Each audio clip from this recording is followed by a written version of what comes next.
those numbers.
Good afternoon and welcome, everyone. I'm Dan Garodnick, Chair of the City Planning Commission, Director of the Department of City Planning. Welcome to today's review session of the City Planning Commission.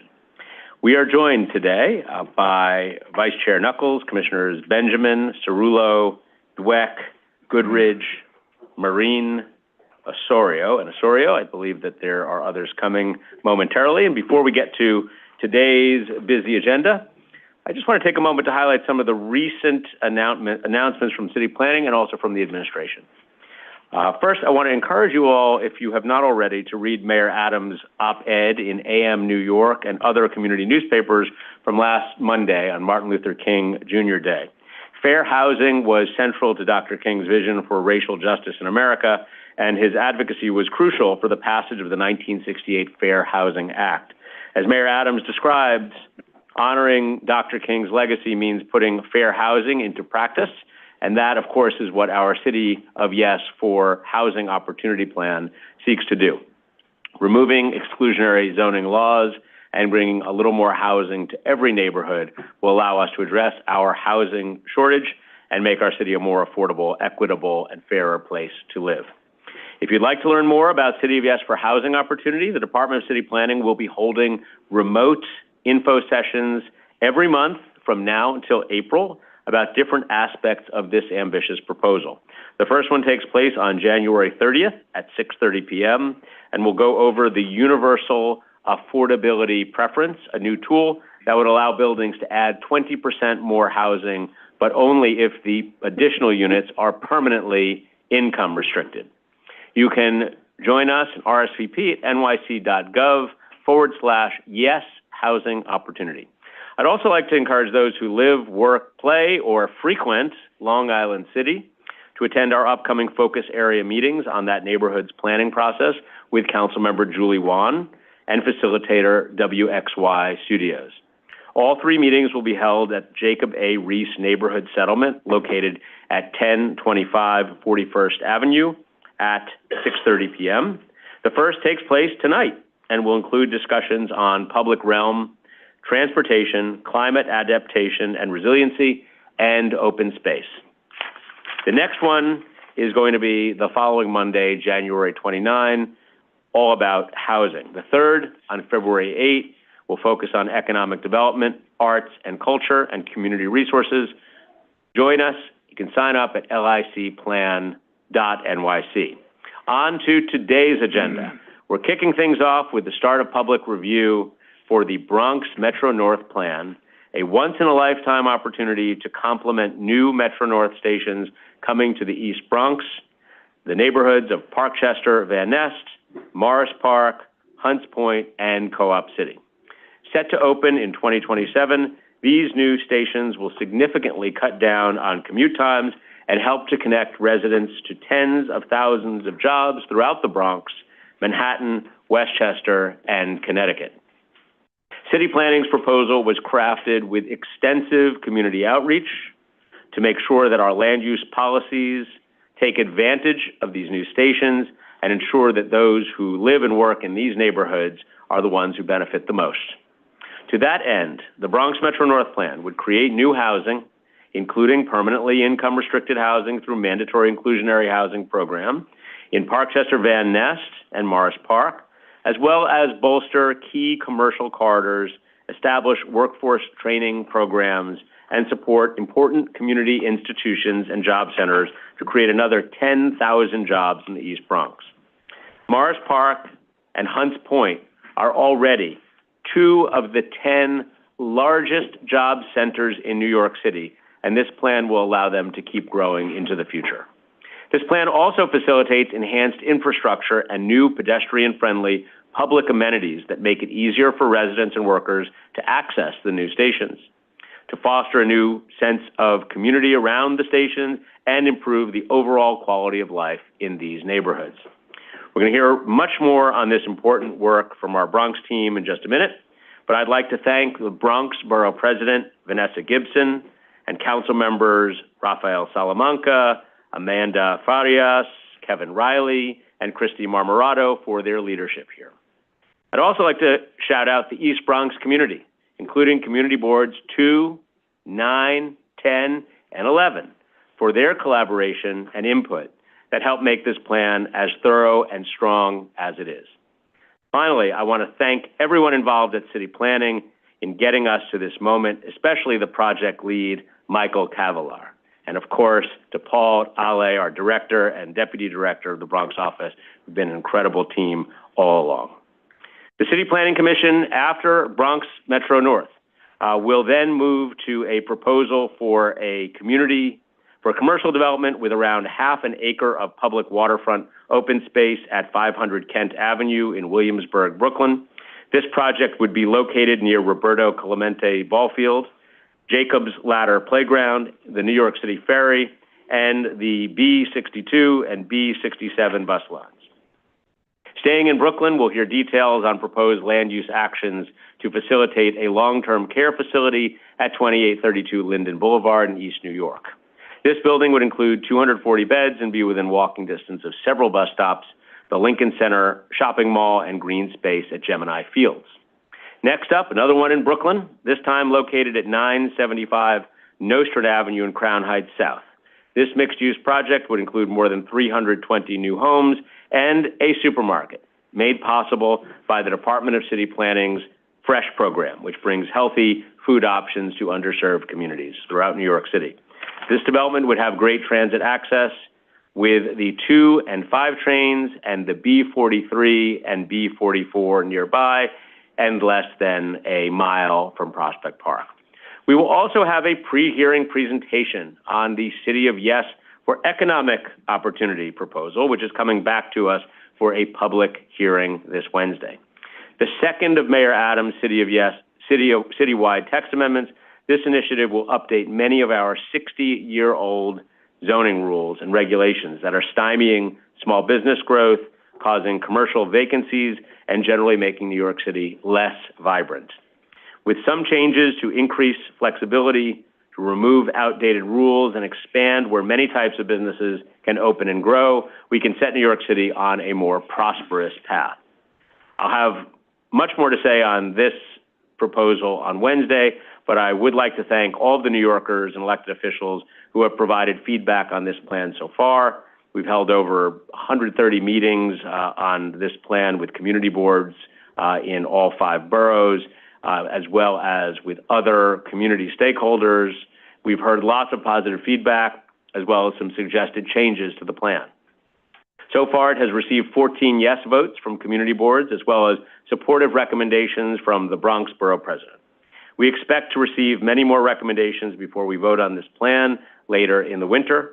To close, I want to thank the dedicated city planning staff who have been shepherding this plan through development, referral, and presenting it to community boards, and borough presidents across the city.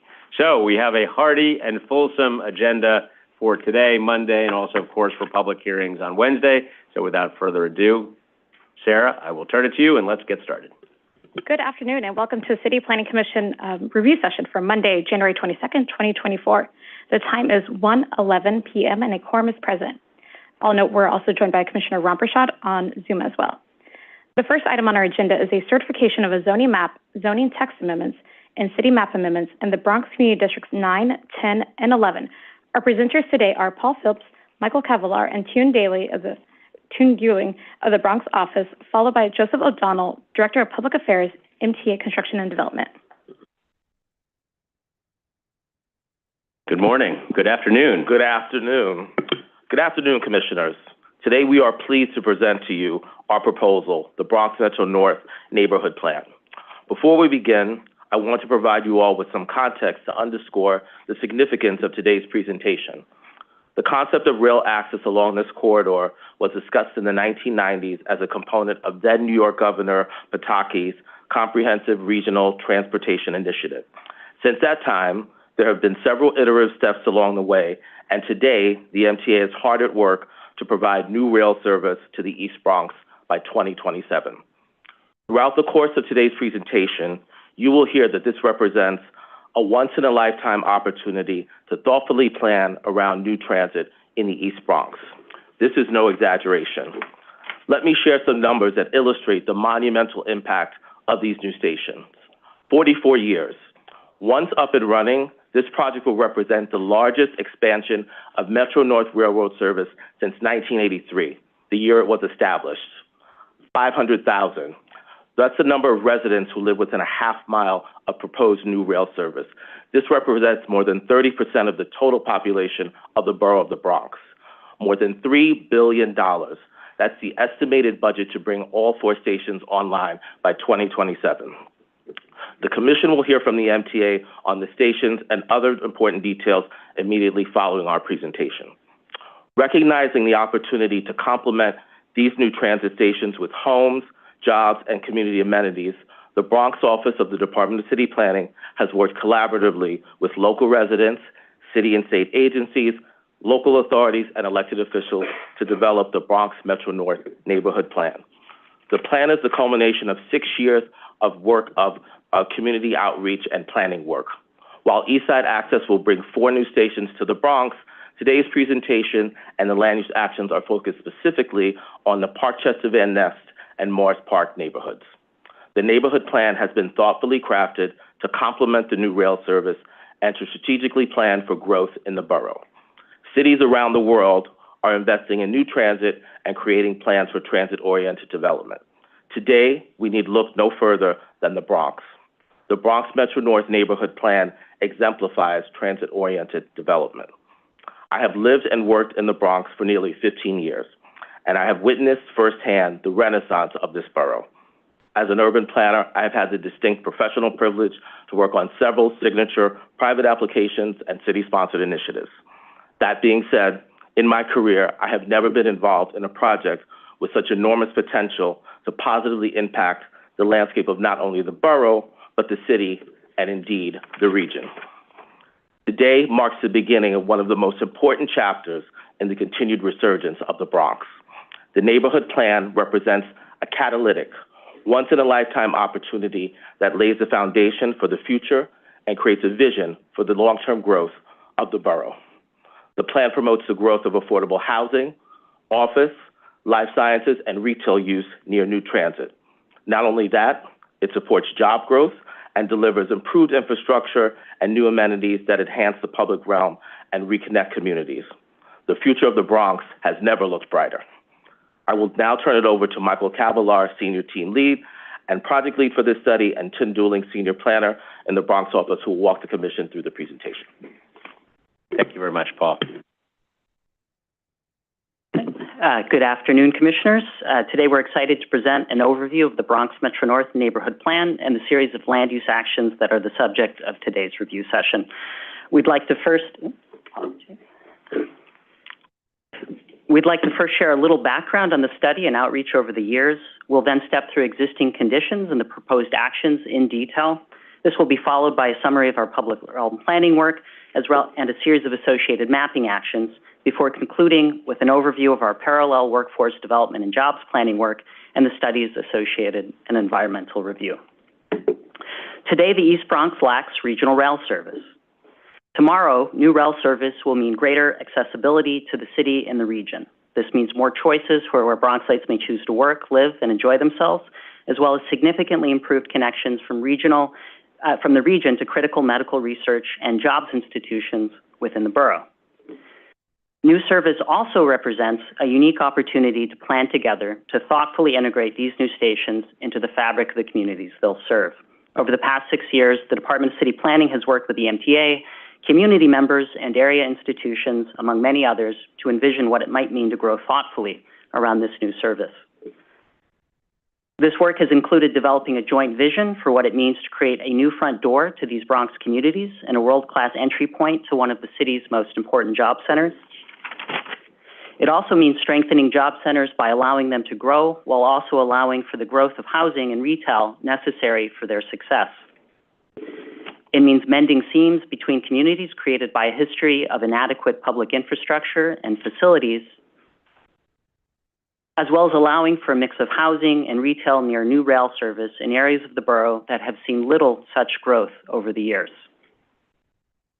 The 4 stations span areas that are geographically, demographically, and structurally quite diverse. As such, planning work over the years has taken a station-by-station approach.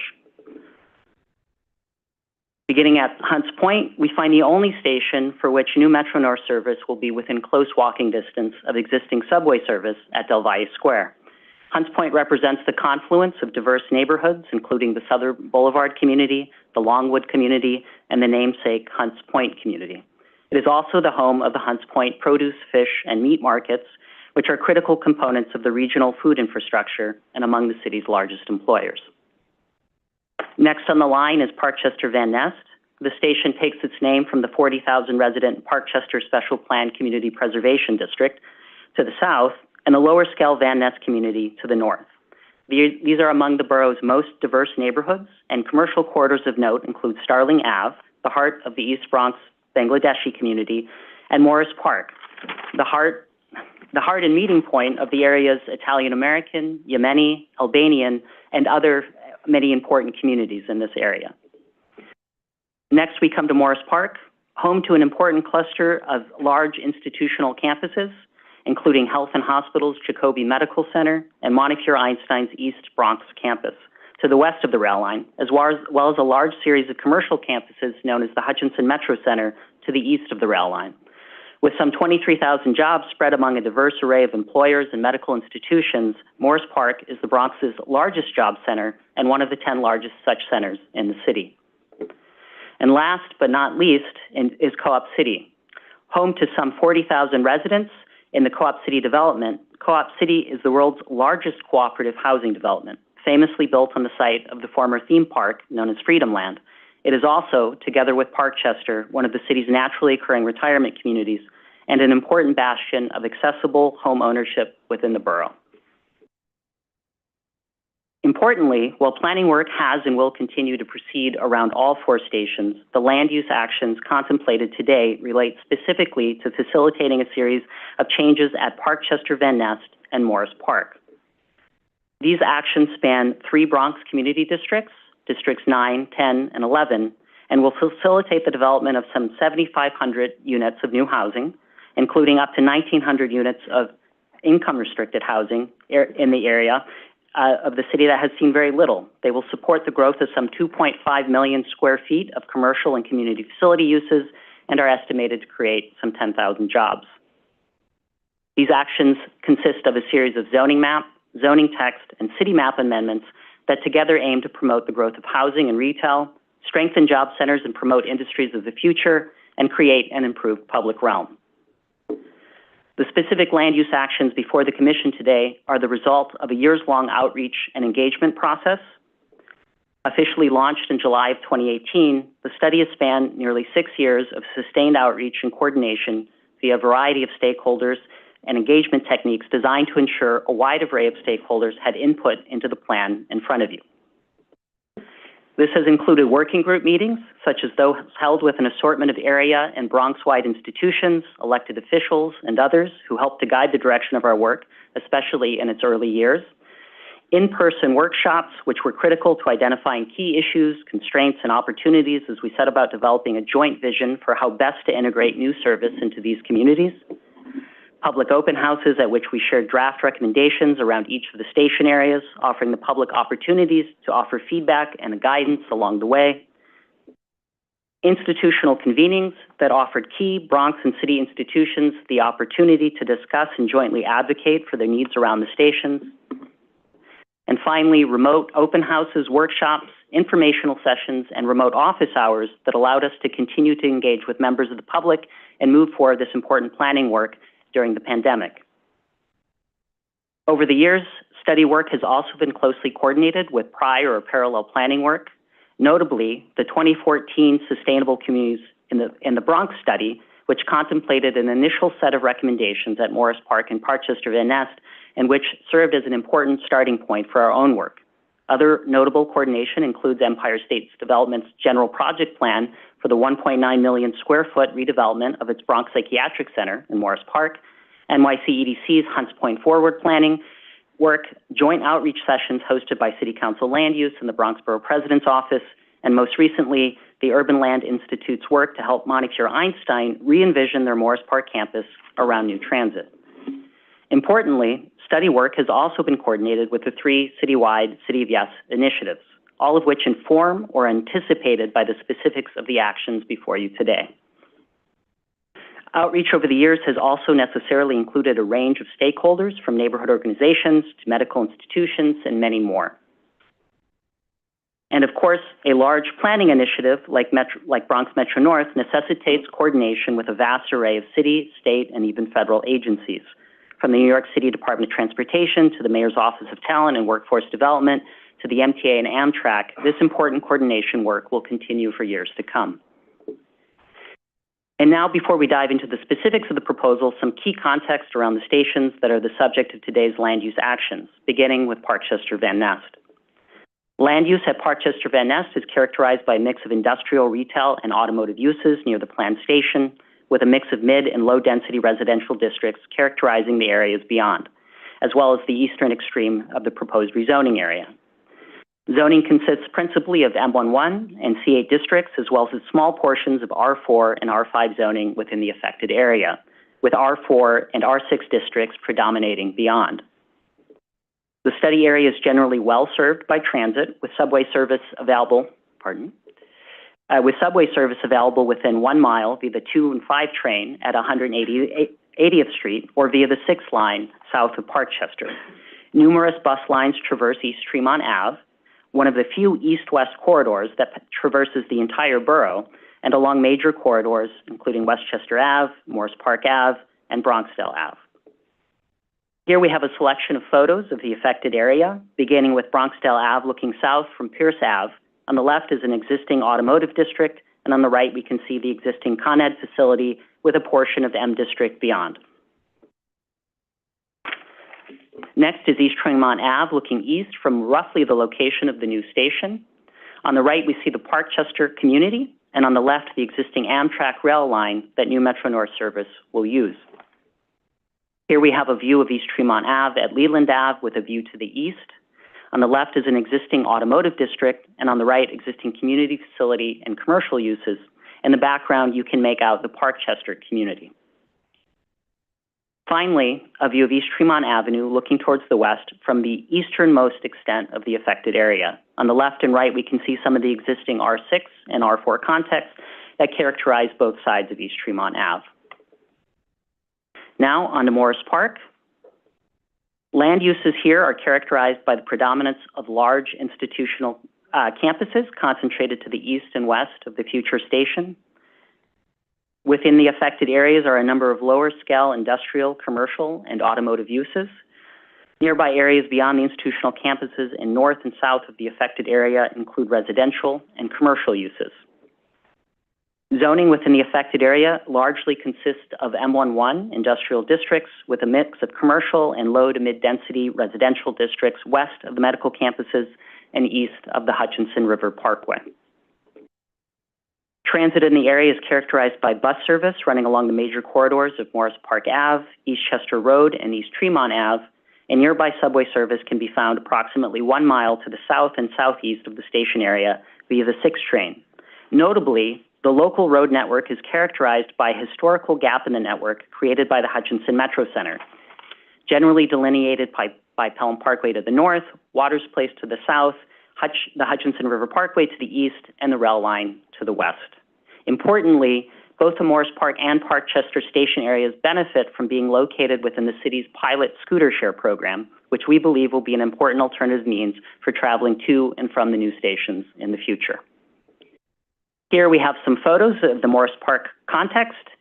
First is a view from the corner of Eastchester Road and Waters Place. In the foreground are visible a range of medical and retail uses in the existing M11 district. In the background, we can see Montecure Einstein's existing large-scale campus. Next is a view looking north along Eastchester Road from Morris Park Ave. On the right, we see the affected area and the existing industrial, retail, and automotive context, while on the left are the Albert Einstein College of Medicine student residence towers. Next is a view looking north along Bassett Ave from Morris Park Ave. On the right, we see the existing Amtrak right-of-way, and on the left, the existing industrial and automotive uses within the affected area. Finally, and importantly, we have a view to the west from Morris Park Ave and Bassett Ave, roughly the view a passenger exiting the station in the future would have. In the foreground, we see some of the existing low-scale context, while in the background again are visible the existing Montefiore Einstein campus and its residential towers. And now quickly an important note on the local housing context.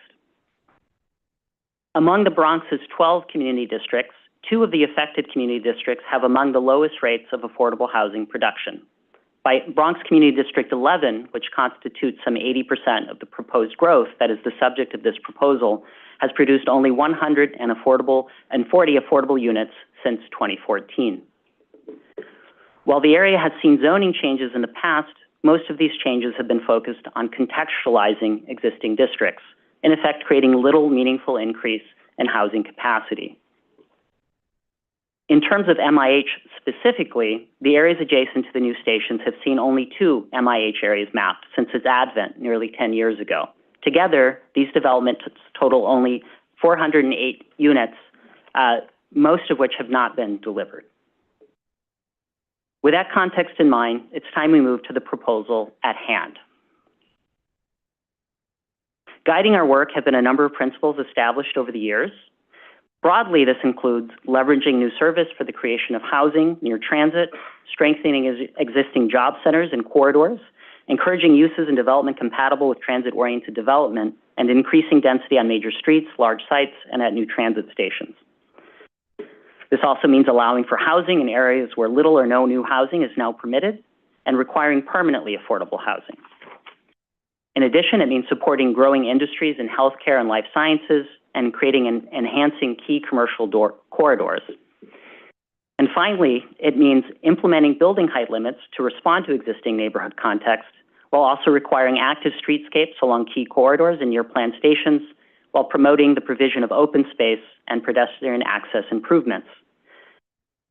To this end, DCP proposes a series of zoning map, zoning text, and city map amendments. I will now pass it off to my colleague Tun Doiling, who will begin by stepping you through the details of our proposed zoning map changes.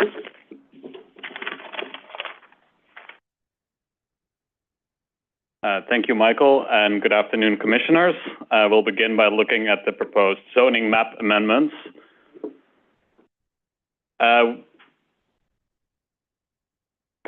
We have structured our proposal around 7 distinct sub-areas: the station-adjacent sub-area at Morris Park, transitional mixed-use and residential sub-areas meant to respond to the low-density neighborhood around those areas, high-density residential sub-areas near the future Parkchester and Van Ness station, station-adjacent retail and automotive sub-areas, and 1 large opportunity site at 1601 Bronxville Avenue.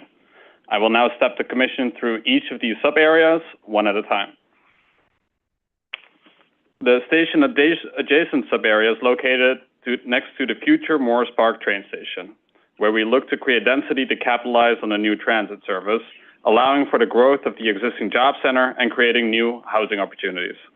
The existing zoning districts are listed at the top of the slides in this section, and as you can see, most of the rezoning areas today map with low-density districts where little or no new residential development is permitted today.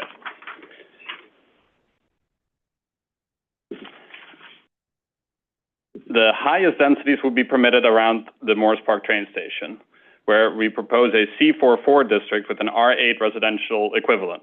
Through the special purpose district, we propose to increase both the permitted commercial and residential FARs compared to what you would otherwise see in a C44 district. In the tables shown on these slides, you'll see bulk and density regulations as proposed, including any modifications per a proposed special district. Later in the presentation, we'll quickly touch upon these specific modifications. And here you can see the type and scale of future development that you can expect next to the Morris Park station and the existing job center.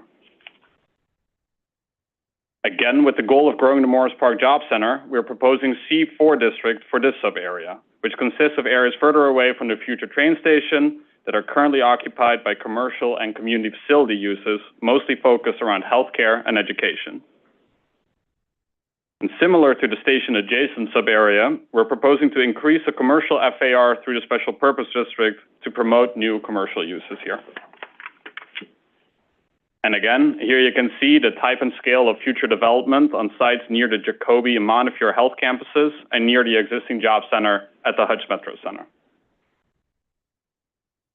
The neighborhood commercial sub-area is located on the Montefiore Einstein Medical Campus. Our actions here are meant to facilitate and improve pedestrian connections between the Morris Park neighborhood to the west and the existing health campuses and the future station to the east. Similar to key commercial corridors elsewhere in the project area, we propose a C24 overlay here, as the existing large-scale community facility development for the Montefiore Medical Campus does not allow for commercial uses such as neighborhoods serving retail. And here you can see on the left-hand side of Eastchester Road here, you can see the type and scale of future development on this important intersection of commercial corridors near the future Morris Park Station and how it would benefit from having neighborhoods serving commercial uses. And sorry, I meant the right-hand side of the screen. Now moving on, the transitional residential sub-area is meant to provide a transition between higher densities close to the stations and adjacent lower-scale residential neighborhoods. This sub-area centers around key corridors such as East Tremont Avenue and Eastchester Road. We're looking to map mid-density residential districts along these corridors, provide that transition and respond to the existing context. C24 overlays are proposed along the corridor frontages to allow for ground floor commercial uses. And here you can see the type and scale of future development that you can expect along these corridors, for example, along East Tremont Avenue, and how it relates to the existing context. The high-density residential sub-area is centered around the future Parkchester Van Ness Station and the large opportunity sites there, again in an effort to create density closest to the future stations. And as is true for all proposed residential and mixed-use commercial districts, a portion of all future housing units will be required to be affordable per MIH. And in response to the build form of the Parkchester Special Planned Community, the proposed R8X district would ensure a maximum building height that fits well within that context. And here you can see the type and scale of future development close to the future Parkchester Van Ness Station and how it fits in with the existing context of the Parkchester community. And due to its proximity to one of the future train stations, its size, and the potential to create open space and pedestrian access, the proposed actions have a tailored approach for the 1601 Bronxville Avenue site. A paired M11A R73 district is proposed here to provide flexibility for existing industrial uses while allowing for mid-density mixed-use residential development in the future. A mapping action is pursued together with the property owner to create a connection between the surrounding neighborhood and the future station and setting aside space for publicly accessible open spaces on this large site. Here we would map the M11A district that the Zoning for Economic Opportunity proposal that's currently in public review also envisions, and more on that later. And here you can see the future development close to the future Metro North Station here, as well as the open spaces and public realm improvements that would be facilitated by the mapping action.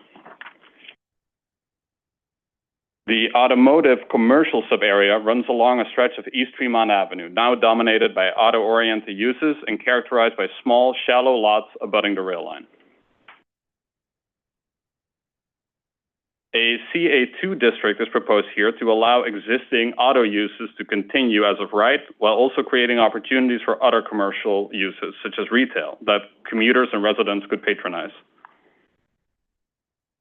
And here on the left-hand side, you can see the type and scale of future development on these sites abutting the rail line, where we would allow new developments to waive rear yard requirements to be better able to utilize these small, hard-to-develop lots. Finally, an important note regarding the boundaries of an existing special district.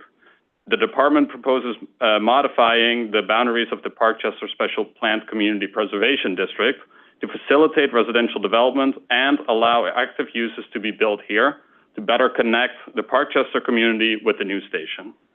The portion proposed to be removed from the special district is different from the rest of the Parkchester community in terms of its use, its zoning, and build form, and no new development is allowed here today under the special district. This area would simultaneously be added to the proposed special Eastchester East Tremont district. And here the Commission can see how that proposal translates into a comprehensive set of zoning changes, and together we believe these changes will help facilitate the development of vibrant, mixed-use districts centered around transit access in a way that is both respectful of the existing context while providing opportunities for growth presented by the unique and historic opportunity to support new rail service. And now we will shift our focus to the proposed zoning text amendments. The department proposes the following zoning text amendments: is to establish and map the special Eastchester East Tremont Corridor District, to establish new R6-1 and M1-1A districts, to apply mandatory inclusionary housing, to extend the transit zone, and finally, to remove language that exclusively applies to C8-4 districts within special planned community preservation district areas. I would like to begin by discussing the special Eastchester East Tremont Corridor District and its components, which seek to promote the growth of housing and employment centers around transit, to foster an adequate range of services and amenities for residents, for workers, and for visitors, and to ensure a lively and attractive urban streetscape along the stations and along major corridors. And finally, to create a cohesive pedestrian and public realm network that would better connect future developments with the new stations and surrounding neighborhoods. Some special district elements are reflective of what is already contemplated in two proposed citywide text amendments: City of Yes for Economic Opportunity, which is now in public review, and our Housing Opportunity Text Amendment to be introduced this spring. This neighborhood plan complements the two proposed text amendments, as our proposal will support the growth of job centers and strengthen existing commercial corridors, and seeks to grow housing around transit in areas where new housing is often not allowed under current zoning today. We propose several special district provisions to facilitate and support residential growth around new transit. Another set of provisions seeks to encourage the creation of a lively public realm and create a cohesive and active urban streetscape connecting those future developments with the stations and the surrounding neighborhoods. And you're already familiar with some of these provisions as they are part of the Zoning for Economic Opportunity proposal. A third and last set of provisions centers around growing existing job centers, specifically in Morris Park. As noted earlier, this neighborhood plan has anticipated our Housing Opportunity Text Amendment to be introduced this spring. For example, the special district contemplates a universal affordability preference. This means that we would allow additional density and provide more flexible bulk provisions to accommodate those additional units for new affordable developments in certain proposed residential districts. And secondly, to create a more livable community and facilitate the construction of schools in areas with projected residential growth, we propose a floor area exemption for new public schools. And to support residential growth around transit, the special district also incorporates another housing opportunity proposal by removing minimum parking requirements for new residential developments. Just as with the universal affordability preference provisions, whatever form the final text for our Housing Opportunity Text Amendment takes, those changes will be retroactively applied to the proposed special district here. This allows us to proceed now and enter public review with full transparency, while also ensuring consistency with the final form from the citywide text amendment may take. The special district also seeks to encourage the creation of a lively public realm and urban streetscape. The special district contemplates a chair certification for the special 1601 Bronxville Avenue site, also the subject of a private mapping action, which will help to ensure a predictable site plan. A chair cert for a 20% bonus would be available here in exchange for the provision of 3 types of publicly accessible open spaces, as you can see here on the screen: a Western Plaza, an entry plaza on Bronxville Avenue, and several supplemental open spaces spread across this large site. A similar future approval process is created to encourage the provision of public realm improvements near transit at Morris Park. A floor area bonus of up to 20% is available for qualifying sites near the future Morris Park station, and the granting of the bonus is at the discretion of the City Planning Commission and in proportion to the proposed improvements. Given the relative lack of public open space in the immediate area, the department believes these provisions are essential to encouraging a robust and diverse public realm. To complement the floor area bonus and school floor area exemption just discussed, a bulk flexibility authorization is proposed to allow for design flexibility when accommodating additional floor area on site. Also, a transfer of development rights mechanism is proposed for sites around Morris Park Avenue near the station to incentivize and facilitate the creation of the envisioned station plaza there. Another important goal of our work is to grow existing job centers and to make modern-day commercial office and research space easier to develop. We propose applying the same height and setback provisions of quality housing buildings to non-residential developments. This modification would create a more predictable building envelope and allow for a more practical building footprint. Secondly, to support the growth of the educational, healthcare, and life science sectors in Morris Park and create additional residential density in proximity to the future station, we propose increasing the maximum permitted commercial FAR in all C4 districts and modify the residential equivalent district in C4 district mapped closest to transit. We'll now move to the Parkchester Van Ness Station area. Here we propose waiving rear yard requirements within a CA2 district to facilitate development on these hard-to-develop shallow lots between the rail line and East Tremont Avenue. Otherwise, these properties abutting the rail line would have to provide rear yards to comply with a rule that is intended to provide sufficient separation between buildings on the same block. And secondly, to provide a consistent framework for accessory parking and loading for non-residential uses, also to reflect the establishment of new transit service in previously auto-oriented areas, we propose several modifications to require less parking for most non-residential uses and no loading for smaller commercial uses. Per zoning text amendment, we're also looking to create two new districts, R61 and M11A. The R61 is a non-contextual medium-density residential district that's designed to produce quality housing buildings that have similar bulk regulations to what is allowed today in our 6 districts mapped along wide streets under MIH. And secondly, again in line with the proposed zoning for economic opportunities citywide text amendment, we're proposing to establish and map a M11A growth district. This district allows for the greatest flexibility for mixed use and is suitable near residences and a mix of commercial activity near transit. And finally, in an area of the city that has seen very few mandatory inclusionary housing areas mapped since its creation nearly a decade ago, and as Michael pointed out, very few affordable units produced, the Bronx Metro North Plan proposes the largest mapping of MIH since the Jerome Avenue study in 2018. And we also propose extending the transit zone to include an area close to the future Parkchester Van Ness station and existing subway service, as you can see on the map. And the transit zone extension would enable the application of streetscape regulation along certain streets not designated in the special purpose district to ensure that new developments there would contribute to their surroundings. And I'll now hand it back to Michael, who will step you through the proposed city map amendments.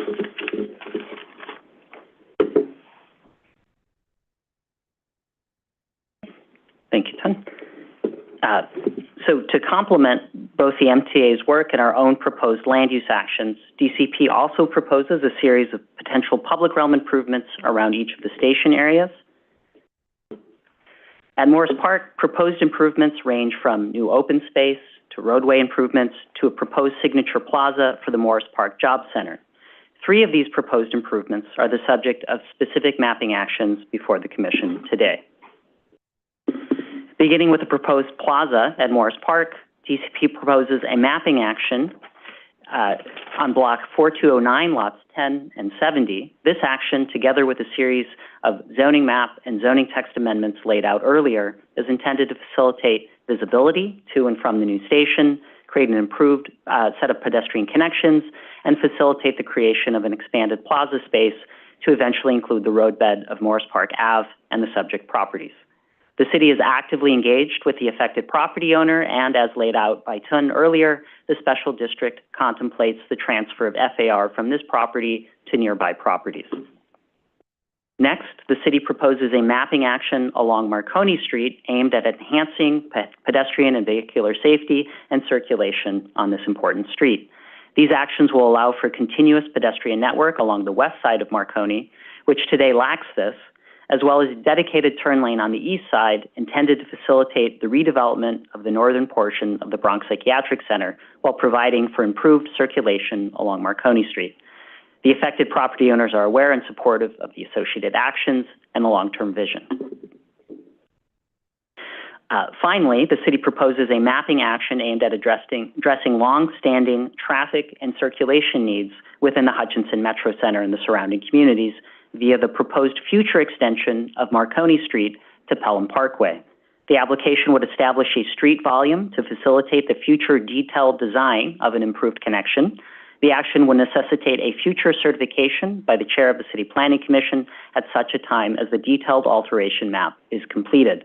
The city has and will continue to closely coordinate this work with affected property owners and relevant city agencies. To bring this vision to life a bit, here you can see an image of the existing conditions of the new Morris Park station area. And here, together with the proposed city map, and zoning text amendments, the Department of City Planning envisions the transformation of the area into a mixed-use gateway and much-needed public amenity for those who live, work, or will choose to visit the Morris Park station by train in the future. Similarly, at Parkchester Van Ness, the city also proposes a series of potential improvements to the public realm. These range from improvements to existing open spaces, to critical pedestrian improvements along East Tremont Ave, to incentives for an expanded public realm. Before the Commission today are two mapping actions intended to facilitate aspects of this work. The first action is a demapping action of a portion of roadbed at the intersection of Unionport and Gurlane Street. The action contemplates the elimination, discontinuance, and closing of a portion of roadbed and is aimed at facilitating an improved public realm via reduction in pedestrian crossing distances and a reduction in vehicular turning movements. The action is also expected to facilitate the redevelopment of an adjacent vacant lot. Next, the Commission has before it a private application filed by the existing property owner of the property at 1601 Bronxdale. This action, in conjunction with related zoning map and zoning text amendments laid out by Tun earlier, is aimed at providing for an improved and superior site plan for the future redevelopment of this large site, as well as an expanded public realm through the reservation of space for a proposed Western Plaza. The action also facilitates a potential third connection to the station, the subject of ongoing conversations between the MTA and the existing property owner. Again, to bring the larger vision to life of what these changes might mean in the general area, here we have a view looking east along East Tremont Avenue at roughly the location of the new station at Dogwood Ave. In the future, together with the proposed city map, and zoning text amendments, DCP envisions the transformation of East Tremont Ave into a unifying scene between communities to the north and the south. This vision includes expanded open space, improved sidewalk and crosswalk conditions, as well as a more active mix of uses along this important corridor and near new transit service. Additionally, while not the subject of specific actions before the Commission today, the Department of City Planning continues to engage city agency partners around a series of proposed improvements at the Hunts Point and Co-op City Station areas. At Hunts Point, potential improvements focus on easing the pedestrian connection between existing subway service at Del Valle Square and a future train station and underneath the Bruckner. Proposed improvements include expanded sidewalk space, improved lighting and noise mitigation, as well as the potential reopening of a shuttered bathroom and concession facility in Del Valle Square. Additionally, DCP proposes studying the feasibility of connecting the Hunts Point Peninsula to Soundview Park via a new bike and pedestrian bridge. Finally, at Co-op City, contemplated improvements include the addition of sidewalks on the south side of Erskine Ave to better connect the station to the adjacent Section 5 portion of Co-op City, as well as a potential bus turnaround to better accommodate complementary public transit service in the area. Coordination with NYC Transit to ensure improved bus connections to and from the larger Co-op City development to the north of the Hutchinson River Parkway will also continue to be an important and ongoing aspect of the planning work. Now, a few words on the city's parallel workforce development and jobs planning work. Stepping back a moment to view the larger regional context, we can see that the new stations connect to a line that is home to as many private sector jobs as the city of St. Louis. Notably, the line has also developed as a life sciences corridor stretching from New Haven all the way to Midtown Manhattan. Indeed, the city believes that Morris Park has an important role to play in this growing industry and along this key regional corridor. Zooming in, we can see that Morris Park, together with Hunts Point, is already one of the city's 10 largest job centers. New service, together with the proposed land use changes, will ensure these centers are more tightly integrated into the borough, the city, and the region than ever before. Today, Morris Park is already home to a large array of medical and research institutions, as well as large commercial campuses. All told, the center adds up to some 3,000 students, 300 plus medical offices, and some 23,000 jobs. To ensure that we are thinking thoughtfully about what these opportunities mean for New Yorkers and specifically Bronxites, DCP has undertaken a study under the guidance of the Mayor's Office of Talent and Workforce Development to bring forth a plan that not only helps these institutions to grow, but also identifies pathways for connecting Bronxites to jobs opportunities in the area and in key industries. Pardon me. The results of this work will be a series of recommendations that we look forward to sharing with the Commission when we return later this year. Finally, we'd like to note for the Commission an exciting opportunity for the potential location of a STEAM school within the Morris Park Job Center with a focus on healthcare and life sciences. We look forward to continuing to support the New York City schools as it seeks to find the right home for such a center and believe it will play an important role in connecting young Bronxites to these important industries. Now, an overview of the study's associated environmental review and racial equity report. Building on the draft scope of work published on December 8th, 2022, a draft environmental impact statement was prepared as the proposed actions have the potential to result in significant adverse impacts. The draft environmental impact statement, or DEIS, analyzed the potential of the proposed actions to result in significant adverse impacts in the technical areas listed below. The DEIS identified the potential for significant adverse impacts for a number of those technical areas, noted here. Potential mitigation measures to minimize significant adverse environmental impacts were identified in the DEIS. DCP will continue to work with partner agencies to further explore and define mitigation measures between the draft EIS and the final EIS for any identified significant adverse impacts. Additionally, a racial equity report is required as the proposed actions would allow for an increase in both permitted residential and non-residential floor area beyond the set thresholds. As outlined in the report, the Bronx Metro North Neighborhood Plan would advance the city's stated goals to advance fair and affordable housing, including by applying mandatory inclusionary housing to most of the project area. Secondly, the project serves to enable equitable investments to address neighborhood-based legacies of discrimination, segregation, and concentrated poverty.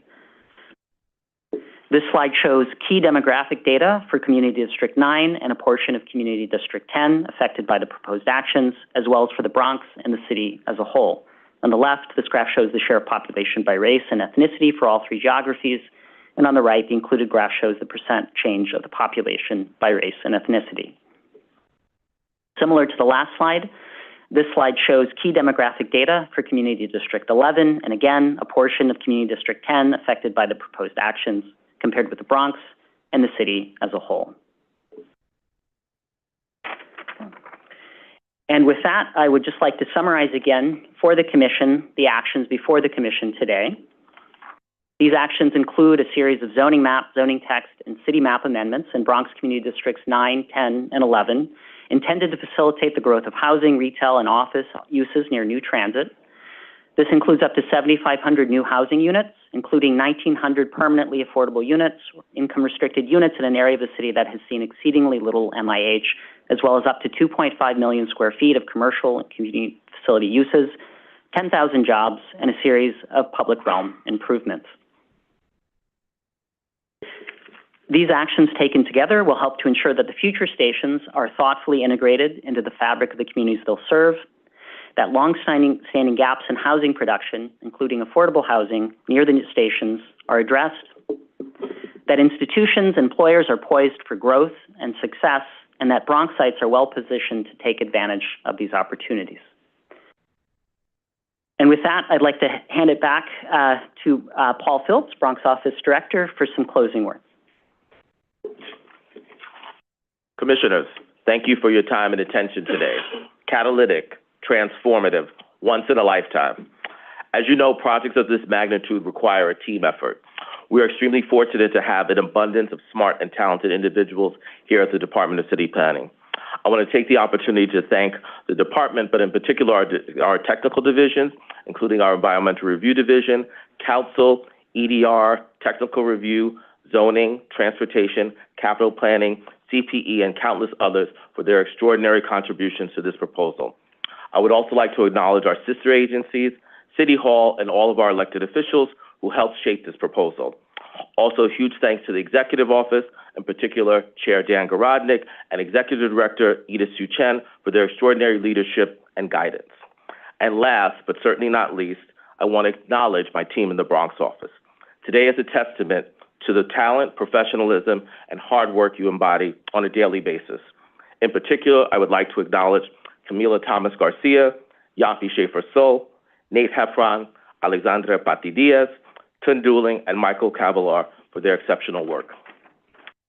As you are aware, the impetus for the Bronx Metro North Neighborhood Plan is predicated on the MTA's extraordinary infrastructure investment in Penn Station East Side Access. I would now like to turn it over to Joe O'Donnell, Director of Public Affairs at the MTA, to provide a brief overview of their work.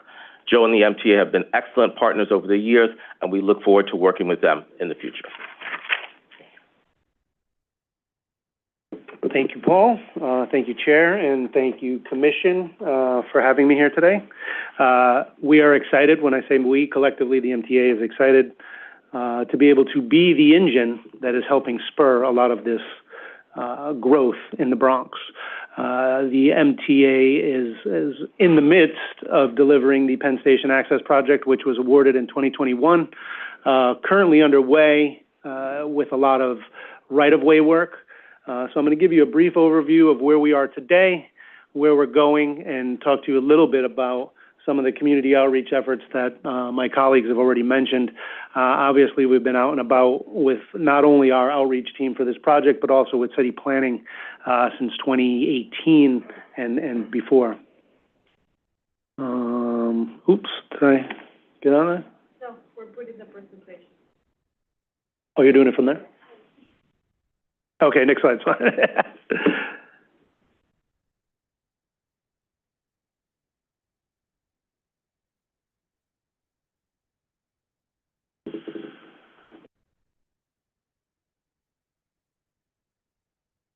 Great. Yep, so next slide. So obviously we're here to talk to you about, or I'm here to talk to you about the Penn Station Access Project. This is going to be a transformational project for the Bronx. It's going to bring Metro North service to and from Penn Station. It's going to create direct access to Manhattan's West Side Central Business District, as well as folks reverse commuting to the Bronx and then also to points north in job development centers in White Plains, Stamford, Connecticut, New Haven. In the process of creating this new service, we're also going to be creating 4 new stations. These are going to be accessible stations. This is going to reduce commutes to Midtown by up to 50 minutes each way. Those 4 stations, which you're familiar with, are going to be at Co-op City, Morris Park, Parkchester Van Nest, and Hunts Point. Not only will this create or improve regional transportation connectivity, but it's also going to improve Amtrak's Hellgate line. We're going to be doing a considerable amount of state of good repair work for Amtrak.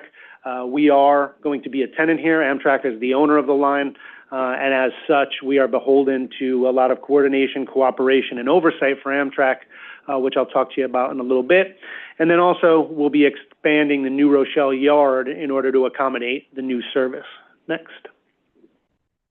So some of the infrastructure that's going to need to be improved or upgraded in order to accommodate this new service, there's a considerable amount of work along the line.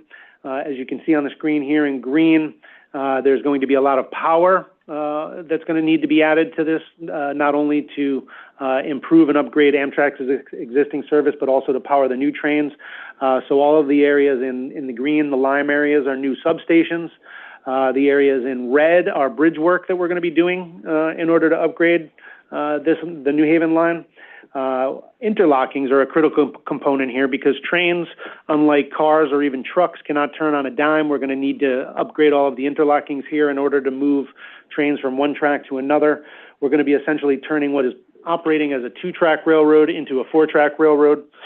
So moving those trains off of the lines that we're working on so that we can continue to work safely on those lines up and downstream without significantly impacting Amtrak service while we do that work is critical.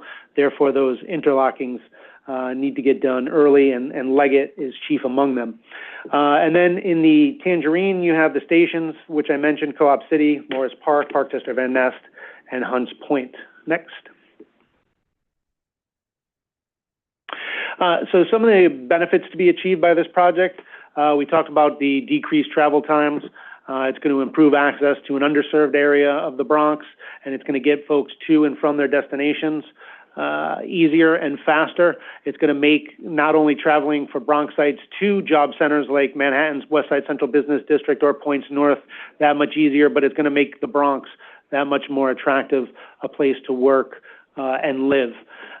We mentioned already, or my colleagues from Department of City Planning mentioned the vibrant job centers in Morris Park and Hunts Point, the Einstein Montefiore Medical Campus, and the Hutch Metro Center in Morris Park.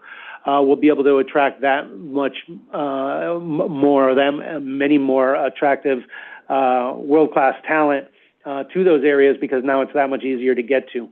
We're literally and figuratively going to bridge communities. I mentioned Morris Park. Right now, the track bisects the two communities there, the medical community and the commercial corridor. You will literally, in the future, fast forward to 2027, be able to navigate from one side of that community to the other vis-a-vis the overhead passageway as part of this new station. It's going to create economic vitality both in the short and the long term. In the short term, there's going to be construction-induced spending, not only from the amount of workers that are already in the area frequenting shops and restaurants, but also procuring materials and goods in the Bronx. And then in the long term, as I mentioned, it's going to make the Bronx, or this area of the Bronx, that much more attractive place to work. From a sustainability standpoint, we're going to encourage folks to get out of cars and use mass transit, reducing traffic congestion and improving overall air quality. I talked a little bit about the reverse commuting opportunities and optimizing existing infrastructure. The beauty of this project, as I say, is we're converting the existing footprint to accommodate the new service. There isn't going to be a whole bunch of tunneling or expansion of the existing footprint. There is minimal property acquisition and impact outside of the right-of-way, and that is largely for the vertical circulation elements. As I mentioned, this is going to create ADA stations. All four of these stations will be accessible stations, so the vertical circulation elements associated with these stations will land outside of the physical footprint of the right-of-way. It's going to increase regional transportation and connectivity for Amtrak. It's going to expand your travel opportunities for folks from the Bronx. Not only will you be able to get into Manhattan's West Side Central Business District, but once there at Penn Station, you'll be able to transfer to Long Island Railroad, New Jersey Transit, the PATH, the bus network, Long Island, New York City Transit's subway network. And then it's going to enhance network reliability. As many of you know, increased weather issues and even a fire back in 2016 can severely debilitate Metro North's ability to get folks into and out of Manhattan. Right now, the Park Avenue Viaduct south of 125th Street serves as a single point of failure into and out of Manhattan. This new service will provide a secondary lifeline for Metro North to get folks into and out of the city. Next. I mentioned there's going to be significant benefits to Amtrak and the freight railroads as part of this project. We're going to improve their on-time performance and reliability for intercity passengers. We're going to bring the Amtrak's Hellgate line to a state of good repair by improving their catenary system and 100-plus-year-old bridge structures. We're going to be improving the electrical system, signal systems, and state-of-the-art communication systems. And I mentioned storms a moment ago. There's going to be significant enhancements to stormwater management and new drainage in this area. Next. The next few slides are visual representations of where the stations are going to be. I know my colleagues at City Planning also went over some of these, so I'm not going to dwell too much on these, on the physical locations. But at Hunts Point, you have the station here with the north entrance and then the south entrance on both sides of the tracks. You have on the right-hand side of your screen the artist's conceptual rendering of what the new station will look like, consistent with Metro North design guidelines. It will be minimalistic. There will be a lot of glass, wood underlay, There will also be art components with each of these stations. All 4 stations have their own distinct art elements that will be part of this, and as I mentioned, they will all be ADA accessible. Next slide. This is a similar conceptual rendering of the Parkchester Van Ness station. As it was mentioned, the frontage of the station will be on East Tremont Avenue. There will be a secondary entrance at Unionport Road Bridge. Next slide. The Morris Park station we've talked about in quite detail. So there will be entrances on both Bassett Public and Bassett Private, as we like to call it. So you will be able to traverse from both sides of the tracks, so from the Montefiore side over to the Hutch Metro Center side. Next slide. And then Co-op City. Co-op City station is unique in the sense that we had to move it a little bit further west than originally anticipated in order to accommodate train speeds in order to get up and over the bridge, the Pelham Bay Bridge, which Amtrak will be revitalizing in the future.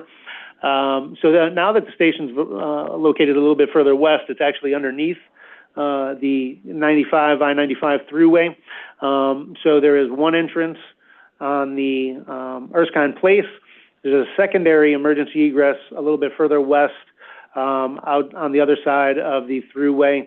And each of the art here at this station will be unique in the sense that because of its location underneath the thruway, there will be a lighting component that is unique to this station as well to enhance the look and feel of the station for folks who will be using the Co-op City station. Next slide. So some of the key project risks, as I mentioned, we are beholden to Amtrak for access and oversight for work in this area. Also, that legged interlocking that I mentioned is critical. So we needed a long-term outage that we negotiated with Amtrak from March through September of 2023. We're going to be looking for a similar outage in 2024 in order to complete that legged interlocking. That's the southernmost interlocking, which then allows us to transfer trains, Amtrak existing service from one track to another so that we can, get more efficient wrench time on the tracks and complete that work safely. So we're going to be beholden to Amtrak, to maintain our project schedule and delivery for 2027. Next slide. Some of the upcoming work, just to give you a sense, we in 2023, we commenced work at Morris Park and Co-op City for preparation of foundations. We've completed micropile installation at the Bronxdale Ave and Eastchester Road bridges. We're commencing demolition at the Bronxdale Ave, Eastchester Road, Pelham and Bronx River bridges. We've done a lot of overhead catenary work, or the caissons for those catenaries. We began the overhead catenary caissons at Morris Park. And then we've completed the overhead catenary portal installation, signal work, and retaining walls at legged interlocking. Next slide. So as my colleagues from Department of City Planning have mentioned, and I alluded to in the beginning, there's been a considerable amount of community engagement, not only from the MTA side, but collaboratively with the Department of City Planning. We've been out early and often since 2018. Some of the more dedicated MTA outreach. We held a jobs information event in Morris Park to give folks an idea of the trades and the amount of job opportunities that would be made available as a part of this project. We partnered with the Building and Construction Trades Council of Greater New York to bring in 21 unionized programs to talk about apprenticeships and direct entry programs. And then you see on the slide some of the other stuff that we've done with not only the community boards, but also the community-based organizations. Next slide. And then the real collaborative effort that we've both Department of City Planning and I have alluded to is, this work began in earnest to take a real good hard look. The MTA is charged with delivering the service in the stations, but it's that first mile, last mile that the public is really concerned with, and how that is going to be thoughtfully integrated into not only this project, but any future projects in this area. So as I mentioned, we've been out since 2018. In-person meetings, participating in the Department of City Planning charrettes at each of the station locations to understand what the questions and concerns are, and what some of the wishes and desires are for folks in these station areas. Those continued over COVID with virtual information sessions, and then more recently, as we embarked on this rezoning process, with some more engagement with City Council and Department of City Planning, both in person and virtually. Next slide. And with that, I say thank you, and I turn it back over to my colleagues at Department of City Planning.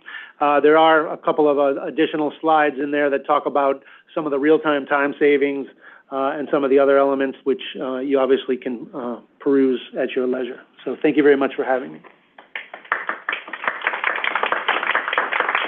Thank you very much. We appreciate that very, very detailed and thoughtful and I would say compelling presentation from the Department of City Planning Bronx office and also from the MTA. We thank you for this. I want to note that we are going to get into questions from the Commission. We have a long agenda today and also on Wednesday, so I've asked commissioners to keep their comments and questions to 5 minutes, myself included. I also ask those who are responding to the questions on account of that limitation that I'm asking for commissioners that you also try to be as pithy as possible so that we don't draw out the time unnecessarily. And of course, we can go back for multiple rounds if people need. This is just an effort for us to try to keep things moving. Okay, so with that, let me just start with my own quick questions. And again, a compliment to you all for how you've put together the zoning designations across Morris Park and Parkchester Van Nest. Obviously very thoughtfully done. As it relates to the special district text, I'm just noting the time for myself. The special district text, you noted that there's a possibility of a 20% bonus for public improvements at 1601 Bronxdale and also for qualifying sites near the Morris Park station. Can you just say a little bit more, in a little more detail, for which districts in the Morris Park area that would be applicable? Is it everything that's station adjacent? Is it station adjacent plus mixed use transitional? Where is that applicable? Yeah, it's a good question. So I'll just direct the commissioners to the first map, which is the map that lays out the special districts. The bonus at Morris Park specifically would be applicable within subdistrict B1. So this is roughly the blocks to the north and the south immediately of the station area, and are also areas being mapped with a C44 with a modified R8 equivalent residential district. Okay, great. And what sort of public realm improvements are contemplated when thinking about what might possibly be eligible for that bonus? Yeah, I think it sounds like I've anticipated a couple of questions here. Okay, good. Yeah, it's a good question. So I'll just say that it's flexible. We know that some of these improvements might relate to better connections directly to the MTA station. There is, in fact, a provision in the special district text that the MTA needs to essentially sign off on the proposed approach, but it is also more general and allows for the flexibility of maybe a public realm improvement that we hadn't yet envisioned in the area. And so this is an up to 20% improvement. So it's again, at the Commission's discretion, whether or not something is commensurate and if they get the full or if they get half or what that might be.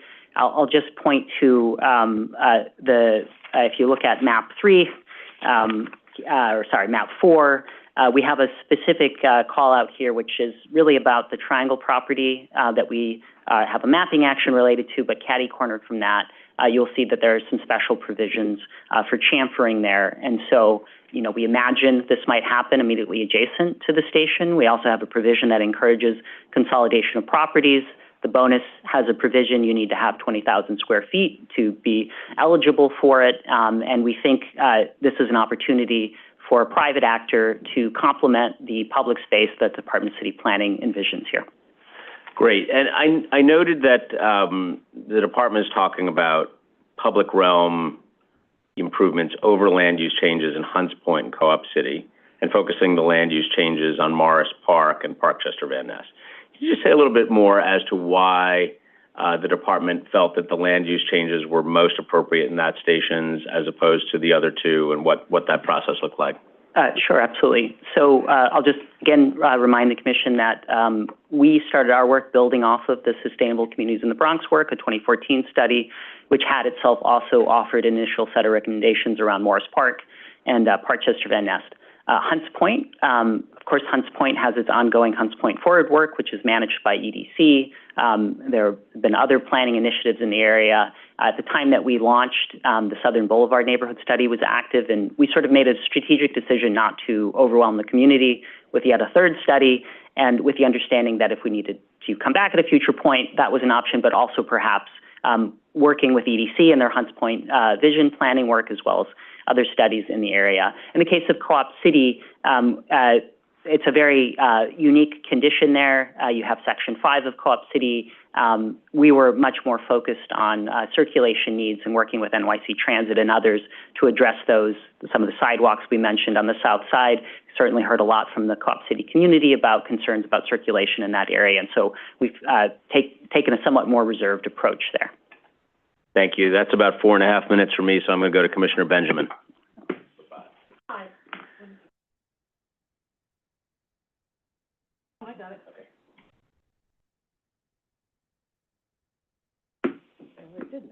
Well, I'm going to start. I'm putting my seatbelt on here. Yep. No. I'm going to do this really quickly. I don't know if you, all these studies, what was your assumption about the cost of the ride? Yeah, that's an excellent question. I'm going to ask Joe if he might not mind helping out with that one. I will say we were encouraged along the way and during the planning process of seeing things like the Atlantic ticket and the city ticket trialed around the city. And so with that, I'll hand it off to Joe. Yeah, sure. Great question. Obviously, services are not anticipated to run until 2027, so any fares would be predicated based on the economic climate at that time. Those fares will actually be set by Metro North based on what the economic conditions are, but they are contemplating, similar to Long Island Railroad's Atlantic City ticket, which Michael alluded to, which gives a discounted rate for folks traveling from Jamaica into the city. There would be a similar consideration for a discounted ticket for folks traveling from these 4 Bronx stations into the West Side Central Business District. But what that actual fare will look like at this point is just too early to tell. Okay, because I was wondering what that would be, because that would in part determine how many people might change their mode of transportation from our public transportation to your public transportation. Correct, yeah. And whether any would or how many would. Yeah, obviously we want to make sure that that's attractive enough for them to switch. And what percent of the potential ridership do you believe will be using it to go north to New Haven or Westchester and jobs there versus south to Penn Station? I don't off the top of my head have the north-south split. I mean, I know we've modeled how many folks are going to use each station to go in origin and destination, but in terms of north-south, I don't know if you... Yeah, this might be old information, but I think in the past we had been told as many as 2/3 of commuters were expected to go places north. That follows and tracks with commuting patterns today. A lot of East Bronx sites are going, up to Westchester and into Connecticut for their jobs. And is there a capital budget? Oh, no. I'm not. I still have a few more. The capital budget commitment for all of this work from the MTA, from Amtrak if they're contributing anything, and from the city's budget sources. Yeah, it's all committed. Yeah, that's all. It's already spoken for, dedicated, not contingent upon anything else. It's there. Except the cash.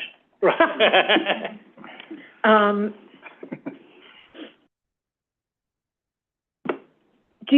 When you opened East Side Access, the schedules to other locations like Jamaica and Woodhaven Boulevard were all reduced.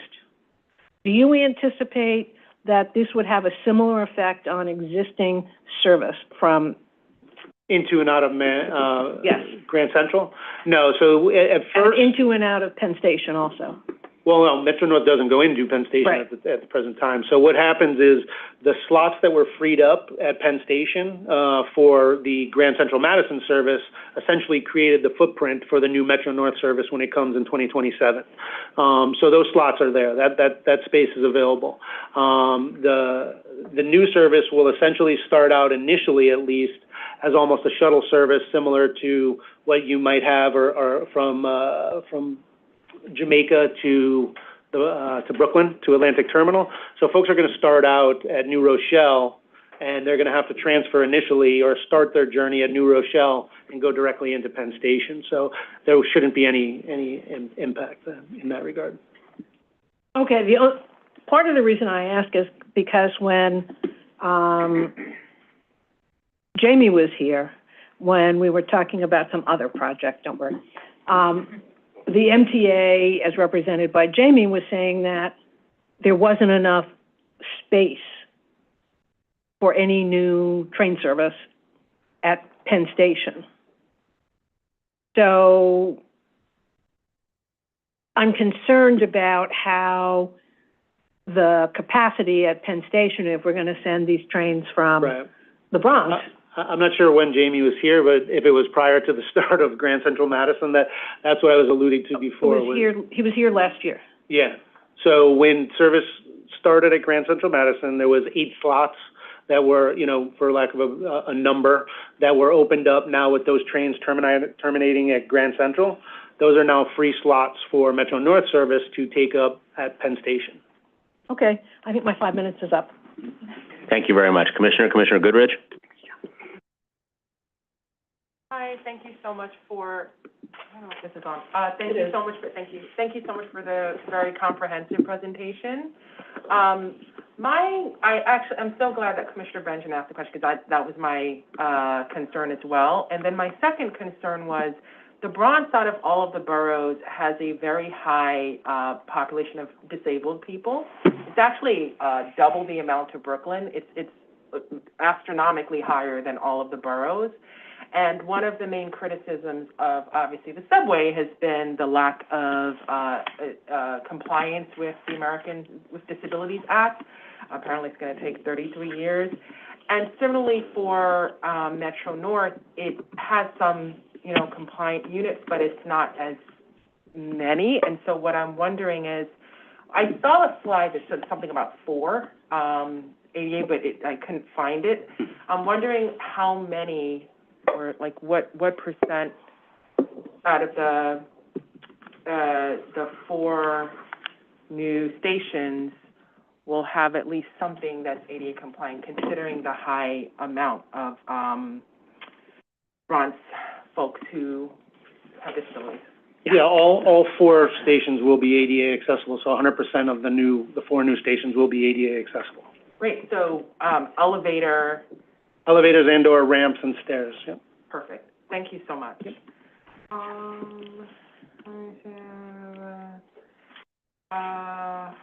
And then my second question, you know what, I might come back.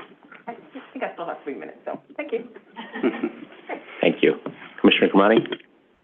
Thank you so much, and thank you to all of you. Incredible amount of work. Really appreciate it. So comprehensive. So I have a less technical question, which is that in your community engagement and all the community engagement that you did, was there anything that completely surprised you about either concerns from communities or things that residents wanted, or was there anything that was surprising?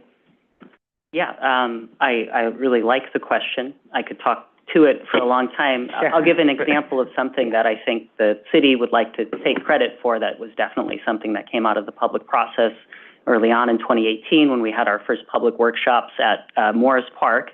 We did not have a vision for a plaza space at Morris Park. We were having general conversations about what it might mean to make improvements to the area. It was, in fact, a member of the public that put a little Post-it on a map and said, you know, you should think about a plaza space here.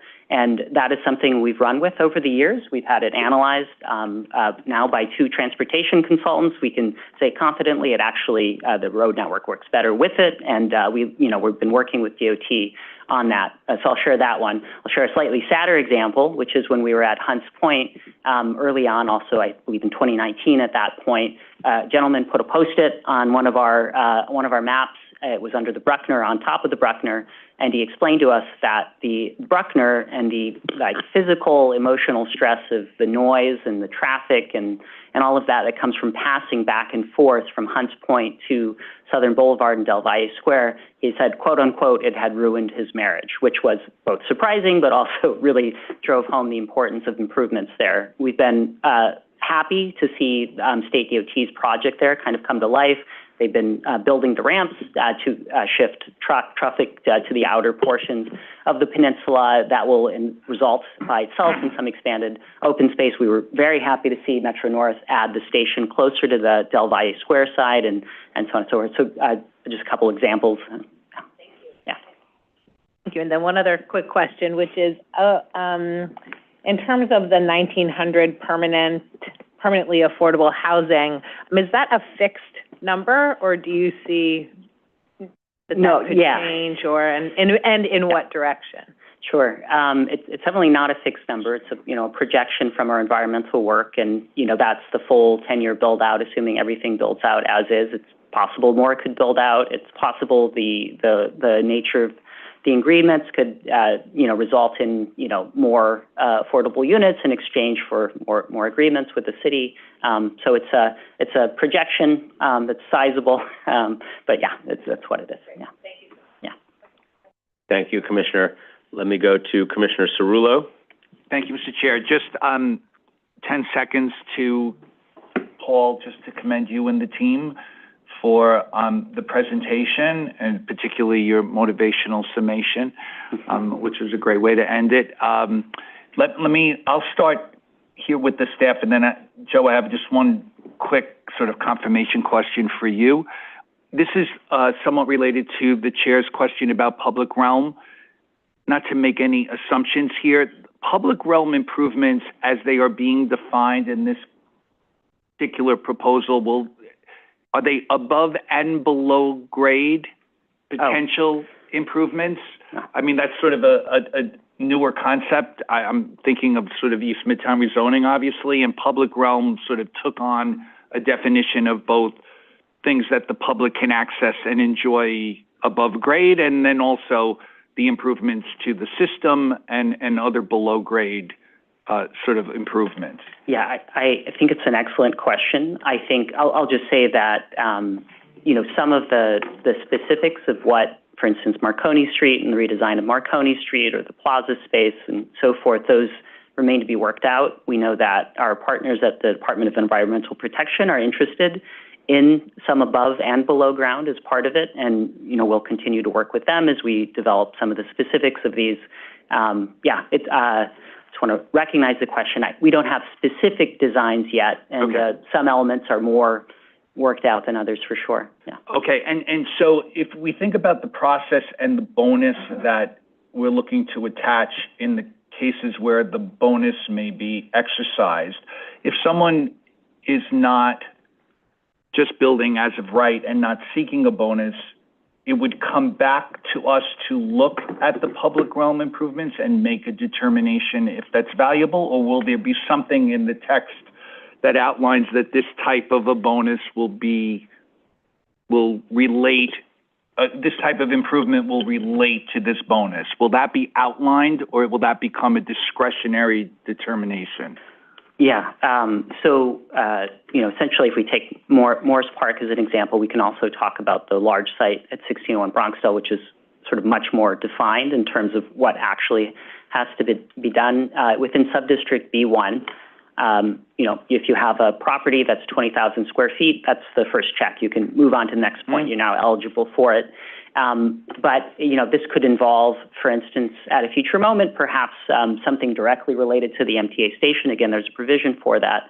But otherwise, it sort of allows for a range of possible outcomes that include specifically language about easing pedestrian access to and from the station. So perhaps this would be, a publicly accessible lobby of some kind, but also specifically and potentially at the plaza, sort of a sort of POPs type outcome, not without being a POPs, which is an expanded open space that would have the same restrictions that we would expect elsewhere on hours of operation and maintenance and that sort of thing. I'm sorry if I missed the question. No, but we would review that at some point. Yes. Would that come back? Okay, that's basically it.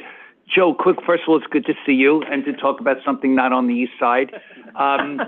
One follow-up, just to not make this assumption, the 2027 date you mentioned about sort of the fare being established, is it at that point that you expect all these stations to be built and opened and operating, or is there a phasing in of them starting? Well, we wouldn't open one station without all four being open. Got it, So okay. they'll all be, we'll start revenue service for all four at the same time, and that's anticipated to be right now by the end of 2020. 2027. Okay, Yep. thank you. And the very last question in my time frame, I guess back to the department, was on page 108, we saw a rendering that showed sort of this really improved and beautified middle of the road bed in addition to sort of the blocks that are facing the road bed.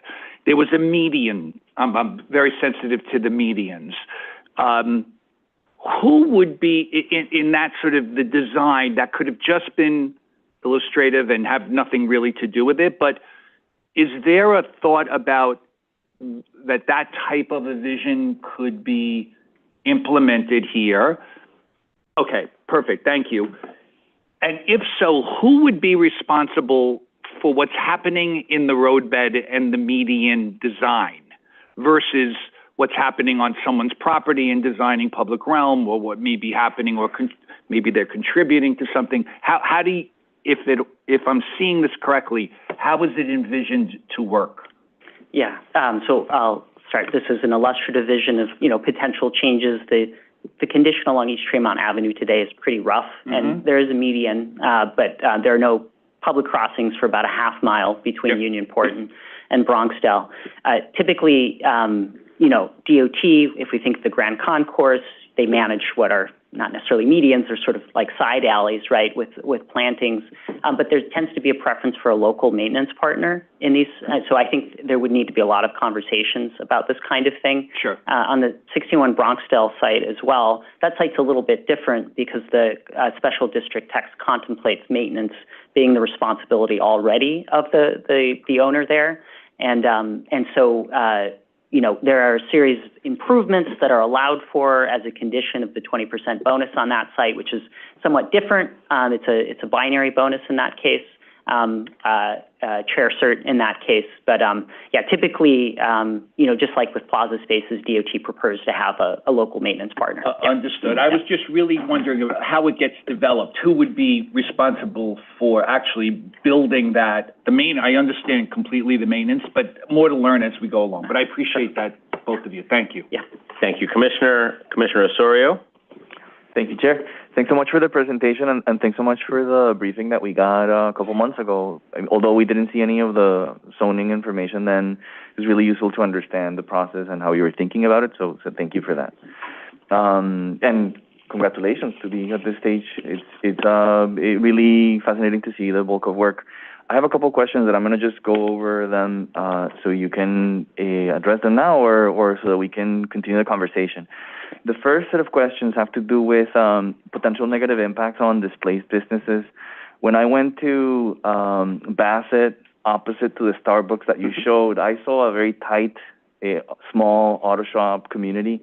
And so I'm wondering, what's been the engagement with them? What are the plans to mitigate displacement there? And why didn't that, or has that triggered a significant impact in terms of displacement of businesses there? Along the lines, but on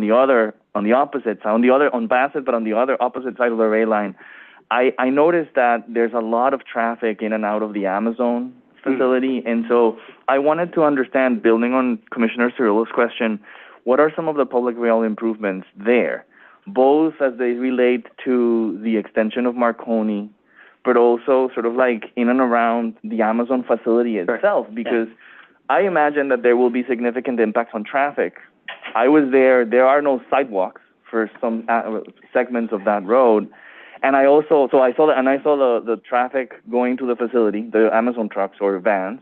But I also saw what you mentioned, the scooters. Yeah. Sort of like in and out as well. And so what seemed to be like already a really complex traffic situation, I mean, considering how Hutchinson Metro Center was developed and so forth, it sounds like an opportunity to bring them back as you sort of like highlight in the proposal, but also to address potential impacts on traffic there. So that's the second block of questions. And just a final question.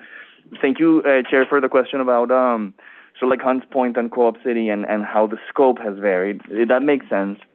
Just really quick, I'm wondering if we could see a cross-section of the stations in general, but particularly the Hunts Point one, to understand again how the public realm improvements in that particular case would connect with the subway station, the crossing of the overpass of the Bruckner Expressway there, and then maybe sort of like in a little more substance understand how, I understand that in the case of Hunts Point, you're staying away from sort of like land use substantive interventions.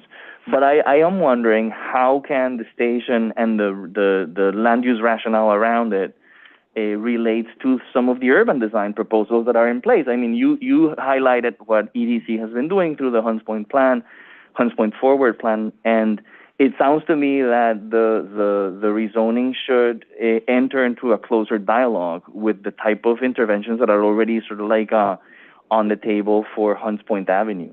Not to mention sort of like in your larger sort of like, and I'll finish with this, I promise, in your larger presentation, sort of like how life sciences is sort of like a predominant theme in that larger corridor. But I'm wondering how this relates to the workers associated with the food distribution center, which would be connected to the station through Hunts Point Avenue. And along those lines, sort of like how will we integrate rail, subway, however they're going to go from the station to the industrial area, and then potential maritime improvements that are also discussed in the Hunts Point Forward plan. Yeah. I'll do my best to succinctly, and I just want to offer, and I know Paul and Alexandra and others were very happy to have additional briefings or conversations to talk through some of the details on any of these questions. The last question, I'll suggest we have a joint conversation with EDC. I think that could be very productive. The question on the section, I think absolutely we can help to lay that out for you. In fact, I think Camila and others have already sort of done that kind of thinking, and we can visualize it together. On your first two questions, quickly, hearing your concern about displacement, particularly there, without getting into the details of the DEIS and what's in there, I will say we have had conversations with the property owners in the area. Some of them are very excited about the rezoning. There's a collection on the Bassett Ave Edge side in particular, and we've run into them a couple of times when we were out there over the years surveying and whatnot, and quite excited. Some of them we think will stay, and they'll have the right to stay, and we've been less stringent. There's a map there of the active frontage requirements, the Tier C frontages that are being created through City of Yes for economic opportunity. We haven't applied those on Bassett. Understanding Bassett in some ways will continue to be what it is for some time. I'll just, note we sort of constrained how far to the north we go with some of those considerations around displacement and whatnot to the north, including a bus parking facility as well as a ambulance facility up there. But I would be very happy to talk in more detail about what's in the DEIS and how that was analyzed. On the east side, I think it's a very interesting question. Joe mentioned the two Bassetts, and so just a curious point that the Bassett that's on the west side is a mapped city street. It's part of the city street. The Bassett on the east side is in fact not actually a city street. It's part of the larger Amazon property, and they control it. I know the MTA is in agreements with them about the extension of the bridge over it, but I'll just point to kind of that condition that the city has worked around. There's in fact no public land until you get to Marconi Street on the east side. But we've worked together with the MTA, and the MTA has worked closely with the property owner of the Metro Center atrium there.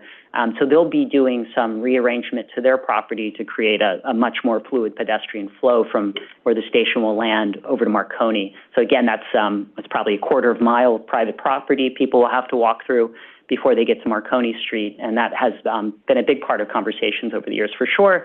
But we hear you loud and clear. We think eventually there might be a future in which something happens with the Amazon facility, perhaps when, it is adjacent to new transit service, and we can imagine potential future there. But, at the time, it is also a source of jobs in the East Bronx and is there, at least, for the time being. And so the focus has been a little bit working around that condition, which is their dedicated drive, which they are very protective of on the on-map Bassett Ave.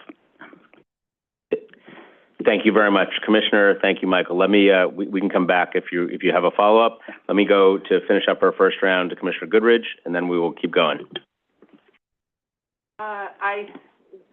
So my question is very likely not the first time you've heard it. It's probably a elephant in the room question. So, considering the fact that 75% of the housing units would be market rate, and for the affordable housing units, we've actually had, some from the Bronx that the starting income was $80,000. So sometimes those are not entirely affordable.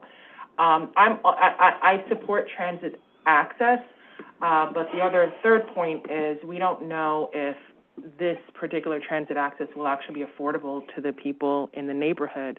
So the question is, what discussions have happened around whether this would spur gentrification and what would actually stop it? Sure. So that, because, the Bronx I've worked in the Bronx for many years, and even though I'm from Brooklyn, my personal opinion is that the Bronx has just a lot of history and people who have built the neighborhood and fought for particular planning, whether it's garbage or transit access, and so a lot of those folks are still there and would love to have access to something like this. And so my question is about access, because it's really, I'm sure this is not the first time you've heard this, is it? No. Okay, well, there you go. So yeah. I'm sure. I'd love to know that, just because it combines, it brings in some really great transit access that would be incredibly helpful, but going over it again, we don't know if that's going to be affordable to the neighborhood. It's unclear if it will follow the plan as Jamaica residents. And the second is that 75% of the housing would be market rate, and even the affordable ones aren't entirely clear if it would be affordable. So if you're from the Bronx and you make the income that's medium for that area, then how would you be able to access this and take advantage of it? It's definitely the kind of question we've heard a lot over the years in all of the community districts. I'll start, but I'll also encourage Paul if he has anything he wants to add. I'll just start by noting that the 4 stations are pretty diverse in terms of median household income. So Hunts Point is the lowest, and like much of the South Bronx, it tends to be in that sort of the 20s area. But as we get to Morris Park and Co-op City in particular, the median incomes in those areas is both higher than the Bronx, but also than the city, especially in the case of Co-op City. So there's a sort of a diversity of sort of income levels across the stations, Parkchester being kind of somewhere in the middle. That said, this is one of the first things we always heard every time we went out, this real meaningful concern about it. So you mentioned the 75%. I'll just say, and I think Paul can really give some more perspective on this, in the Bronx, we have seen very little development that is really that mix, that is, the 25% required MIH, and then the rest is market rate. It's not something I've seen in an application that I've managed since I've been at the Department of City Planning. It's possible, and I see Paul nodding, but it's possible that could change. But what we oftentimes see with housing development around the borough is that the development team will have the required inclusionary housing, but they'll enter into additional agreements with the Department of Housing Preservation and Development. And, the tendency is for those to be re-upped as well over time. So we're hopeful that it won't necessarily be the 25-75 mix. I'll also say that we heard a lot about desire for home ownership in the borough. People point to Parkchester specifically, and Co-op City as well, as 2 really great models of accessible home ownership. And, Parkchester is about 12,000 units, about 50% of those are home ownership, about 50% of those are rental. So we heard about that a lot over the years. We obviously had a number of conversations with HPD. Those continue. We're hopeful that the place where the East Bronx finds itself kind of both in terms of the cost of land, which is a real thing, and also the incomes that are common, that there actually are good opportunities here to pursue things like the Open Door program, or potentially some future, alternative to Open Door that allows for those home ownership opportunities. This is something we heard the most from Community Board 9 about the desire for home ownership and generally the community while we were out there. The other thing I'll just say is that if you kind of look at the map of the rezoning and in the area, we kind of heard it both ways. As we had scoping a year ago, there was a lot of concern that it was a lot of housing. there was also a lot of concern that the city wasn't taking advantage of this opportunity to create more housing. I think we've walked a line between, to the extent possible, providing for the opportunities for housing, principally in areas where there's no housing allowed today. So a lot of the M11 district, for instance, at both station areas, or this, C8 district along Bronxdale, or along Eastchester, while not going really into the too far and stepping down and being thoughtful about those transitions. Obviously, the changes in the local scale, they ripple out, and obviously they affect the larger area. But sort of lost the thread a little bit, but those are just some of the conversations we've had over the year. I do want to give Paul a chance if he would like to add any color to it. Okay, I just get a thumbs up. So, yeah. Thank you, Michael. Thank you, Commissioner. Let me go to Vice Chair Knuckles. Thank you. Paul, salutations to your team. This is quite a vision. This is what happens when you move to the Grand Concourse, right? more grand in your vision. I just want to confirm what I think I've read, and that is around the corridors of East Tremont, adjacent to Parkchester, and of course the Morris Park area. The density that you envision there would come principally, if not exclusively, from the rezoning of manufacturing and commercial parcels, as opposed to any modification of residential zones. Is that a correct interpretation? Yeah, that is correct, although it is a mix. There is a small portion of residential. Just so I'm not the only one talking to the Commission, so you can get a break from me. I don't know if Tun or others would like to add any color to that, but I'm also happy. Yeah, I would just say you're absolutely correct. The predominantly, mostly C8, low-scale manufacturing, underutilized property, very small portions of residential that we're actually touching as part of the proposal. And just reiterate what the residential modifications would be again. Okay. Yeah, sure. So in the areas that are today zoned residential, which aren't many, they're principally R4, right. A little bit of R5, and those would go up to essentially an R6 district. And there, as well as on the south side of East Tremont, we're not actually changing the zoning there. The R6 zoning there has been working quite well, and there's been a lot of housing production there. And recognizing that this isn't, the same necessarily subway service, but we will extend the special district to that side. It's more of an urban design question about getting a consistent built form on both sides of East Tremont Avenue. And then at Morris Park, there is some rezoning that is technically existing R4 districts, but I'll just note it's on the Health and Hospitals campus. Right. It's part of a larger vision for a future potential redevelopment of a parking lot there on that campus. It's not used as R4 today, and in fact, parking much of it, as well as a parcel with some buildings that aren't currently being used. And the housing on those campuses would be exclusively for healthcare personnel, or would it be accessible by the larger community? Yeah, the vision is that it would be more largely accessible. I will say that, the specifics of what develops on those sites, would come with time, but they would allow for market rate. I'll just say that, over the years, my very first project before the Commission was 1776 Eastchester, one of those few MIH projects that showed up on the map. That was specifically for nonprofit hospital staff dwelling units for Montefiore Hospital. Those haven't actually materialized yet, but we still understand that they have a real need for that. And so, we could imagine that kind of mix as well happening over there. Thank you, Chair. Thank you, Vice Chairman. Commissioner Gold. Thank you. Just a point or two of clarification. So it looks like obviously a very thoughtful plan and an exciting plan. But just as I look at the zoning step down as we get further from the station, I guess the question I have as I think about it is, given it really is a historic opportunity to create housing that we're taking advantage of, or advantage is the wrong word, should we be doing more of the R8 or R8X as we transition away? Like, what's sort of the right mix there, just to make sure that, as we go through the process, we are getting as much housing as we can? Yeah, I think it's a really good question. I'll start it. I'll encourage. I see Paul standing here too, so he may have something to add. I think as a sort of a design consideration, also, but really taking seriously some of the concern we heard publicly.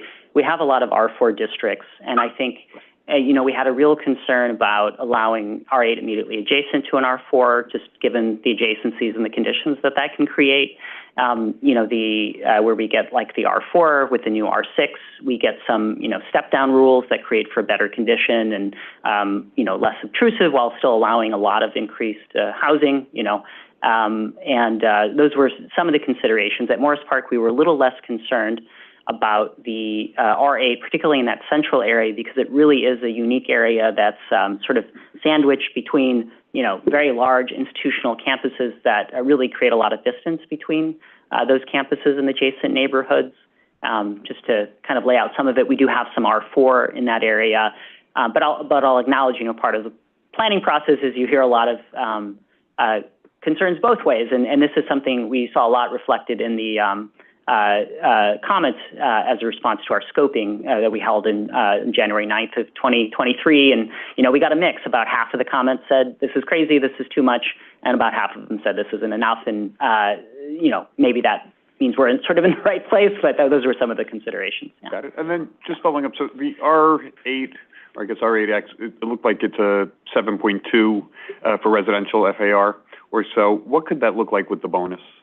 Yeah, so, that's a good question. So the bonus there, could be up to at Morris Park, and that's only applicable at Morris Park in subdistrict B1. It would be an up to 20% bonus, right? So, that 9 or so. Yeah, that's right. So, but that's at the discretion of the City Planning Commission as to how much would be awarded based on the proportionality with the improvement proposed. And also just to note, within the special district text, the additional height allowance through the authorization for that additional FAR would be limited to no more than 25% above what the existing district allows. Perfect. Thank you. Thank you, Commissioner. Before I go to round two, let me just make sure there's no other commissioners that have not had a chance in round one. Go ahead, Commissioner Marin. Anybody else? Sure. Okay, go ahead. Round one is the last. And thank you for the presentation. To then special thanks to the Bronx office, who I had a pleasure to sit with a couple of months ago. My only question would be, I really applaud the proposals. I see what's going on in terms of Morris Park and Parkchester and the housing density that's added there. I know there isn't much opportunity in Co-op City, but I would opine that in Hunts Point there are many opportunities, and I don't see that we've touched on any housing opportunities in conjunction with this proposal. So I would just encourage you to talk to that, and maybe think about that. There are many buildings that are in the fringes of manufacturing districts. There are many buildings that are slam dunk in the middle of manufacturing districts, residential buildings. And I think this is an opportunity for us to improve those communities for those neighbors. There's a lot of charter schools that have gone up. Spofford Center has gone up. You mentioned the Spofford Center, but there's no mention of the connections there, of how you get there, what's in between, the monastery that's there. Can you speak to that, please? Yeah, I'll be honest. So it's a really great question. What I'll say and I've been here a year or so, but going out and doing outreach, when we go to Hunts Point, we hear some of those same comments. So I do think, as we move through the public review process, as we look at making improvements around the stations and things happen, certainly, we want to look at the built form, obviously, in collaboration with EDC, to think about, to your point, like where there might be opportunities for growth and development that's outside of sort of the industrial, the fish market and those kinds of things, like moving forward. So definitely something that we've heard from folks when we've gone out just to talk about the stations. I would also posit that if there was homeownership and, true homeownership, you'd have more interest in the community, because you have folks that work at the Hunts Point produce and fish market that would like to be in the neighborhoods but can't afford it because they make just too much for those buildings that are coming online. Yeah. So while there is a concern about, gentrifying, as Commissioner Goodrich mentioned, and there's always concern throughout the city, I don't think that I'm scared of it. I think that this presents an opportunity for us to house the people that are there that do make those income levels that want to stay. I will also posit that I do not believe, and I will continue to mention, that making a building or a community stay at 40% AMI is good or healthy for the city. That community will continue to stay poor perpetually, and that's what we've seen in the Bronx, and I'd like to move away from that. Great. Thank you for that. Thank you, Commissioner. Okay, now we're going to move to round 2 of questions, and I am going to go first to Commissioner Benjamin for 5 minutes, and then to Commissioner Osorio for 5 minutes. I don't actually need 5 minutes.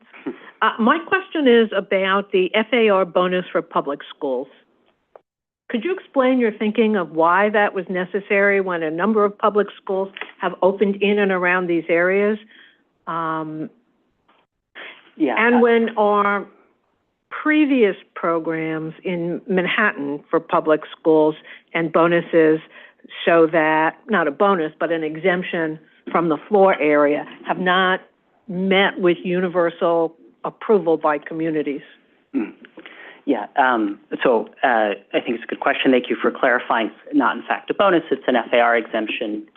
So, you know, the intent there is we do have an impact on school seats. As we don't have a lot of public land to work with. We have been working with our agency partners that either have public land or are interested in siting a school in the area. The intent there was to provide that as an additional form of flexibility where appropriate. There's some provisions that limit where it applies, and you know, we can't be certain that it would develop in that way, but we wanted to make sure that we were creating an incentive for a large site that might redevelop to consider setting aside space for what might be, you know, a needed school in the community. And I'll just say this is, you know, one of the concerns. We were out at a number of community organizations, the Van Ness Neighborhood Alliance, the Morris Park Neighborhood Association, and so forth. And the concern about schools, the concern about at least facilitating schools was something we heard a lot about. And so the exemption is just that. It's providing for some additional flexibility. It does have a requirement tied to it that it would need to be an approved public school. You know, it's not given as of right, and there would have to be those agreements in place. And I don't know, Paul. Yeah, no, I would just say, you know, again, I think, you know, to Michael's point, scarcity of land, knowing one that we would have an impact, and so we wanted to have as many options on the table to site a school. And so again, this gives the flexibility when they redevelop, like potentially if they meet all the SCA requirements, to site a school on some of these larger sites. And could it be used with other bonuses? Let's say in the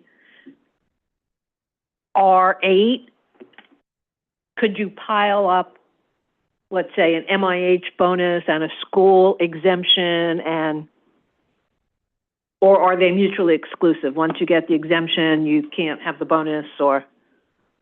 I think with MIH, you know, if the universal UAP, I always get that mixed up. But anyway, with UAP, you know, there's a maximum in terms of the additional floor area and the height. So you could couple that, assumably, with the floor area exemption for schools. Again, those on larger sites, and typically what SCA would like is those to be separate buildings, but you could conceivably on one site have multiple layers of MIH with the floor area exemption with a school potentially. But on a limited number of sites, because obviously they need to be large enough to accommodate both the footprint of whatever they're proposing, plus the school, and there's other considerations as well in terms of egress and access on that site for schools. And last, the definition of public schools would include a pre-K, which doesn't need much space. Does it include a charter school, which is public? What is the definition of public school? Yeah, so it is not a charter school as conceived currently, so it would need to be a public school. So charter schools are public schools. Well, I'm sorry, it would need to be a, you know, New York City schools facility as we contemplate it. And it's just an important note, the bonus itself for the school is limited to 100,000 square feet, which is, you know, our understanding of a pretty good school size, but is really, you know, with a mind towards more the kind of the elementary where we see the impacts more. In fact, in the sort of later grades, that we in fact see a sort of underutilization more generally. And that's why I'm thinking of the pre-K. Yeah. That there's a vast need for pre-K, which is smaller. Yep. And I can see this bonus being used and piled. So that's something you may want to think about what is the definition of public school, and given the fact that charter schools are so frequently looking for space, and that how you define it is really critical. Yeah, thank you. That's it. Great. Thank you, Commissioner. And Commissioner Osorio? No need, I can wait. I can wait for the written response, especially on the Marconi expansion and the Amazon. Thank you. Great. Thank you, Commissioner. Seeing no other commissioners with questions, we want to again thank the Bronx office for all of your attention to this. We know that we're at the official beginning of the process, but we are far from the beginning of this process, but we'll look forward to seeing this through ULURP and bringing it back here for a public hearing at the City Planning Commission before long. But again, congratulations to you all.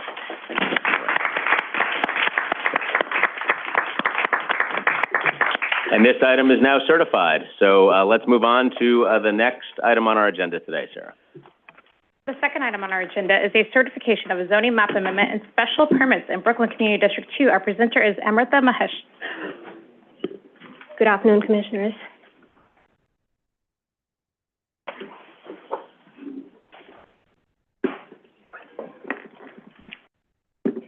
This is a private application by 500 Kent LLC and the United Jewish Organizations of Williamsburg to facilitate the development of a 23-story, 576,000 square foot commercial development with 49,000 square feet of publicly accessible open space at 500 Kent Avenue in the South Williamsburg neighborhood of Community District 2 in Brooklyn. The applicant is seeking a zoning map amendment to modify the existing M31 district to an M15 district, a special permit to waive waterfront bulk regulations, and a special permit to allow a public parking garage. Additionally, the applicant is seeking a chairperson certification to demonstrate compliance with waterfront public access area requirements. The project area is located along the waterfront. It is bounded by the Wallabout Channel to the west, Division Avenue to the north, Kent Avenue to the east, and the Brooklyn Navy Yard to the south.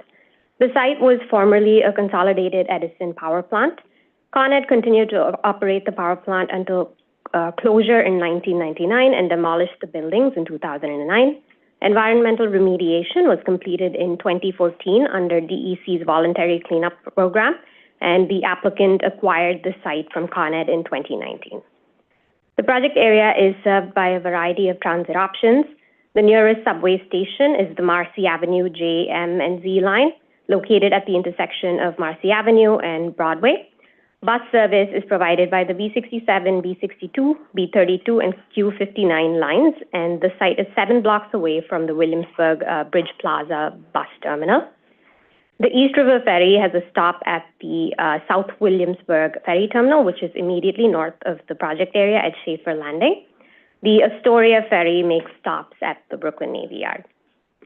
In addition, the site is in proximity to city bike stations. A two-way bike lane, part of the Brooklyn Waterfront Greenway network, runs along the west side of Kent Avenue. The surrounding area is characterized by a wide range of building typologies and uses, including residential, mixed-use, commercial, and industrial uses. The Brooklyn Navy Yard is a 300-acre campus that is located adjacent to and south of the project area and includes a mix of industrial, maritime, and commercial uses. To the north of the project area, there are multiple 14 to 24-story residential and mixed-use developments with waterfront public access areas. And to the east of the project area, the upland blocks are primarily improved with a mix of 6 to 7-story multifamily elevator buildings and 3 to 4-story multifamily walk-ups with some commercial and institutional uses located along Division Avenue. Also to the east are open spaces as well as multifamily residential housing, including multiple NYCHA communities. The project is located within an industrial business zone. The surrounding area is mapped with several zoning districts, including M21 and M31 manufacturing districts, R7A and R7X contextual mid-density residential districts, and R71, R73, and R6 mid-density non-contextual residential districts, as well as some C13 and C24 commercial overlays. The project area is an irregularly shaped lot with a total lot area of approximately 115,000 square feet. It has approximately 220 feet of frontage on Division Avenue, 370 feet of frontage on Kent Avenue, and 520 feet of shoreline along the Wallabout Channel. In the last 2 decades, a number of land use applications for zoning map amendments and other discretionary actions were approved, which facilitated the nearby waterfront developments, including 470 Kent Avenue, formerly known as Rose Plaza, Schaefer Landing, and 420 Kent Avenue, among others.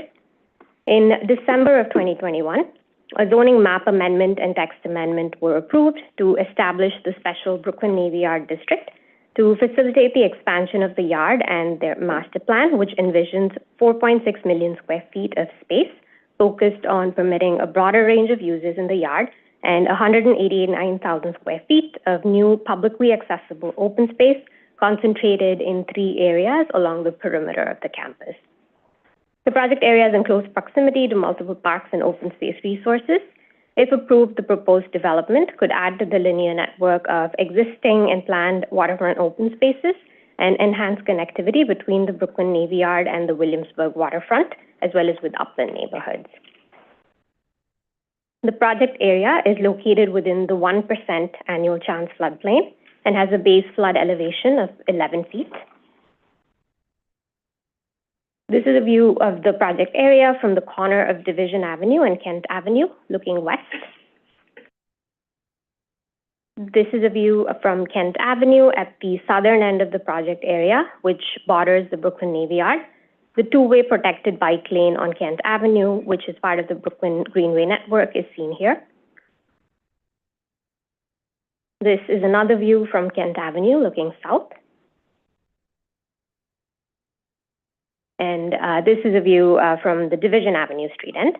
The project area is to the left of the image, and to the right is the 470 Kent Avenue mixed-use development currently under construction. And this is a view along Division Avenue looking east towards some of the upland multifamily residential developments. The proposed development is a 23-story office building comprised of roughly 555,000 square feet of commercial floor area and 20,000 square feet of retail floor area. It would include approximately 49,000 square feet of public open space. The proposed development would consist of 1 building with 3 segments of varying heights. The north base would be located along the corner of Division and Kent Avenues. The north base would be a 5-story segment, 82 feet in height. The south base would be located along Kent Avenue and would be 4 stories, 64 feet in height. Floors 5 through 23 would include commercial space and would rise to a height of 352 feet. A sky bridge would connect the north and south segments. The building would be accessed through multiple entrances from Kent Avenue and from the public spaces as well. The proposed development would have required waterfront public access areas comprised of a shore public walkway and supplemental public access areas totaling approximately 23,000 square feet. The site has a 50-foot wide visual corridor requirement along the southern edge as well. Additional public access areas totaling approximately 26,000 square feet are proposed. These include a corner entrance plaza at Kent Avenue and Division Avenue, a cut-through space between the north and south building bases, and public access through the visual corridor as well. The ground floor of the north base would contain retail space. The south base would include office space and building lobby space. Arcades accessible to building tenants are proposed along the shore public walkway frontage. And the proposed development would include a below-grade public parking garage with 234 spaces accessed from Division Avenue, as well as 2 loading berths accessed from Kent Avenue. A truck maneuvering area internal to the site would be provided in order to minimize potential traffic and modal conflicts along Kent Avenue. The site and building designs incorporate grading strategies that are intended to mitigate flood risk while ensuring ample connectivity with the water's edge. The proposed design flood elevation is 15 feet. I'll now walk through some illustrative renderings of the proposed development. This is a view from the corner of Kent Avenue and Division Avenue. And this is a view of the site entrance from the Division Avenue street end. This is a view of the proposed visual corridor from Kent Avenue. This edge adjoins one of the Brooklyn Navy Yard's proposed master plan sites And this would allow for the proposed public spaces to connect over time. Here is an overall view of the waterfront esplanade and the proposed PAA, which slopes down towards the esplanade and has a bi-level walkway condition.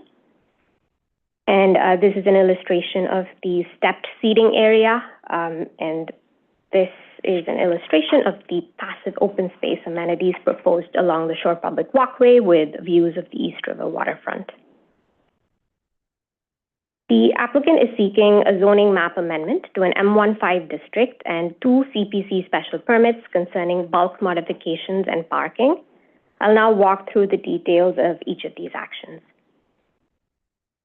The applicant is proposing to rezone the project area from an M31 district, which is a heavy industrial district, to an M15 zoning district. M15 districts would permit commercial manufacturing and manufacturing uses at 5 FAR and community facility uses at 6.5 FAR. New developments on waterfront zoning lots in M15 districts may rise to a maximum base height of 65 feet before a 10-foot setback is required on wide streets, a 15-foot setback is required on narrow streets, and a 30-foot setback is required from the shore public walkway frontage. The maximum permitted height is 185 feet. Parking is not required in M15 districts. The applicant is seeking a special permit to waive bulk regulations on waterfront lots. The CPC may permit such modifications if the Commission finds that the proposed changes will not adversely affect access to light and air on surrounding waterfront public access areas, streets, and properties, and will result in a better site plan. The applicant is seeking to modify the maximum base height of 65 feet to allow base heights of up to 130 feet and modify the maximum building height of 185 feet to allow up to 355 feet. An initial setback distance of 10 feet from a wide street and 30 feet from the boundary of a shore public walkway is required above the base height of 65 feet. A setback waiver is being requested to allow portions of the building to rise sheer along Kent Avenue and portions of the building to encroach the initial setback distance along the waterfront frontage. The maximum width of any story of a building that faces a shoreline entirely above the maximum base height of 65 feet cannot exceed 100 feet in width. A waiver for the width of the building wall facing the shoreline is also being requested to permit up to 343 feet due to the proposed development's massing configuration. Additionally, the bulk special permit approvals also include building design controls that address aspects including minimum levels of glazing for ground floors, design glazing and height requirements for the sky bridge, and screening requirements for mechanicals and rooftop structures. And the applicant is also seeking a special permit to allow a public parking facility. The Commission may permit public parking garages with any capacity, provided that certain findings focused on ensuring that the use does not adversely affect the surrounding area or contribute to traffic issues are met. The Commission may prescribe appropriate conditions and safeguards to minimize adverse effects on the character of the surrounding area. The proposed development would include a below-grade parking garage with 234 spaces and 12 reservoir spaces. The parking garage would be accessed from an on-grade entrance ramp located along Division Avenue. The parking garage curb cut on Division Avenue would be 22 feet wide. Pursuant to Local Law 78 of 2021, this application requires a racial equity report because it would increase the amount of permitted non-residential floor area by at least 200,000 square feet. The project area is located in the Brooklyn Navy Yard neighborhood tabulation area, which did not meet the minimum criteria to calculate displacement risk due to the population being 5 persons in 2020. The adjacent neighborhood of Williamsburg has a higher displacement score, and North Side, South Side has a lower displacement score. The graph to the left is the share of the total population of the labor force by race and ethnicity in the local area as compared to the borough and the city. In the 2017-2021 period, an estimated 77% of the Asian population, 67% of the Black population, 74% of the Hispanic population, and 87% of the white population were either employed or seeking work. The graph to the right shows the share of the population 25 years and over by the highest level of education attainment. The local area has a greater percentage of individuals with a bachelor's degree or higher as compared to the borough and city. A draft environmental impact statement was prepared pursuant to the requirements of SEQR. The DEIS determined that the project would have significant adverse impacts in the categories of transportation, traffic, and pedestrians, and construction traffic. Mitigation measures are identified in the DEIS and will be explored further in the final environmental impact statement. Waterfront Revitalization Program consistency review was completed as well, and the project was determined to be consistent with WRP policies. That concludes my presentation, and I'd be happy to answer any questions. Great, thank you. Let me see if there are questions. I will note we've got here a map amendment from M31 to M15, 2 special permits. That's right. Correct? Okay. Commissioner Osorio. Thank you, Chair. Thank you for the presentation, and congrats on the environmental impact statement. I thought it was very detailed. I especially appreciated how the waterfront revitalization program analysis got bumped up into Chapter 2. That's very useful. All of my questions are about that, though. So, this is an IBC. This is a significant maritime and industrial area. We're proposing as rezoning. We're proposing commercial and office and parking in an area that the city's comprehensive waterfront plan suggests has to be somehow supportive of industrial uses, industrial workers, and preferably maritime-dependent uses, given everything that we just discussed. I mean, this is in front of the Brooklyn Navy Yard.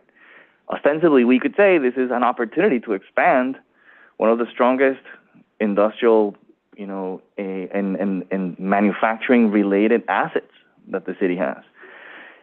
And we're doing that in a moment where we couldn't see more retail vacancy, office space vacancy, et cetera. So I want to understand what is the land use rationale that legitimizes, that proposal, number one.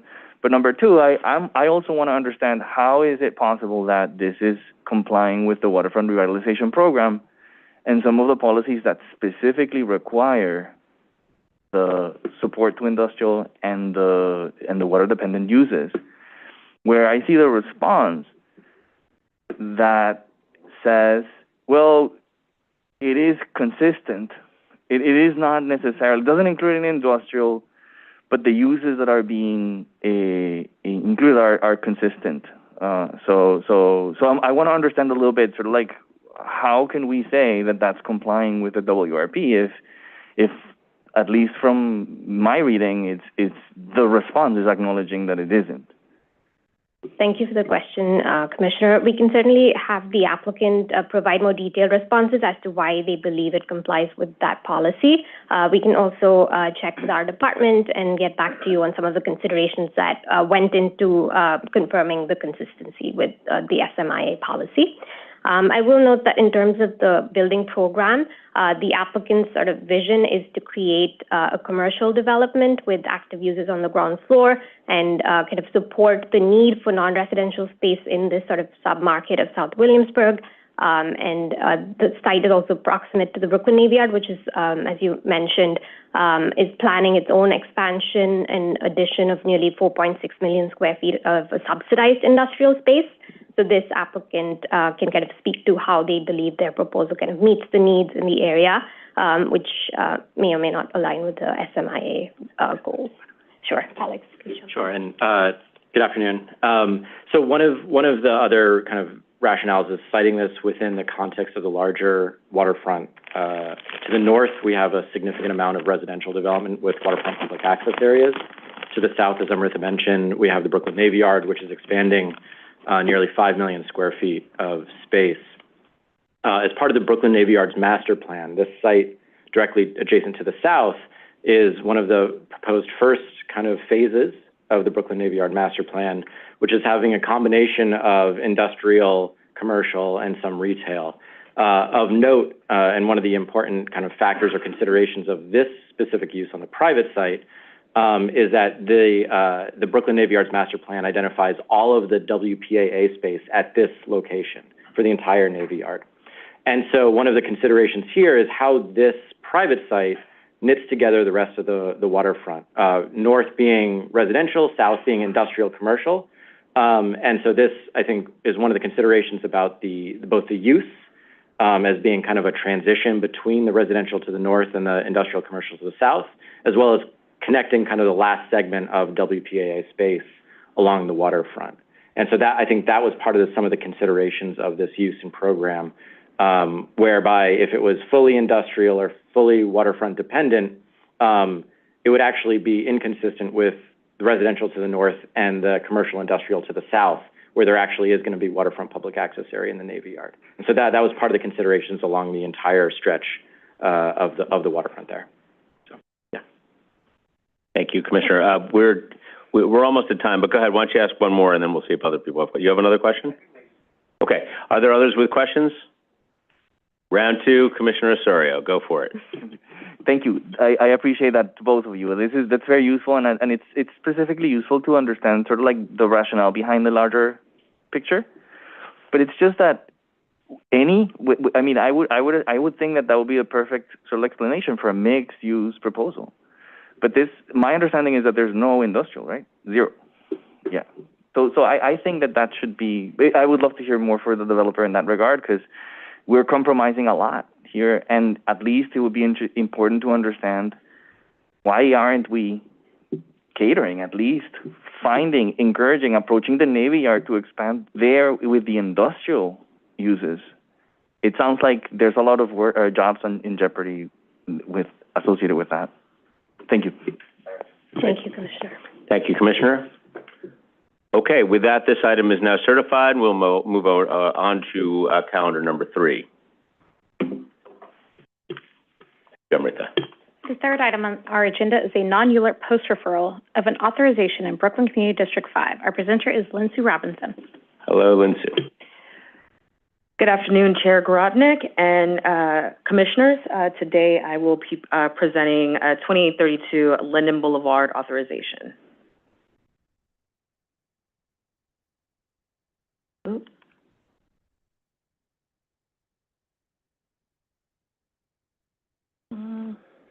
Sorry, I don't think it's changing. Oh, there we go. There was a delay. Okay. This is a private application by 2832 Linden Boulevard, LLC, for zoning authorization to allow a street wall greater than 185 feet in width to facilitate a new 3-story, 129,000 square foot long-term care facility with 240 beds at 2832 Linden Boulevard in East New York, Brooklyn, Community District 5.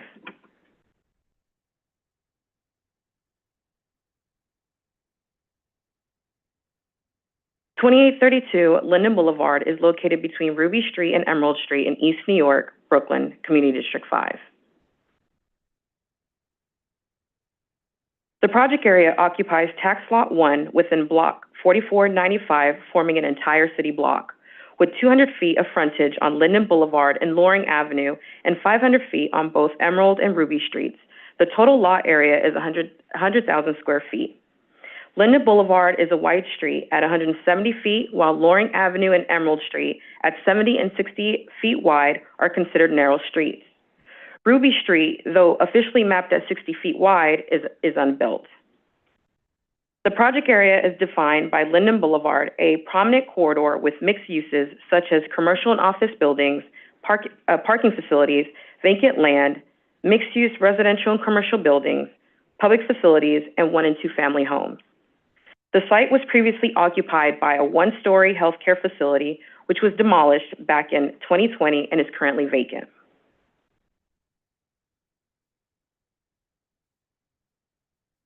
Apologies.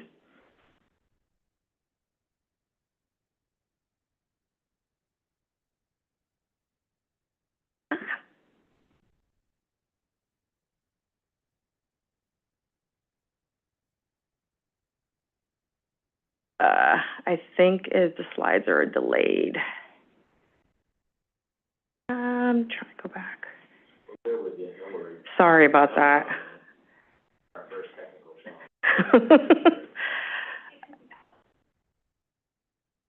Okay, so I'm currently on slide 4 for project area and surrounding area. Yes, please.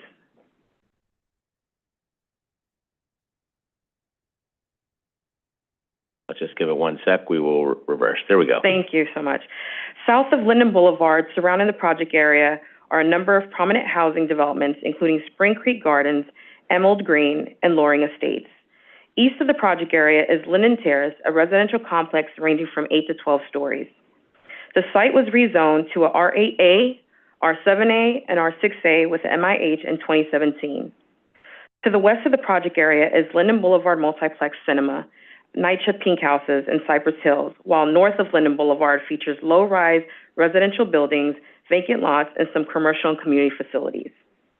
Approximately 1.3 miles west of the project area is the 3 train, which is New Lots Avenue subway station. The Grant Avenue subway station is half a mile north. Several bus routes include B13, B14, B15, B20, and BM5, which serve the area, providing convenient access to various locations.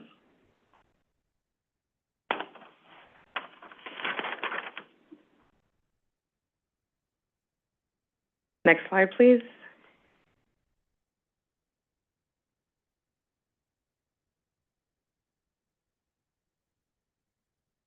Go back one. Yep, thank you.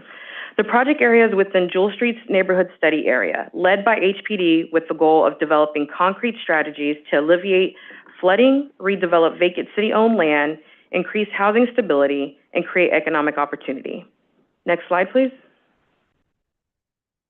The site has maintained an R4 zoning since December 1961.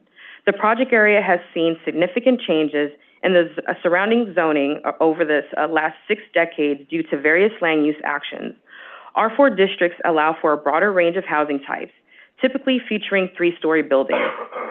A R4 district permits a maximum residential FAR of 0.75 and a maximum FAR of 2.0 for community facility uses. The maximum base height is 25 feet and maximum building height is 35 feet. Other zoning districts in the surrounding area include a R6 southeast of the project area and an R8A, 7A, and 6A with a C24 commercial overlay located to the east of the project area at Linden Terrace. Next slide, please.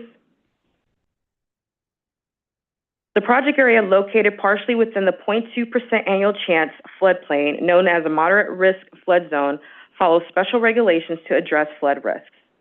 This area, identified as the 500-year floodplain per FEMA's 2015 preliminary flood insurance rate maps, requires careful design consideration for resilience against potential flooding events. Next slide. Now I will walk you around the development site for context. Here is a view of the existing development site facing southeast from Linden Boulevard with Linden Terrace residential housing development in the background. Next slide. Here is a view of Emerald Street facing south from Linden Boulevard with a development site at the right with Linden Terrace to the left. Next slide. Here is a northeast view from Loring Avenue of Ruby Street, which is mapped as an unbuilt street with a development site at the right and Linden Terrace in the background. Next slide. Here is a final view of the north side of Linden Boulevard facing northwest from the development site, showing a 15-story residential development in the background with 2-story garden apartments next door and a McDonald's 2 blocks over. Next slide. The proposed development aims to provide a new home for the existing Oxford nursing home currently situated at 144 South Oxford Street in Fort Greene, as seen here, which was constructed in 1912. The existing Fort Greene facility has become outdated, failing to meet contemporary nursing home standards. Adapted from its original use as a meeting hall, it faces challenges such as ADA accessibility issues, antiquated building systems, and an inefficient layout and limited light and air. The applicant had previously pursued a rezoning of Red Hook from 2002 to 2016 in an effort to replace the Fort Greene facility, but these attempts were unsuccessful. After an extensive 20-year search for an alternative nursing home location, the applicant acquired the 2832 Linden Boulevard development site. Next slide, please. To facilitate the proposed development, the applicant is seeking a zoning authorization to allow a street wall greater than 185 feet in width for a long-term care facility featuring three stories with a total floor area of 129,000 square feet and a community facility FAR of 1.29. It will include 240 beds issued by the New York State Department of Health. The building itself will rise 44 feet. Next slide. The proposed development incorporates deep floor plates with setbacks and courtyards to maximize the flow of light and air to residents. It facilitates the provision of landscape interior courtyards, and from an operational standpoint, it allows for efficient supervision and the care of residents. However, these features lead to an aggregate street wall width of 404 feet, exceeding the 185-foot maximum permitted for long-term care facilities in an R4 district. Vehicle access is arranged on the side streets with 2 loading berths on Ruby Street and 43 parking spaces for staff where 23 are required. Landscape gardens enhance the yards, increasing the site's permeability. The proposed development complies with New York City's 2014 building code. However, the applicant has elected to go beyond these requirements by flood-proofing the cellar, which includes non-essential uses for the operations such as a garage, laundry room, kitchen, and maintenance shop with the flood-resistant materials and window shutters. Flood mitigation includes the installation of retention tanks and backflow prevention devices. Additionally, the applicant emphasizes flood resistance by placing essential equipment on the roof and above potential flood levels, safeguarding generators, boilers, and coolers. Landscaping plans will be implemented for stormwater absorption and reducing stormwater runoff. The use of robust building materials is planned to ensure resilience against current and future coastal hazards. Next slide, please. As mentioned in the previous slide, the proposed development incorporates an aggregate street wall width of 404 feet, exceeding the 185-foot maximum permitted for long-term care facilities in R4 districts. In accordance with Zoning Resolution 23-463, the City Planning Commission may permit an aggregate width of street wall that exceeds 185 feet. A zoning authorization is being sought to allow a street wall greater than 185 feet in width to facilitate this new long-term care facility. Findings for this authorization include the street wall is adequately articulated by design features such as variable setbacks, stoops, bay windows, or changes in the heights of the building. And the development or enlargement will not conflict with buildings on the surrounding blocks. Next slide, please. For finding 1, the applicant has stated the proposed development's aggregate street wall along Ruby and Emerald Street spans 404 feet and is articulated with setbacks ranging from 8 to an estimated 20 feet. The materials vary from transparent glass within setbacks offering views into common areas to brick cladding for privacy in segments closer to the street. To avoid monotony, the Emerald and Ruby Street articulations provide aesthetic interest. Ground level setbacks on Linden Boulevard and above the first story on Loring Avenue create large landscape courtyards visible to the pedestrians.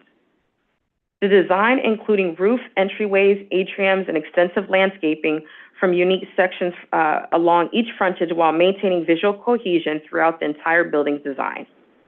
Next slide, please. Moving on to finding 2. The applicant stated the proposed development aligns with the surrounding buildings on adjacent blocks. To the east, Linden Terrace, rezoned in 2017, features a recently constructed 12-story building at 2858 Linden Boulevard, containing 235 apartments. The 8-story step down at the back of Linden Terrace, closer to Loring Avenue, mirrors articulations on Emerald Street, similar to the proposed development. With the height of 3 stories, the proposed development will not conflict with the adjacent 8 to 12-story buildings. Next slide, please.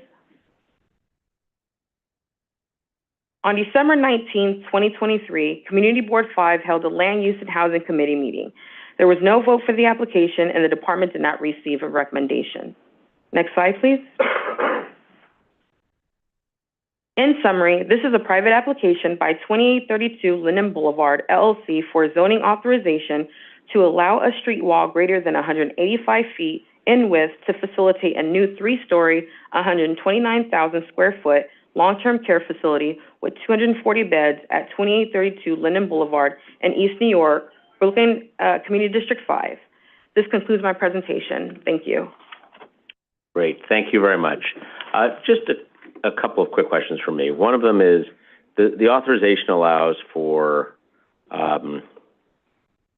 the aggregate width of the street wall to exceed 185 feet, correct? That's correct. Mm-hmm. And how many feet total are they proposing? They're proposing 404. Okay, so if it meets the findings of the setbacks, variation of material, green areas out front, et cetera, then that would be the justification for the authorization from the commission. Okay, I got it.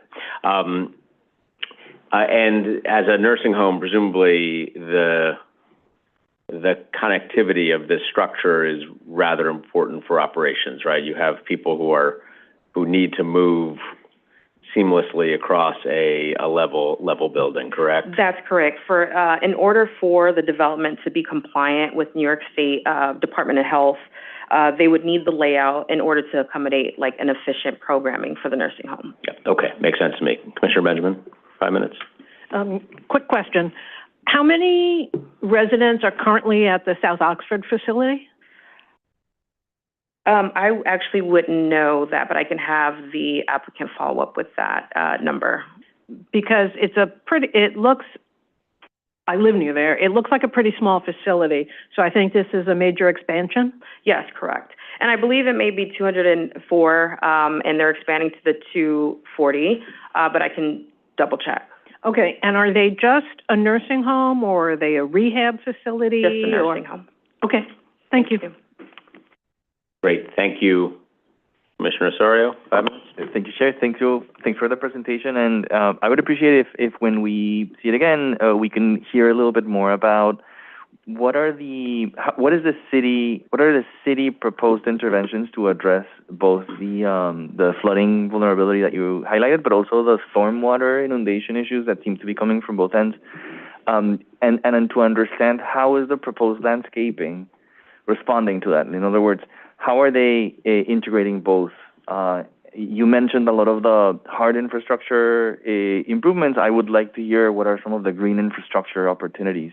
The rendering that you shared suggested that there is some thinking about that. I would love to see a little more detail in that regard. And then the other question is, this sounds like, both in terms of the size of the building and so forth, a perfect opportunity for some of the low energy standards that the carbon neutrality proposal suggested. So I would love to hear if that's been part of the conversation with the applicant, but also specifically, what are some of the thinking about potential resiliency energy strategies here to keep the building in power during potential outages, given the nature of the facility, and also whether or not, and if not, why not, what are the plans for renewals, clean energy resources in the building? Thank you, Commissioner, for the question. The development can be built as of right. However, our preview is only limited to the street wall and the findings of this authorization, but we can definitely have the applicant team follow up with a written statement providing more details for you in the CPC package. Thank you. Yeah. Great. Thank you very much. And with that, we will schedule this one for a vote, but we will ask the applicant to follow up with the answers to those questions. Thank you very much, Lindsay. Thank you. We appreciate it. Sarah, let's move on. The fourth item on our agenda is a non-ULURP post referral of an authorization in Brooklyn Community District 9. Our presenter is Kyra Cuevas. Hello, Kyra. Hi, good afternoon, everybody. Good afternoon, Commissioners and Chair Garodnick. Today, I will be presenting a fresh authorization application that is here for post referral at 975 Nostrand Avenue. Next slide, please. The project is located within Community Board 9, which is also Crystal Hudson's district. Next slide, please. This seems to be problematic here, too. This is a private application by Nostrand Green LLC to build a 9-story residential building at almost 250,000 square feet, which includes 15,790 square feet for a fresh food store, which would require a zoning authorization to allow the increase of a maximum building height by up to 15 feet or 1 story. Next slide, please. The proposed development is located within the southwest portion of the Crown Heights neighborhood and borders the northeast portion of Prospect Lefferts Gardens, and bounded by Montgomery Street on the north, Clove Road on the east, Empire Boulevard on the south, and Nostrand Avenue on the west. 3 bus lines, including the B43, B44, and B49, are within 1 block of the project, as well as 2 subway lines that you'll see over here, the 2 and 5, and the closest one being the Sterling Street Station, which is 1 block south. The immediate surrounding area includes a mix of institutional, commercial, multifamily residential buildings with a range from 1 story to 6 stories, and a few vacant lots. Community facility uses include schools scattered north of the site. There are a handful of open space resources within half a mile of the surrounding area, including the Mark and Jason's playground to the south and Dodger playground to the west. The project is located on the eastern edge of an R7-1 district and across the edge of an R6 district. R7-1 districts are medium-density residential districts that permit community facility uses and allow up to a maximum FAR of 4.6. R5 and R2 zoning districts are further east and demonstrate a great array of residential density. This image here shows a view of Nostrand Avenue taken recently just last week on January 18th, and it looks directly onto the project site, showing that the project is currently under construction, almost complete with the as-of-right component topping out at 7 stories, which, like I said, has almost been complete. The same is true for the next 3 views. This one, which is a close-up of the previous view, this one looking west onto Nostrand Avenue onto the development itself, and the next slide, which is looking west onto Clove Road. As I stated before, this authorization will facilitate a 9-story mixed-use building with a total of almost 250,000 square feet of floor area, 222,000 of which would be residential floor area, resulting in 328 dwelling units, 25,000 of which would be commercial floor area, almost 16,000 of which would be allocated to a fresh food store, which you can see highlighted in the red boundary. This would also facilitate the construction of 193 required accessory parking spaces, and the 2 actions that are required to facilitate this is a certification for a fresh food store and an authorization for additional height. DCP has reviewed and confirmed that the application has met all requirements for the fresh authorization. Certification. An authorization is required to facilitate this project to modify maximum building height pursuant to Zoning Resolution 63-22. There are 3 findings which I will walk through now. As you can see on this slide, the height waiver or authorization adds 15 feet or 1 story of additional residential use. Therefore, the waiver permits a height of 95 feet along Nostrand Avenue as opposed to 80 feet. In order to grant an authorization such as this, the Commission shall find that, finding A, the modifications are necessary to accommodate a first story utilized as a fresh food store. The applicant has responded that without additional height and the ability to accommodate the reallocated fresh floor area, the provision of a fresh food store would not be economically viable, and the project cannot proceed as currently proposed. Finding B states that proposed modifications should not adversely affect the central scale and character of the adjacent buildings and any adjacent historic resources. The applicant has stated that the scale of the development is similar to the neighboring building at 958 Nostrand on the adjacent block, which measures 7 stories in height. Finding C states that the proposed modifications will not unduly obstruct access to light and air of adjacent properties. The applicant has stated that setbacks from the east street wall would prevent any obstructions from any windows or adjacent buildings. Additionally, a minimum 60-foot rear yard equivalent between Nostrand Avenue and Clove Road building segments ensure access of light and air between the two building segments of the proposed development. This application was referred out to the Community Board for 45 days. During that time, the applicant presented to the Community Board Land Use Committee in December, along with the December full board. 7 members of the Land Use Committee voted in favor of the proposal with 1 abstention. However, no quorum was present at the full board, and therefore a vote was not granted. In conclusion, the proposed action would facilitate the development of a 9-story residential building with 62 additional dwelling units. Please let me know if you have any questions. Thanks so much. Commissioner Dweck? Thank you. I'm a little confused how 15,790 square feet equates to 62 additional units being built. Sure. So, and then I have a question on the height also. Mm-hmm. We're looking to bump the height from 86 to 95, but it's my understanding that in R71, the maximum height is 135 feet. So what am I missing there too? And another of the findings requires that it's economically, that we prove that it's economically viable without the fresh bonus. It wouldn't be economically viable. From what I understand, this project's already almost complete, and it was required as part of the sale or purchase of the property that they rebuild the associated or a similar size supermarket. So can get some clarification. Sure. So to your first question, where we got the 62 dwelling units, so to clarify, let's just go back to the correct slide. So hold on one second. So basically, the authorization here, which is the 14 feet.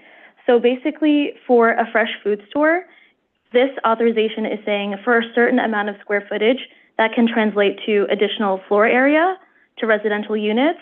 But based on the information that we received from the applicant, that square footage would then be translated into 62, I think, with the dwelling unit factor that they use. I could get back to you about a clearer answer if that's more helpful. Because from what I understand, from what I read, or correct me if I read it wrong. Correct me if I read it wrong. The 15,790 square feet, but only 11,961 is part of the fresh application. So the fresh application is actually the 16,000 square feet, but the height waiver is the 12,000. So I misspoke earlier. The 12,000 is what you would use to generate the 62. Find that not logical. So if we can get some. I think they had leftover FAR that they didn't use, that they couldn't use before, so it's the fresh plus what they already had. So the fresh 15 feet bonus, height bonus would allow them to use unused FAR, is what Commissioner Benjamin is positing. But the question is, in a R71 district, wouldn't the height be 135 feet anyway? Why do they need the height here? I'm confused with the application. Oh, thank you so much for your concern. I don't have the answer on hand for you right now, but I can get back to you on that. And for the economically viable component, I will also get back to you as well. I apologize for not having the answer on that. Lorenza, go ahead. Yes, I can take the question about the R71. So the 135 feet maximum height is with MIH or IH, and this would be a quality housing building, and so the maximum height would be this. Well, it's not voluntary. Right. This would cap out at 80 feet. That's right. Had it been MIH, it would be 135 feet. I believe that's correct. And we can get back to you on the unit number too. Yeah. Did they change perhaps they changed the unit mix, the bedroom mix and all the units in their second calculate? I'm trying we have to confirm that with the applicant. Let's bring it back. Yeah. Let's get the answers to the question. I think are questions that are good and easy to find the answers to, so let's do that. Thank you. Okay, and then once we're satisfied with that, then we'll move on to scheduling for vote. But I think we should do that. Is there any other questions you want to throw in the mix? Because we're not going to move any further today? Okay. Commissioner Gold, go ahead. No, it's just that same point sort of caught me because I guess if you do the math, if we're using a 16,000 square foot number, we get about 250 square feet per unit if we say 62. Right. So it's along the same lines. It's just to kind of figure out how they're getting there. So, thank you. Thank you, Commissioner Gold. Commissioner Benjamin? We had a similar issue when we did the 125th Street supermarket, the fresh authorization, which is that within the building envelope, they couldn't use all of their available floor area. So once we allowed the waiver of the height, they could use both the floor area from the supermarket, but also the floor area they had not been able to fit into the envelope before. And so it resulted in like 3 or 4 times the amount of floor area that, if you remember, the supermarket there was only like 6,200 square feet. That's right. And we'll confirm that is, in fact, the case here. But you are correct the way you're remembering the 125th Street one. Okay. Commissioner Dweck, back to you. So I guess the other question still remains, if that is the answer, the other question remains, were they contractually obligated to provide a supermarket, and therefore does this then meet the finding that without it would not be economically viable? Unfortunately, we'll have to get back to you on that. Thank you. Good. Thank you. Excellent, Carter. Thank you. We will follow up, and let's move on to the next item. Thank you, Sarah. Okay. The 5th item on our agenda is a pre-hearing review of a notice of intent to acquire office space in Brooklyn Community District 2. Our presenter is Amrita Mahesh. Hello, welcome back, commissioners. Thank you.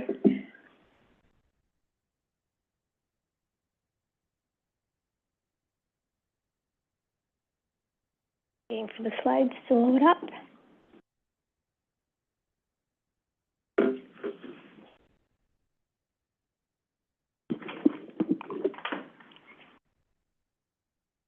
This is a notice of intent to acquire office space by the Department of Citywide Administrative Services. I'm sorry, I'll need help with the slides again, please. Next slide. Thank you. Pursuant to Section 195 of the New York City Charter, to acquire office space at 300 Gold Street in the downtown Brooklyn neighborhood of Community District 2 in Brooklyn. The acquisition of this office space is intended for the offices of the New York Police Department. Next slide, please.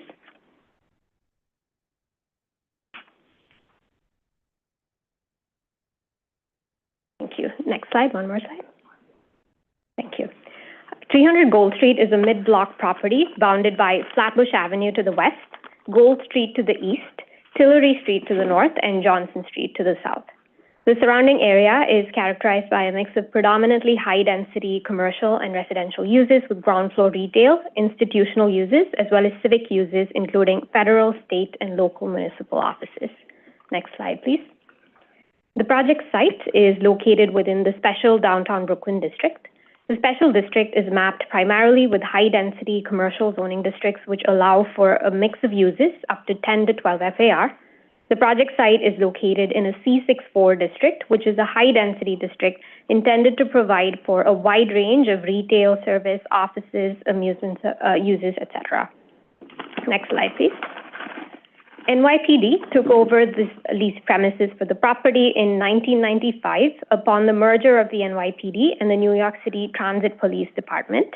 In the past 28 years, there have been various NYPD units that have occupied the space. The current lease expired on October 15th, 2023. The project site includes a 6-story, 51,000 square foot office building, a 7,000 square foot parking lot, and a 1-story, 2,000 square foot garage structure as well. Next slide, please. This is a view of the project site from Gold Street. The building is set back approximately 85 feet from the lot line. The entrances are located along the Gold Street frontage. Next slide, please.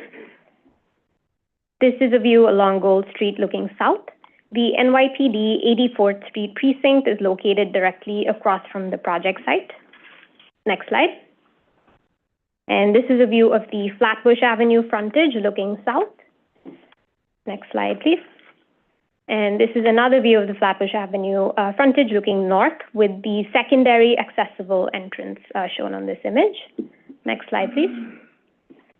The main entrance to the facility is located along Gold Street and it's accessed via the parking lot. Next slide, please. And lastly, here are some images of the interior of the building. Next slide. The NYPD units currently utilizing the building include 5 citywide units with varying responsibilities. The Chief of Department of Investigative Review Section is an investigative body that works with the Detective Bureau. Warrant Section conducts confidential investigations, surveys, and audits. The Detective Bureau of Fugitive Enforcement Division is an enforcement arm, and the Chief of Department's Quality Assurance Division is an internal investigative unit. And lastly, the Financial Crimes Task Force works with federal agency partners to investigate financial crimes. Next slide, please. NYPD is seeking this office space acquisition to continue to use the property at 300 Gold Street, which includes offices, storage spaces, staff areas, and equipment space, as well as parking for 30 vehicles. 203 personnel work in the building, and the hours of operation varies by units, with some units operating 24/7. The NYPD notes that this office space location is ideal for deploying NYPD personnel efficiently for enforcement and investigative activities citywide. The current lease expired on October 15th, 2023, as mentioned previously. The NYPD intends to continue to use this site for an approximate 5-year interim basis to locate to a more suitable and modernized space to effectively meet NYPD's needs in the future. Next slide, please. One more slide. Next slide. Thank you. The application materials include responses to how the proposed office space meets the consideration of the applicable fair share criteria. Pursuant to Section 195 of the New York City Charter, the notice of intent was referred to Brooklyn Community Board 2 and all borough precedents on January 11th. The department has not yet received any recommendations. That concludes my presentation. Great, thank you very much.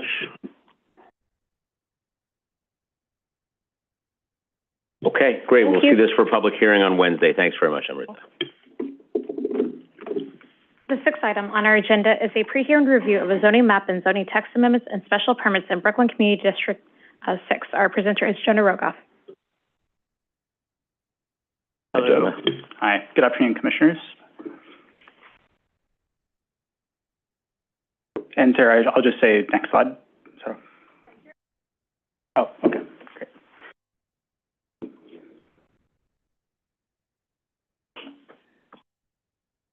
Good afternoon. This is a pre-hearing review for 341 10th Street, a private application from Stellar 341 LLC for a zoning map amendment, zoning text amendment, and special permits in the Park Slope neighborhood of Brooklyn, Community District 6. This application was certified on October 2nd of last year, and the public hearing is scheduled for this Wednesday.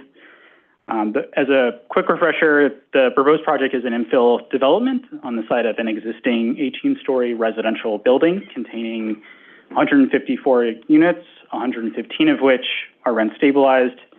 The proposed development would maintain the existing building while redeveloping surface parking lots and building above an MTA tunnel that runs diagonally through the development site, resulting in 2 new 17 and 19-story buildings totaling 245,000 square feet with 305 residential units, 162 of which are proposed to be income restricted, as well as commercial and community facility spaces on the ground floor. The first proposed action is a zoning map amendment from R6A and R6B to R73 with a C24 overlay along 9th Street. The second action is, just a brief refresher as well. R73 is a medium density residential district with a base FAR of 3.75 and a maximum FAR of 6 in MIH areas. Because R73 is a relatively new zoning district that has only been mapped in special districts and waterfront areas Some R73 regulations will be established as part of a zoning text amendment, which will be discussed in further detail in the following slide. And just to provide a little background on that, the second proposed action is a zoning text amendment to facilitate the mapping of R73. As mentioned, R73 has only been mapped in a handful of geographies, which are shown on this map, either as part of special districts or waterfront areas that have unique regulations.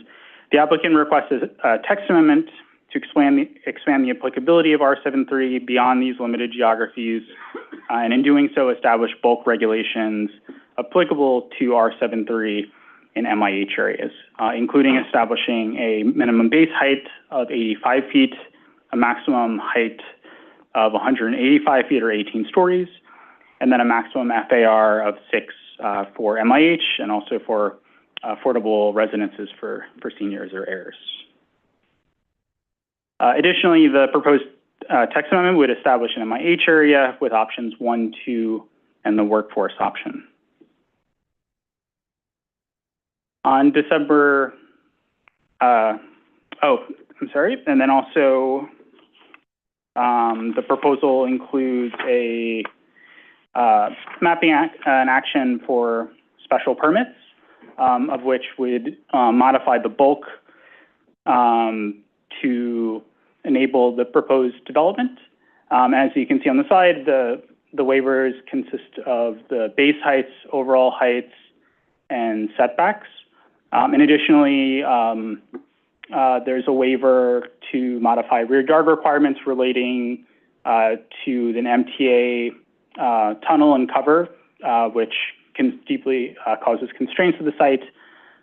And then just as a refresher, the large-scale general development special permit is really centered around a superior site plan and design relating to open space and how the building is situated within the site and its context. And additionally, the applicant's requesting a special permit to lower the amount of accessory parking spaces from 174 to 39. That includes both the proposed development, but also the parking spaces on the existing development as well, existing building. On December 13th, 2023, Brooklyn's Community Board 6 voted 22 in favor, 1 opposed, and 3 abstaining to disapprove the application with the conditions that the developer enter a community benefits agreement, or CBA, to protect the interests of current tenants and ensure the number of and permanent affordability of new units covered by by HPD programs and existing units. The board elaborated further that this recommendation translates to an approval of the plans as presented, while raising skepticism about the applicant due to ongoing issues with repairs and maintenance of the existing building. And then on December 18th, the Brooklyn Borough President submitted a recommendation for approval with the conditions that Stellar Management, the owner and developer, enter a community benefits agreement to monitor timely repairs and maintenance for the existing building and the delivery of proposed new affordable units, and that MIH option 4, or the workforce option, be removed from the application and replaced with MIH options 1 and 2. And that concludes my presentation. Happy to take any questions. And I'll just note that the applicant is preparing further information in response to some of the questions at certification. So. Okay, thanks, Jonah. Well, we can take it up with them. Let me just make sure that I have the actions down. One of them is zoning map amendment to go from R6A and R6B to R73 with the C24 overlay, right? Correct. Second is a zoning text. R73 doesn't exist in MIH areas, only in waterfront and special districts, so it would enable it here. Okay. And we have a special permit with a large scale, yep, which allows for a waiver to modify some of the bulk because of the tunnel underneath and because of rear yards and other component parts, correct? Yes. And then there's the special permit for parking reduction. That's correct. Okay. Did I miss any? No. Okay, that's it. Those are the actions. Yep. Okay. Got it. It's a lot of actions. We'll We'll take it up with them. You have any questions? Commissioner Benjamin, go ahead. One quick issue. When we last saw this project before certification, one of the issues that I had then and still have is the value of the open space that they're creating. Have there been any changes to the open space? Because it basically, in their rendering, still looks like a ramp with a little greenery on it. I'll leave the applicant and their architect, who is going to attend, to speak further to that. My understanding is that the specific design is ongoing, but they have shown conceptually kind of a mix of different trees, planters, open space amenities, and I'll say that the department, we don't normally see open space that's kind of disconnected from the street, and we've also raised some of those concerns. I'll let their team speak a little further to that. I'll say too that they intend the open space to be used by both residents, but also a community amenity as well. Okay, thank you very much. If you would let them know that we're really interested in seeing more fleshed out designs of what that open space might look like and how it would function, I'd appreciate it. Absolutely. Great, thank you. All right, we will move this to a public hearing on Wednesday. Thank you, Jonah. Okay, thank you. Okay, Sarah. Seventh item on our agenda is a pre-hearing review of special permits, zoning text amendment, and city map amendment in Queens Community District 7. Our presenter is Scott Solomon. Also, I'll note there is a letter from the applicants in your materials. Great. Hello, Scott. Good afternoon, Commissioners.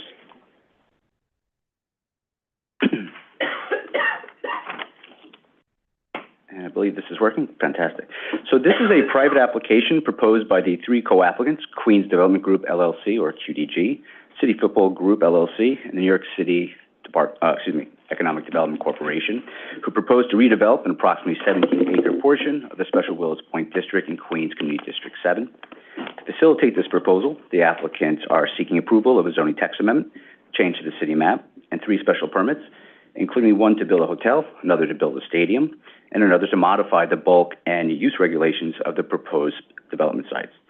The co-applicants are also seeking several other non-CPC related actions. Collectively, these would facilitate the second phase of a long-term area-wide redevelopment strategy for the Willets Point Peninsula. In addition to the full background already provided at certification in your briefing package, I'll briefly remind you of the proposed development, followed by a summary of the CPC and non-CPC actions proposed by the co-applicants, and a summary of the public review process. The project area is within the Special Willets Point District, highlighted in white. The project area is made up of 4 zoning lots, highlighted in yellow above. These 4 separate zoning lots are all city-owned or in the process of becoming city-owned. For simplicity, the applicants refer to them from south to north as the triangle parcel, the stadium parcel, the T parcel, and the northern parcel. In addition to the roughly 17-acre Phase 2 portion, there is a separate 6-acre portion referred to as Phase 1, highlighted in tan above. Phase 1 is proceeding independently of this application, with construction having begun last month. However, a portion of the Phase 1 land shares the same zoning lot as a section of the Phase 2 development that is the subject of this application, and so the Phase 1 area is also considered part of the project area outlined in the application. In terms of the proposed development, Phase 2 would be located within the 4 zoning lots and consist of approximately 2 million square foot mixed-use development, including 1.3 million square feet of 100% income-restricted housing, approximately 1,400 dwelling units, 80,000 square feet of local retail, a 250-room hotel, 2.8 acres of publicly accessible open space, and a 25,000-seat stadium. The proposed future home for the New York City Football Club, or NYCFC, New York City's first Major League Soccer team. Combined with the underway Phase 1 development, the total development of the combined zoning lots would amount to approximately 3.1 million square feet and yield a total of 2,500 income-restricted units, constituting the largest fully income-restricted, newly constructed housing initiative in the city in over the past 40 years. It also projected to generate an economic impact of approximately $6.1 billion across the next 3 decades, contributing to the creation of 1,500 permanent jobs and 14,000 construction-related jobs. The Phase 2 development breaks down the following manner. On the triangle zoning lot, the co-applicants propose a dual building development consisting of a 12-story residential building with approximately 350 income-restricted units, a 18-story, 250-room hotel. There will also be 22,000 square feet of ground floor local retail, a 121 space below parking garage, and the provision of over an acre of the publicly accessible open space. That also connects to the nearly approximately an acre of open space on the Phase 1 portion that is already under construction. The stadium lot would feature a 500,000 square foot, 25,000 seat soccer-specific stadium that rises to 115 feet, a 6,000 square foot accessory team store, and additional stadium amenities. Back-of-house operations, including 27 at-grade employee parking spaces, loading docks, TV broadcast, truck bays, and utility access are located near the back-of-house uses on the northeast portion of the stadium. On the T parcel zoning lot, it would contain a 305,000 square foot building containing 340 income-restricted homes, 4,000 square feet of local retail, and include a 97 space below-grade parking garage. Finally, the northern parcel would be developed as a 627,000 square foot building with 710 income-restricted homes, 51,000 square feet of local ground floor retail, and a 250 space below-grade parking garage. In terms of future or Phase 3 development of the Special Willis Point District, covering about 37 acres, these include private properties owned by dozens of individual entities, and there is no designated developer or specific plans as of today. It's assumed Phase 3 may align with existing zoning, similar to prior applications. Given the lower density of the Phase 1 and proposed Phase 2 development compared to what was analyzed previously, when the 2008 Willis Point Urban Renewal Plan was established, the total development is expected to be around 8 million square feet, down from the previous 9 million square foot estimate. Development of Phase 3 would happen incrementally, starting as early as 2029 and finishing by 2039. It includes roughly 5 million square feet, residential, retail, office, hotel, community facility space, a school, and open space as well. Future developers may seek discretionary zoning or other approvals to permit additional relief to underlying use and bulk regulations that were established in 2008. However, the current subject application today relates to the proposed Phase 2 development only. Now, in terms of the requested commission actions, the co-applicants, again, seeking or requesting a zoning text amendment, special permit as amended to permit relief from use and bulk regulations, special permit to allow a stadium of more than 2,500 seats, special permit for a hotel, and a change to the city map.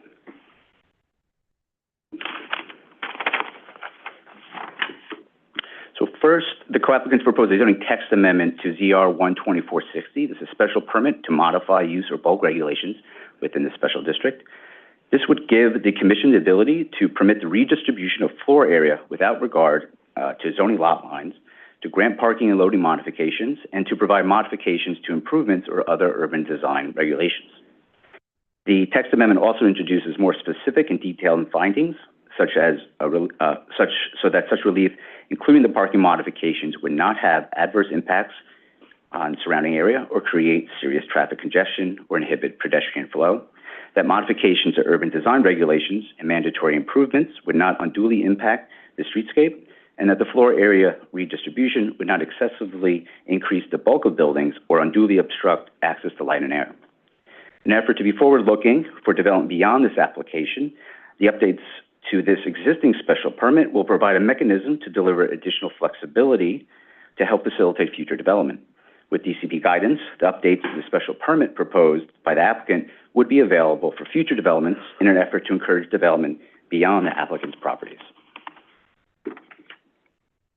The second part of the zoning text amendment is to ZR 12405, and this is to specify that the requirement for certification to large developments would also apply to zoning lots subject to the amended 12460 special permit described earlier. This is when the total lot area of all the zoning lots is greater than 200,000 square feet. Since there are changes to the anticipated street plan, several streets were intended to run through what is now the footprint of the stadium, which was not considered in 2008. An exception to the existing finding, D, which that requires showing that development proposed would not preclude future developments from complying with standards of streets and open space when such compliance is granted from the amended 12460 special permit. Again, so if you have granted this relief from the special permit, that exception is provided. Again, the proposed text amendments to both 12460 and 12405 is intended to facilitate not only the applicant's development, but for properties beyond phase 2. So regarding the 12460 as amended special permit, it would apply, that they're seeking, it would apply for the following, in the following manner for all 4 zoning lots. For the triangle zoning lot, it would permit the transfer of 291,000 unused square feet of floor area from the zoning stadium lot. It would permit the hotel and residential building to rise without setback above 85 feet. It would allow the depth of retail to extend 30 feet instead of 50 feet for each street frontage and allow some relief from ground floor transparency requirements. It would permit the building length along Seaver Way to 150 feet, currently limited to 110 feet. It would waive parking requirements, although they are still proposing to provide 121 spaces on the phase 2 portion. It would also reduce loading berth requirements from 3 to 1. It would allow less linear feet of seating, amenities, and percentage of planted areas, and would also allow a curb cut on 38th Avenue with flexibility on the location of the curb cut. For the stadium lot, it would permit the transfer of unused floor area to the 3 other zoning lots without regard to zoning lot lines. It would permit the stadium block to be longer than 450 feet and to extend into this location where a primary retail street was planned previously. It would permit portions of the stadium street wall to be located beyond 60 feet of the street line or public open space. It would permit the stadium to rise to approximately 101 to 115 feet without additional setback above 60 or 85 feet, depending on the location of the facade. It would waive parking requirements while still proposing to provide 27 at-grade spaces. 1,000 would be required. It would modify sign regulations at heights and sizes above those permitted.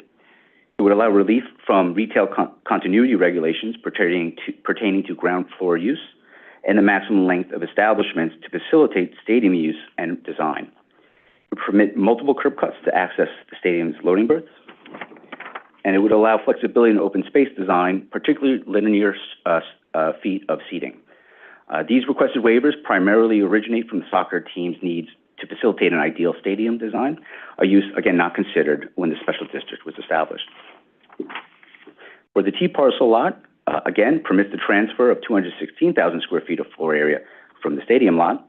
It would allow the building to rise without setback and rise to roof height of 132 and 167 feet for mechanicals and provide relief from tower regulations. The portions of the building above 117 feet would still need future approval from the Board of Standards and Appeals since the sites are subject to Port Authority height limits. The envelopes that are proposed in this application for approval actually already include waivers that would still require approval at the BSA. So the special permit proposed allows the flexibility as if relief was already granted from the BSA, and then so they would not have to come back for a modified special permit at the CPC. The difference in height of the ultimate building design would not change the amount of floor area or dwelling unit count. And the applicant is seeking flexibility for the design, and they may not elect to seek additional relief from the BSA. This just provides that flexibility. If the BSA does not approve the additional height relief, the special permit still facilitates the same, again, total residential floor area count. The building also would be set back from 34th Avenue by 10 feet instead of 8 to preserve the ability to widen the street bed in the future. It would allow the depth of retail to extend 30 feet instead of 50 for each frontage and provide relief from transparency requirements on portions of the ground floor spaces. It would also waive parking requirements, but again, they are still are proposed to provide 97 spaces. 111 are required. For the northern lot, again, transfer of floor area. This would be a 450,000 square feet from the stadium. It would allow the building to rise without setback to maximum building height of 216 feet on the western building segment, and 167 on the eastern portion. The western portion falls within the area subject to BSA review as described earlier for the T parcel. Portion within the tower wall location would need relief from tower regulations. It would also allow the building to be set back from 34th Avenue 10 feet instead of 8, again, to preserve the ability to widen the street bed in the future. It waives parking requirements while still proposing 255 spaces, 275 required, and it would permit the reduced linear feet of seating and percentage of planting requirements. Next, the co-applicants propose a special permit for the stadium. The commission may permit a stadium with greater than 2,500 seats if it meets the special permit findings, which primarily address siting near arterial highways, limit vehicular traffic to and through local residential streets, is located beyond 200 feet of a residence district, and that proximity to public transit is considered. The commission may prescribe additional conditions, and the applicant has addressed these findings in their application, which are included in the briefing package. Co-applicants also request a hotel special permit. The commission may permit such use if the site plan demonstrates that it reduces conflict with adjacent uses, that will not cause undue congestion or inhibit pedestrian movement. It will not impact or will not impair the future use of the surrounding area. The commission may prescribe additional conditions, and the applicants have addressed these findings that are also within the briefing package. The final CPC action is the proposed change to the city map. In 2008, changes to the city map included the demapping of all public streets within the 61-acre special district, because the intent was for large super blocks that front the remaining public streets that would utilize an interior private street network. Based on this framework, the Phase 1 development proposed private streets to accompany the proposed residential buildings. However, since that time, two things have changed this approach. First, the city determined that it was prudent to map Phase 1 streets as public streets to ensure the proper maintenance and operations to DOT standards. And second, the city failed to acquire enough private property to facilitate the large blocks that it had planned for. Therefore, the co-applicants proposed to first map the Phase 1 private street network, shown in light orange, as public streets at a higher elevation. The applicants proposed to retain the streets surrounding the Phase 2 zoning lots in their current configuration and elevations, shown in blue, with their elevation being raised in the future to meet the private streets that could be contemplated for Phase 3 development. Phase 2 development would utilize and improve the existing built street network surrounding the sites at those streets' existing grades. To accommodate future development of the remaining 35 acres within the special district, this application proposes to establish higher grades for these streets so that the streets can connect to the Phase 3 land at a level above flood elevation. The map establishing the higher grades for streets surrounding Phase 2 is only intended to be filed subsequent to either city or private developer acquisition of all properties abutting those streets in conjunction with future developments of the district. The applicant finally proposes demap 36th Avenue. This is a short nub street that dead ends at the stadium zoning lot, shown in yellow. Phase 2 development design allows for the future retrofitting of the ground floor lobby levels to match future higher street grades. Residential buildings on the T and northern parcels will be set back from 34th Avenue and 35th Avenue street lines, allowing for potential future widening in Phase 3, though no street widening is currently proposed in the application. Finally, this mapping application and its accompanying maps continue to identify the Phase 3 streets as to be demapped in the future in conjunction with development of the Phase 3 properties. The demapping of streets in and around Phase 3 were already previously approved in 2008. In addition to those actions subject to CPC review, the applicant is also seeking a chairperson certification pursuant to 12405 as amended. New York City Public Design Commission approval for the design of structures on city-owned property. The PDC has jurisdiction over buildings on city-owned property and will consider a diverse range of design parameters with the objective for the design to best serve the public. New York State DEP approval of participation in brownfield cleanup program in the event it is deemed necessary or advisable to add additional parcels into the program beyond the substantial majority of the land within Phase 2 that is already enrolled in the program. HPD will review design plans for consistency with the urban renewal plan, and it will also seek approval from HPD and other agencies for the financing and subsidy plans for the lower income housing units. And as noted earlier, the applicants may seek BSA approval to penetrate the maximum building heights rules for portions of the buildings. Pardon me. A notice of completion, a second supplemental environmental impact statement, DSS-EIS, was conducted. The notice of completion for the DSS-EIS was issued on October 13th, 2023. EIS, which analyzes the full build-out of the special district, including Phase 3, identifies significant adverse impacts related to elementary schools, publicly funded early childhood programs, historic and cultural resources, transportation, air quality, and construction.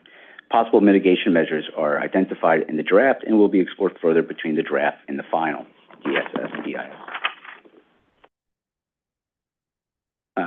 Following certification in October, Queens Community Board 7 approved the application by a vote of 37-2, with the condition that NYCFC obtain a written agreement prior to City Council approval with the Mets and Parks Department to use 4,000 parking spaces for stadium events, to ensure NYCFC, Mets games, and USTA events are not scheduled on the same day, and to ensure that the proposed hotel is not converted to a homeless or migrant shelter. There was overwhelming support at the committee and full board meetings, with representatives of NYCFC fandom, unions, community board members expressing support for essentially beginning a long-sought development of the peninsula.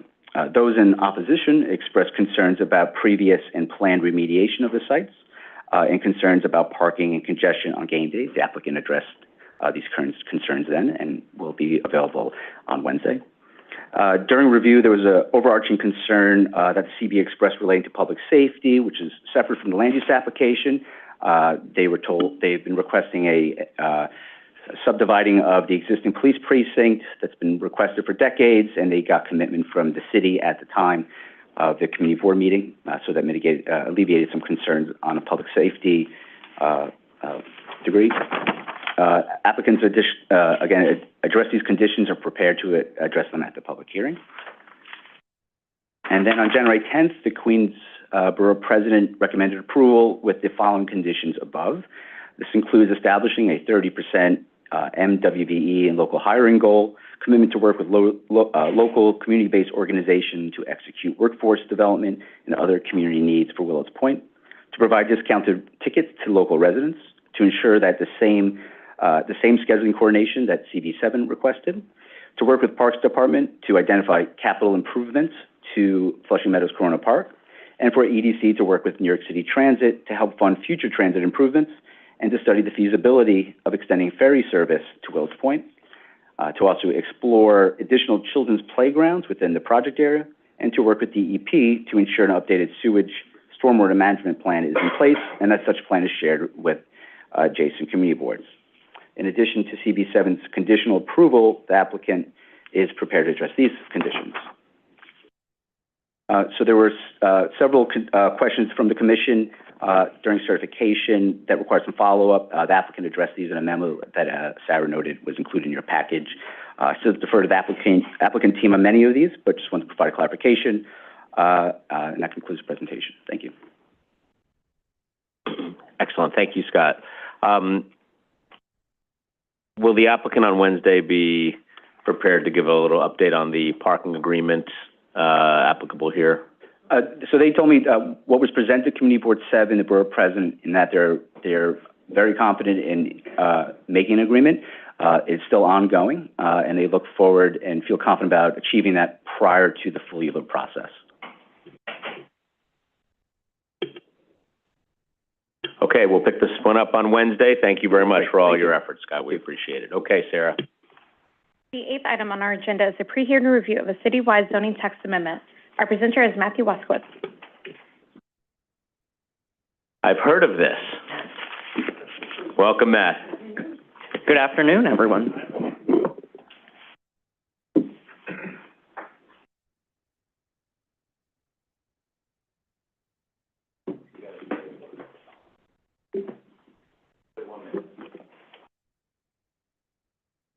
Good afternoon, Commissioners. And I'm going to set a timer to hold myself to account as well. You can do it in 5 minutes? Matt, okay. I can give this presentation in 3 hours or 5 minutes, depending on the audience. But for this afternoon, I plan to spend about 30 minutes to 35 tops, just recounting an overview of the proposed zoning changes, the process that led us here, And some of what we've heard with, as Dan mentioned at the top, well over 130 community board meetings in the last 3 months on this project. So with that, I'll take us away. My name is Matt Waskevitz. I'm a senior planner in our Economic Development Regional Planning Unit. I'm also project manager on this proposal. So as you know, City of Yes for Economic Opportunity is the second in sequence of citywide reforms to our zoning resolution. And before we dive back into the proposed zoning itself, I'll describe for just a minute the journey and process leading us to this point. Coming out of the pandemic, as the city saw an unprecedented shock to our economy, in addition to our public health crisis, we at the Department of City Planning began looking at ways our zoning might be getting in the way of small businesses being able to adapt rapidly to changing economic conditions. We were speaking with organizations and individuals whose day-to-day work was helping small businesses navigate this unprecedented change, really trying to understand complex regulations from the perspective of small business owners, chambers of commerce, business improvement districts, industrial service providers, advocacy organizations, and other stakeholders across the city. And we were sharing a handful of issues we'd heard about, but asking if we'd identify these correctly, what else we were missing. And so over time, the kinds of questions and issues raised on the screen are a snapshot of what we were hearing, that New York City can be a very challenging place to run a business. And our current zoning, unfortunately, all too often plays a leading role in making it harder to start, to operate, and to grow a small business here in our city. So over the last year and a half, we've been iterating these proposals as they were developed. And at 5 separate milestones along the way, we also had information sessions with the general public, sharing the same issues we heard, asking attendees the same kinds of questions, and making sure that the proposals we were starting to think about had an eye to and balanced the needs of small businesses with safeguards to protect quality of life for our neighbors. So what we referred in October was a result of the iterative process.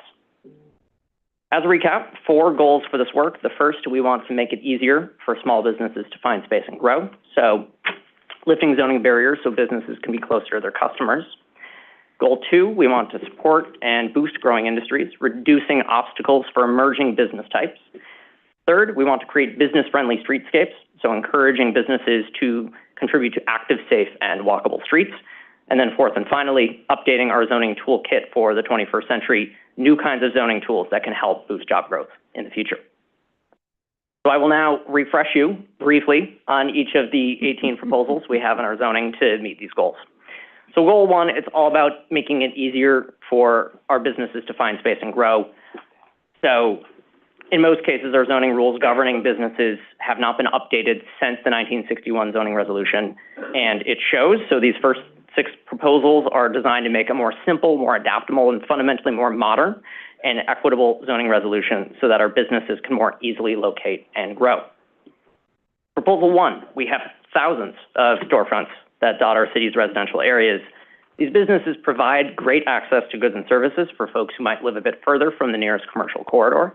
But many of these storefronts predate our 1961 zoning, so they're not allowed under current zoning. What this means is in some cases, if a storefront were to go vacant for more than 2 years, in some areas, there's no way in our zoning to reoccupy this form of commercial space. It would have to remain vacant. So this is a clear example. We think of zoning contributing to storefront vacancy. So in the places where it exists, we want to remove that 2-year time clock. So where does that exist? You'll see here in orange on the map on the right, many areas of our city that allow for commercial uses as of right on the ground floor. So these are our commercial districts, these are our manufacturing districts, these are our mixed-use MX districts. In light green, you'll see where legal non-conforming commercial uses are allowed today to reoccupy without any kind of time limit on that reoccupation. So this is the places where zoning resolution section 52-61 currently applies. In the dark green, you'll see the places where we are proposing to expand the same provision so that the 2-year time clock does not leave storefronts without the ability to reactivate their space. Lastly, under Proposal 1, I'll note that nothing in this proposal prevents the conversion of these spaces to residential use, either today or tomorrow. So rather, this proposal, it allows space where the physical layout or the cost of conversion is infeasible, so we can enable the ability for empty space to become filled. Proposal 2, it's about simplifying regulations for our commercial streets, allowing consistent uses in similar zoning districts. So today we have neighborhood commercial retail, typically zoned C1 or C2, and more centrally located business districts, typically zone C4, 5, or 6. And there are sometimes important distinctions between these districts, like the bulk and the height of C4 and C6 districts tend to be different, but zoning does sometimes make what we consider to be arbitrary distinctions on the kinds of businesses that can be in each district. So our proposal here is to simplify the distinctions, treat similar zoning districts in a similar way, allow a consistent mix of businesses across C1 and C2 districts, allow a consistent mix of businesses across C4, 5, 6, and 7 districts. This would remove barriers along corridors that are getting in the way of businesses being able to locate in a particular area.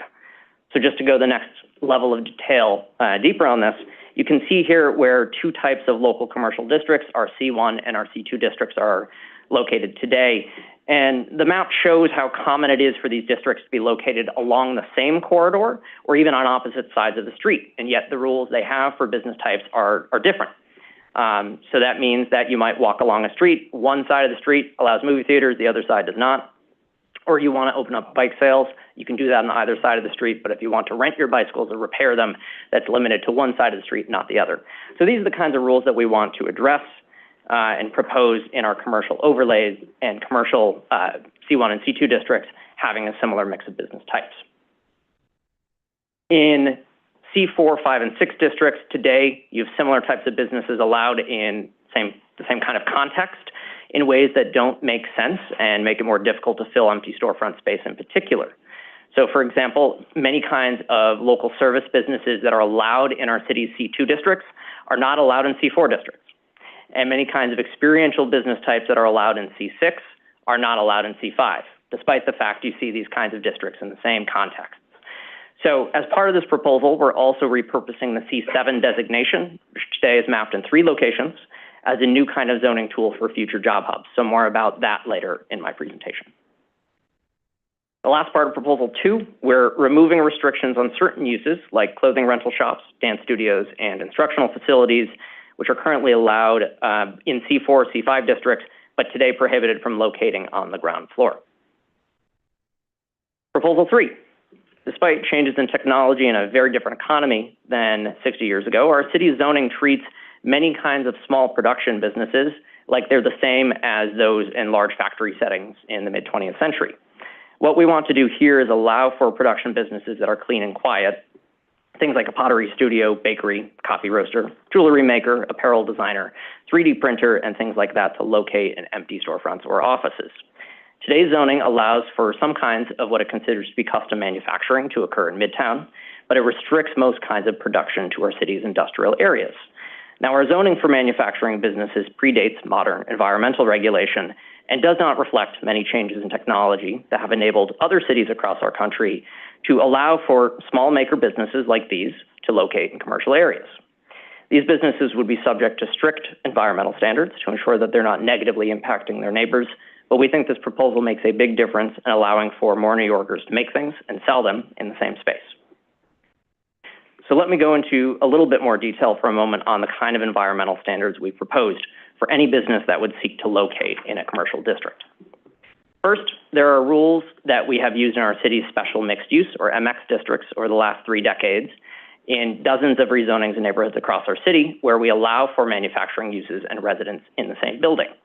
These are being rules around air quality and potentially hazardous substances, as well as performance standards applied to M1 districts. So any business that exceeds these limits would not be allowed to locate in a commercial area. Additionally, any production use looking to locate on an upper floor would have additional requirements for venting and mitigation for any potential for sound. All these standards would have to be met before the space could receive a certificate of occupancy, a process that would be necessary in all instances because allowing these kinds of businesses is considered a change of use, and so therefore ensures compliance with all building and fire code provisions. Proposal 4. If one of the businesses that I just mentioned in the last proposal wanted to open up in an upper floor of an empty office building, say 120 Broadway, today they would face rules that would require them to add additional loading docks, even if they don't need them, even if the building can't physically accommodate them.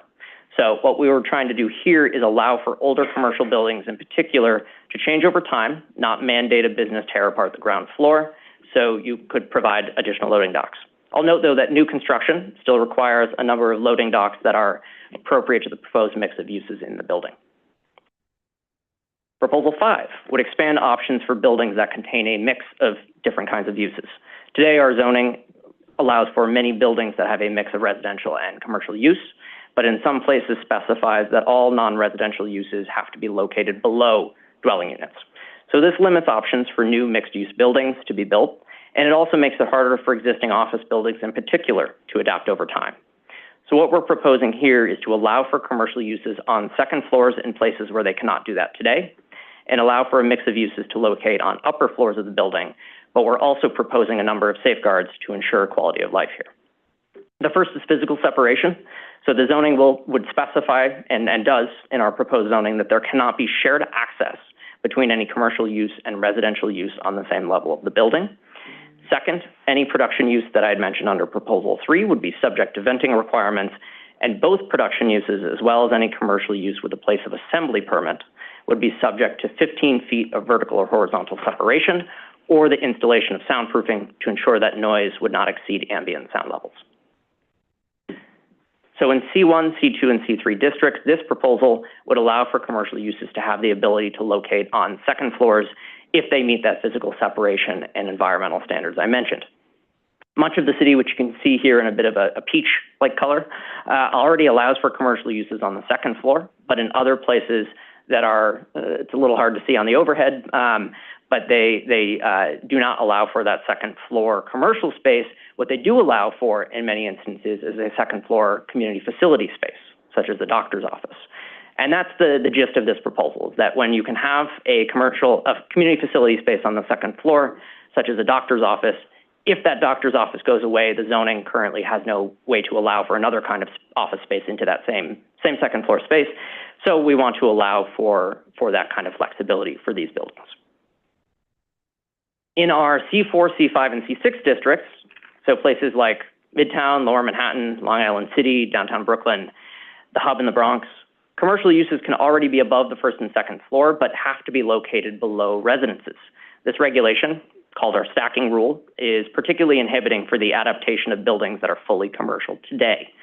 For instance, in many cases, you can have an empty office building convert to residential use, which would today require emptying out almost the entire building, but providing flexibility in the zoning to say, convert just one elevator bank worth of floors or one wing of a building.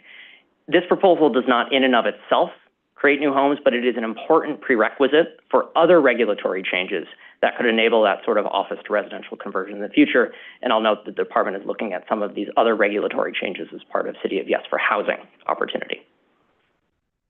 Proposal 6, in most cases, our use rules, they're more than 60 years old. So you have things like taxidermy and typewriter repair in our zoning, but cell phone repair shops, it's much harder for them to know where they can go. So what we're doing here are 3 things to make the zoning much more clear on where city agencies, so it's update the terms we have in our zoning, so it's easier for city agencies, the general public, and each of us to better understand where businesses can go and what they can do. First thing we're doing, we are reorganizing the use groups or categories we have in zoning for businesses. So today we have 18 use groups. In the future, we're proposing 10 different use groups. As part of this proposal, I'll note, though, we're not changing where any kind of business is allowed to locate. We're just updating the terminology. So on our website, we have created a translation document where we've taken the hundreds and hundreds of uses in our zoning, and we've translated them to our proposed use framework and then back to current zoning, just to sort of give this one-to-one clarity on where taxidermy, for example, might be located in the future.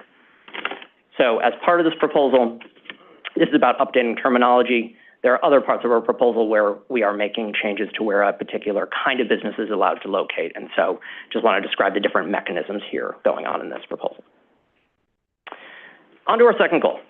And I'm at 15 minutes, so I'm going to speed up a little bit. We want to support growing industries by reducing obstacles in our zoning for emerging business types. So each of the industries highlighted in my second goal here, urban agriculture, life sciences, nightlife, amusements, and home occupations. It's an emerging business. These are not the only kinds of emerging businesses in our city today, but these are ones where we've identified a particular zoning barrier we want to address. Proposal 7, businesses that want to operate indoor agriculture facilities, such as vertical farming within commercial areas. Today, they face uncertainty with today's zoning rules.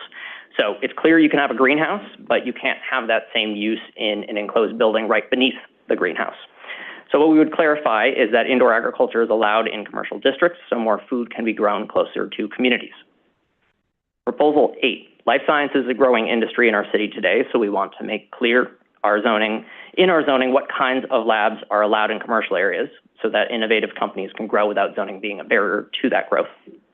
So over the last few years, there's been some confusion as to what kinds of labs can locate in commercial areas versus locating in our city's industrial areas, which a 2016 Department of Buildings, EDC, and City Planning memo sought to clarify.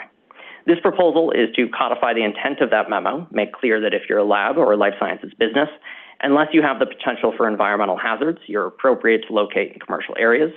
We're also expanding where an applicant could use an existing laboratory special permit, allowing more biotech incubators to locate near institutions, so more research can more easily spin off into new therapies, vaccines, and medical devices near our hospitals and universities. Proposal 9. In any bar or restaurant in the city today, you could have live musical entertainment, such as a concert, so long as you're below 200 people. But the zoning often prohibits folks from dancing to that music or having live comedy or open mic nights in the same space. So we're simplifying the rules so that music, dancing, and comedy are all treated the same in zoning based on the capacity of the business, and this would finally do away with the last remnants of the notorious and discriminatory cabaret laws, which so this proposal is meant to make it more clear what is and what is not allowed as a way to protect quality of life for neighbors. And so let me go into more detail on just how confusing the rules are today. Today, you could have a restaurant or a bar. This is an example in a typical C2 commercial overlay district, and you could have live music in that bar or restaurant. So this could be background music in the form of a jazz trio, or you could even have a full band hosting a concert with cover charges or advertising a showtime, so long as they're below 200 people. So that's allowed today, as of right, in any commercial district. What's a lot less clear is whether a few people can stand up and dance to that music. And so often, this ambiguity was used as a way to shut down businesses that had dancing happening either incidentally or perhaps more common than incidentally. And so we know that New York City has a long history of discriminatory practices when it comes to nightlife, and our zoning is a relic of that past in the way that it continues to restrict dancing and other forms of live entertainment like comedy and music in many locations.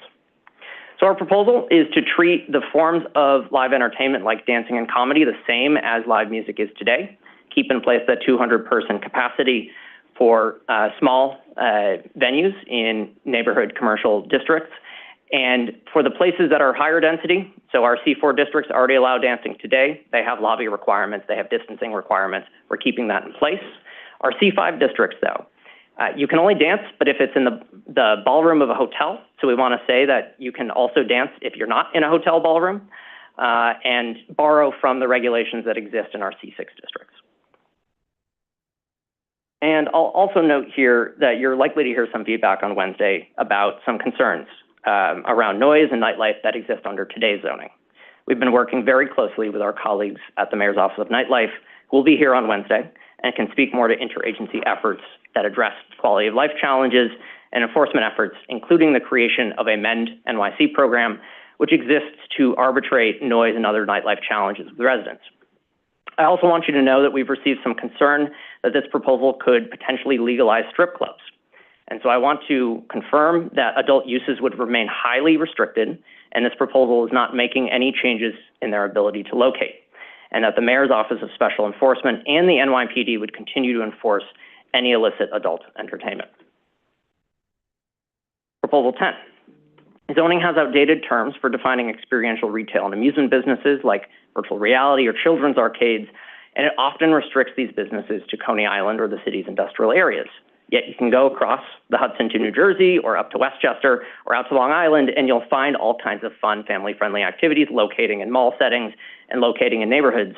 And so what we're doing here is simplifying and modernizing how our zoning treats amusements and recreational activities, make clear these businesses are allowed at a small scale indoors in neighborhood streets and a larger scale in our city's office districts. Proposal 11. Many New Yorkers start their business in the home, and we know that today's home-based businesses can become tomorrow's storefronts or office tenants.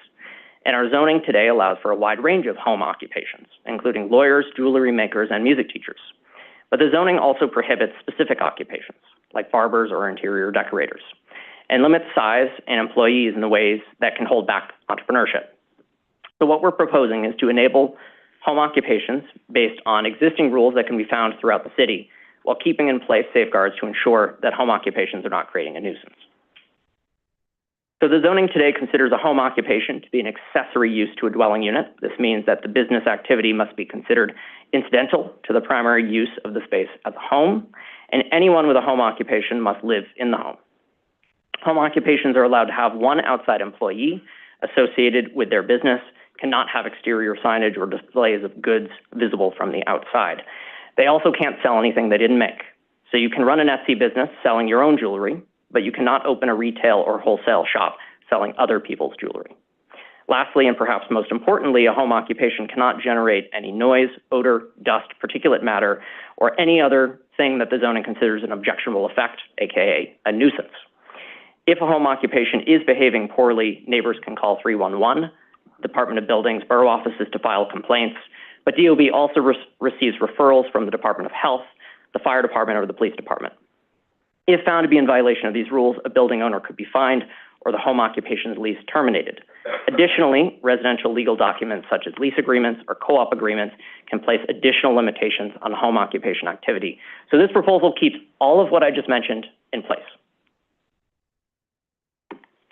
But the zoning also today, and if you look to other places across the city, there are ways that we want to address, ways that the zoning is limiting home occupation activity. So the zoning says that you can have outside employees associated with your home business, use up to 25% of your dwelling unit or up to 500 square feet of your home for that home occupation activity. But each of these rules in different ways can result in limitations that hold back entrepreneurial activity. So for example, smaller dwelling units, 25% can be prohibitively small, sometimes around 150 square feet, especially if you're in a studio or one-bedroom apartment.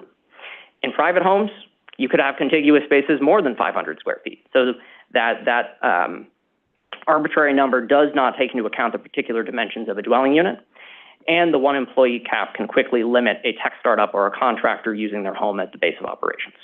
So if you look to other parts of our city, many of them already relax these limitations on square footage, allow up to 3 employees, such as all of these special mixed use or MX districts that have been mapped across the city over the last 3 decades.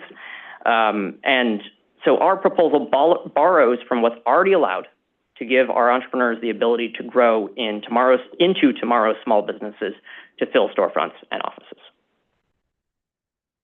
Goal number 3, we want to create more business-friendly streetscapes, ensure businesses contribute to more active, safe, and walkable streets.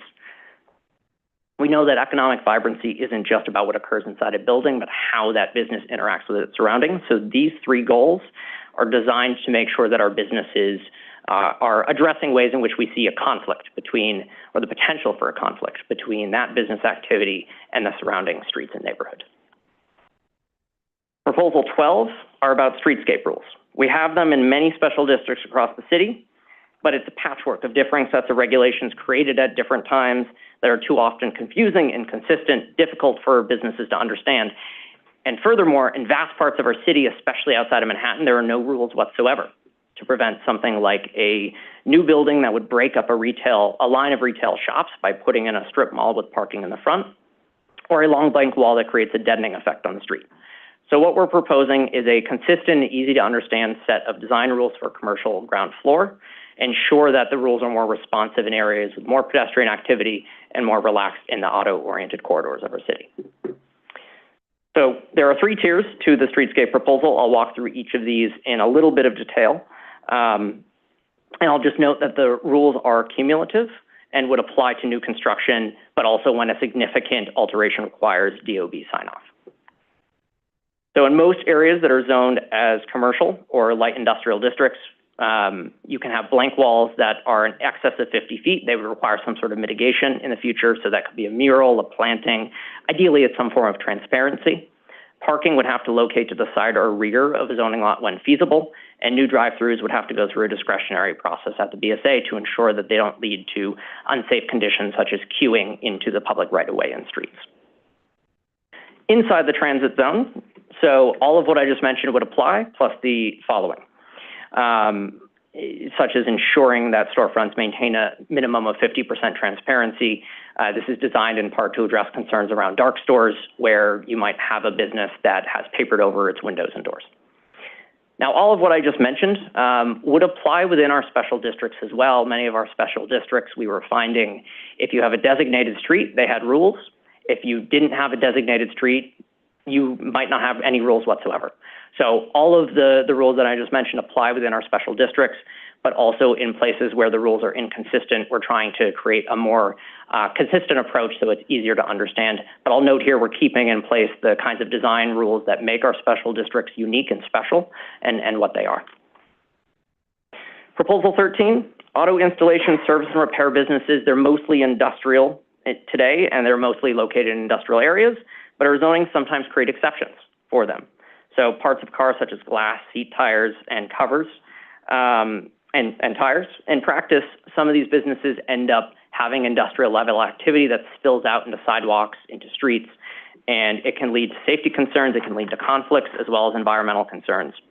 So this proposal, it seeks to, for businesses that are industrial in nature, they're doing heavy auto repair, they're going to be located in our city's industrial areas, as well as C8 districts. They require permitting from the State Department of Motor Vehicles. In our commercial districts, the businesses that would seek to locate there could only be through BSA special permit process in the future. This would ensure that there would be site plan review that would reduce conflict with other pedestrians and other folks in the neighborhood. Lastly, Proposal 14, our zoning has outdated rules when it comes to delivery activities. So you can, if you're the federal government, operate a post office in pretty much any area of the city today. You can have parcel pickup and delivery, but if you're not the federal government, you don't have that same sort of flexibility in the zoning. So the current regulations make it hard to encourage the kind of neighborhood-based hubs we might want to see for deliveries that are more safe and sustainable in the future. So this proposal creates a new kind of use called a micro-distribution facility, permits these businesses in commercial areas, but only at a small scale, which we think could help alleviate truck congestion and foster alternative modes of transportation. We've been working very closely with the Department of Transportation on this proposal and making sure that there are ways in which their initiatives and programs that they have intersect really well with this. We and they view it as two sides of the same coin, as they're continuing to enable this kind of activity as well. Our fourth and final goal is new opportunities for businesses to open. So these four proposals are all about new kinds of zoning tools that involve a public review process. So these are not as of right, they would require a public review, but we need to update our zoning toolkit as we're looking at, in our first 14 proposals, ways to address the as of right zoning framework. So Proposal 15, many large-scale residential developments such as NYCHA campuses are zoned as residence districts. This means that retail services and makerspace cannot easily locate. It places residents of these and other large-scale sites further from goods, services, and jobs. So this proposal creates a CPC authorization, which would allow a limited amount of commercial or makerspace into new or existing construction on large-scale campuses, which would give residents greater access to basic necessities or space to grow a new business. Proposal 16, places in the city where we don't have commercial zoning, there's no way other than a full neighborhood-wide rezoning to consider new kinds of storefront space. I'll also add, going back to proposal number 1, that our city's legal non-conforming businesses also are very limited with the kinds of options. So if you were a coffee shop today, you were legal non-conforming, say tomorrow you want to become a coffee roaster, legal non-conformance regulations in the zoning would say that you can't do that because you'd be going up your use groups. And so this proposal requires environmental review, requires a public review process, but most importantly provides a path that does not exist today. We think that this proposal does strike a reasonable balance, giving more New Yorkers the ability to walk to pick up basic necessities, while also giving the community a say in where these kinds of businesses could go. Proposal 17, situations where a new or growing business wants to construct a new building, you run into small zoning issues that limit the shape or the size of that building or the business. So film studios, it's the height and setback of the building that often runs into issues in our zoning. Or you could have a clothing shop, and in a commercial overlay district, they're limited to 10,000 square feet, and there's no way to, say, expand to a vacant storefront next door if they wanted to. So we're creating pathways in our zoning where if a business wants to consider a case-by-case case-by-case waiver, they could do so. Lastly, in some instances, it's the zoning districts themselves, not the pathways to modify them, that are obsolete. So this is particularly true of our city's manufacturing or M district zoning designations. And so this proposal creates a range of new job-intensive zoning districts at heights and densities to expand our zoning toolkit for the future. I'll note all of these would require a full rezoning. So 4 new kinds of districts. I'll walk through these quickly one by one. The first is an M3A or core industrial district. This is a type of zoning district that for the first time restricts the floor area for all non-industrial uses while giving industrial businesses room to grow. So the core district, we think, is a critical tool for ensuring the preservation of industrial businesses across our city, and one that we believe is appropriate in areas where we do not want to see transformation. Our second tool is an M2A or transition district. This district is designed to incentivize the creation of new industrial space that's guaranteed for those industrial users, allowing a mix of business types to allow for the creation of new space. So this kind of tool is sorely needed in ways to renew derelict or outdated spaces. We think it's appropriate in context where we want to see a balance of preservation and growth. And then this brings me to our third tool, which is the M1A or growth district. So today, our M1 districts are in many ways obsolete. You go from 2 to 5 FAR with nothing in between. You go from 5 to 10 FAR with nothing in between. And you have onerous yard and setback rules that make it impossible to build loft-like versions of buildings that we saw historically. So the growth district, it's designed for industrial contexts where we want to take advantage of job creation that can come from higher densities and a mix of business types. Lastly, the C7 district, I noted it in Proposal 2. This is not an industrial planning tool, but rather a new type of commercial district, the same use regulations as the C6, or I guess C4, C5, and C6, but it borrows from the loft-like envelope of the growth to see a wide range of business types. So it gives planners a new tool for areas where we want to see significant job growth. So I will close with a bit of an update with public review process so far. Since we referred on October 30th, we have been to 138 community board meetings, and we have several more for this week. And we've met with 58 out of 59 community boards at least once. We are meeting with our 59th community board tomorrow night.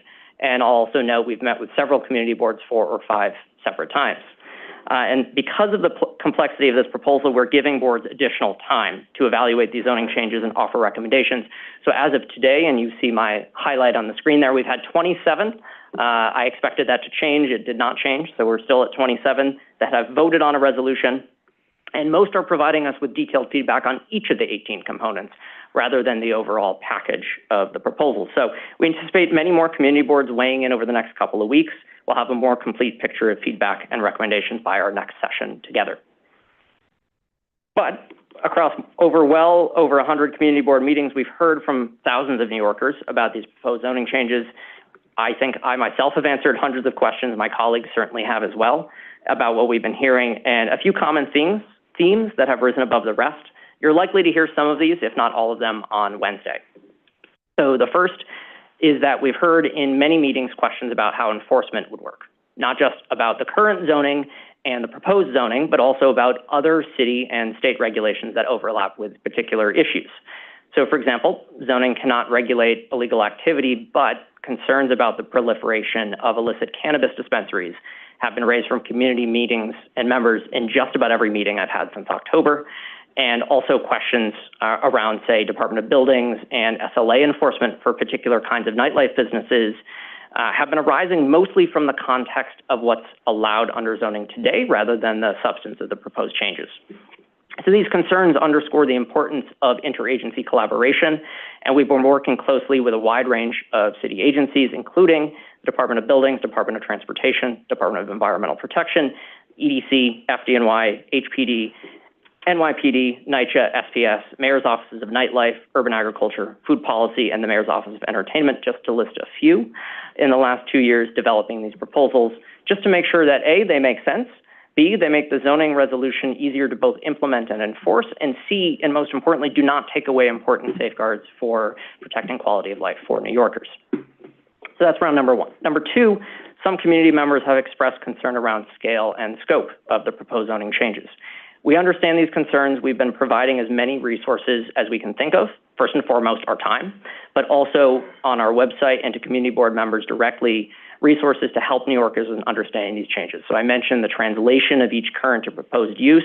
We also have things like a cheat sheet that specifies the primary zoning resolution sections associated with each of the 18 components of the proposal. So you don't have to go through the annotated zoning text.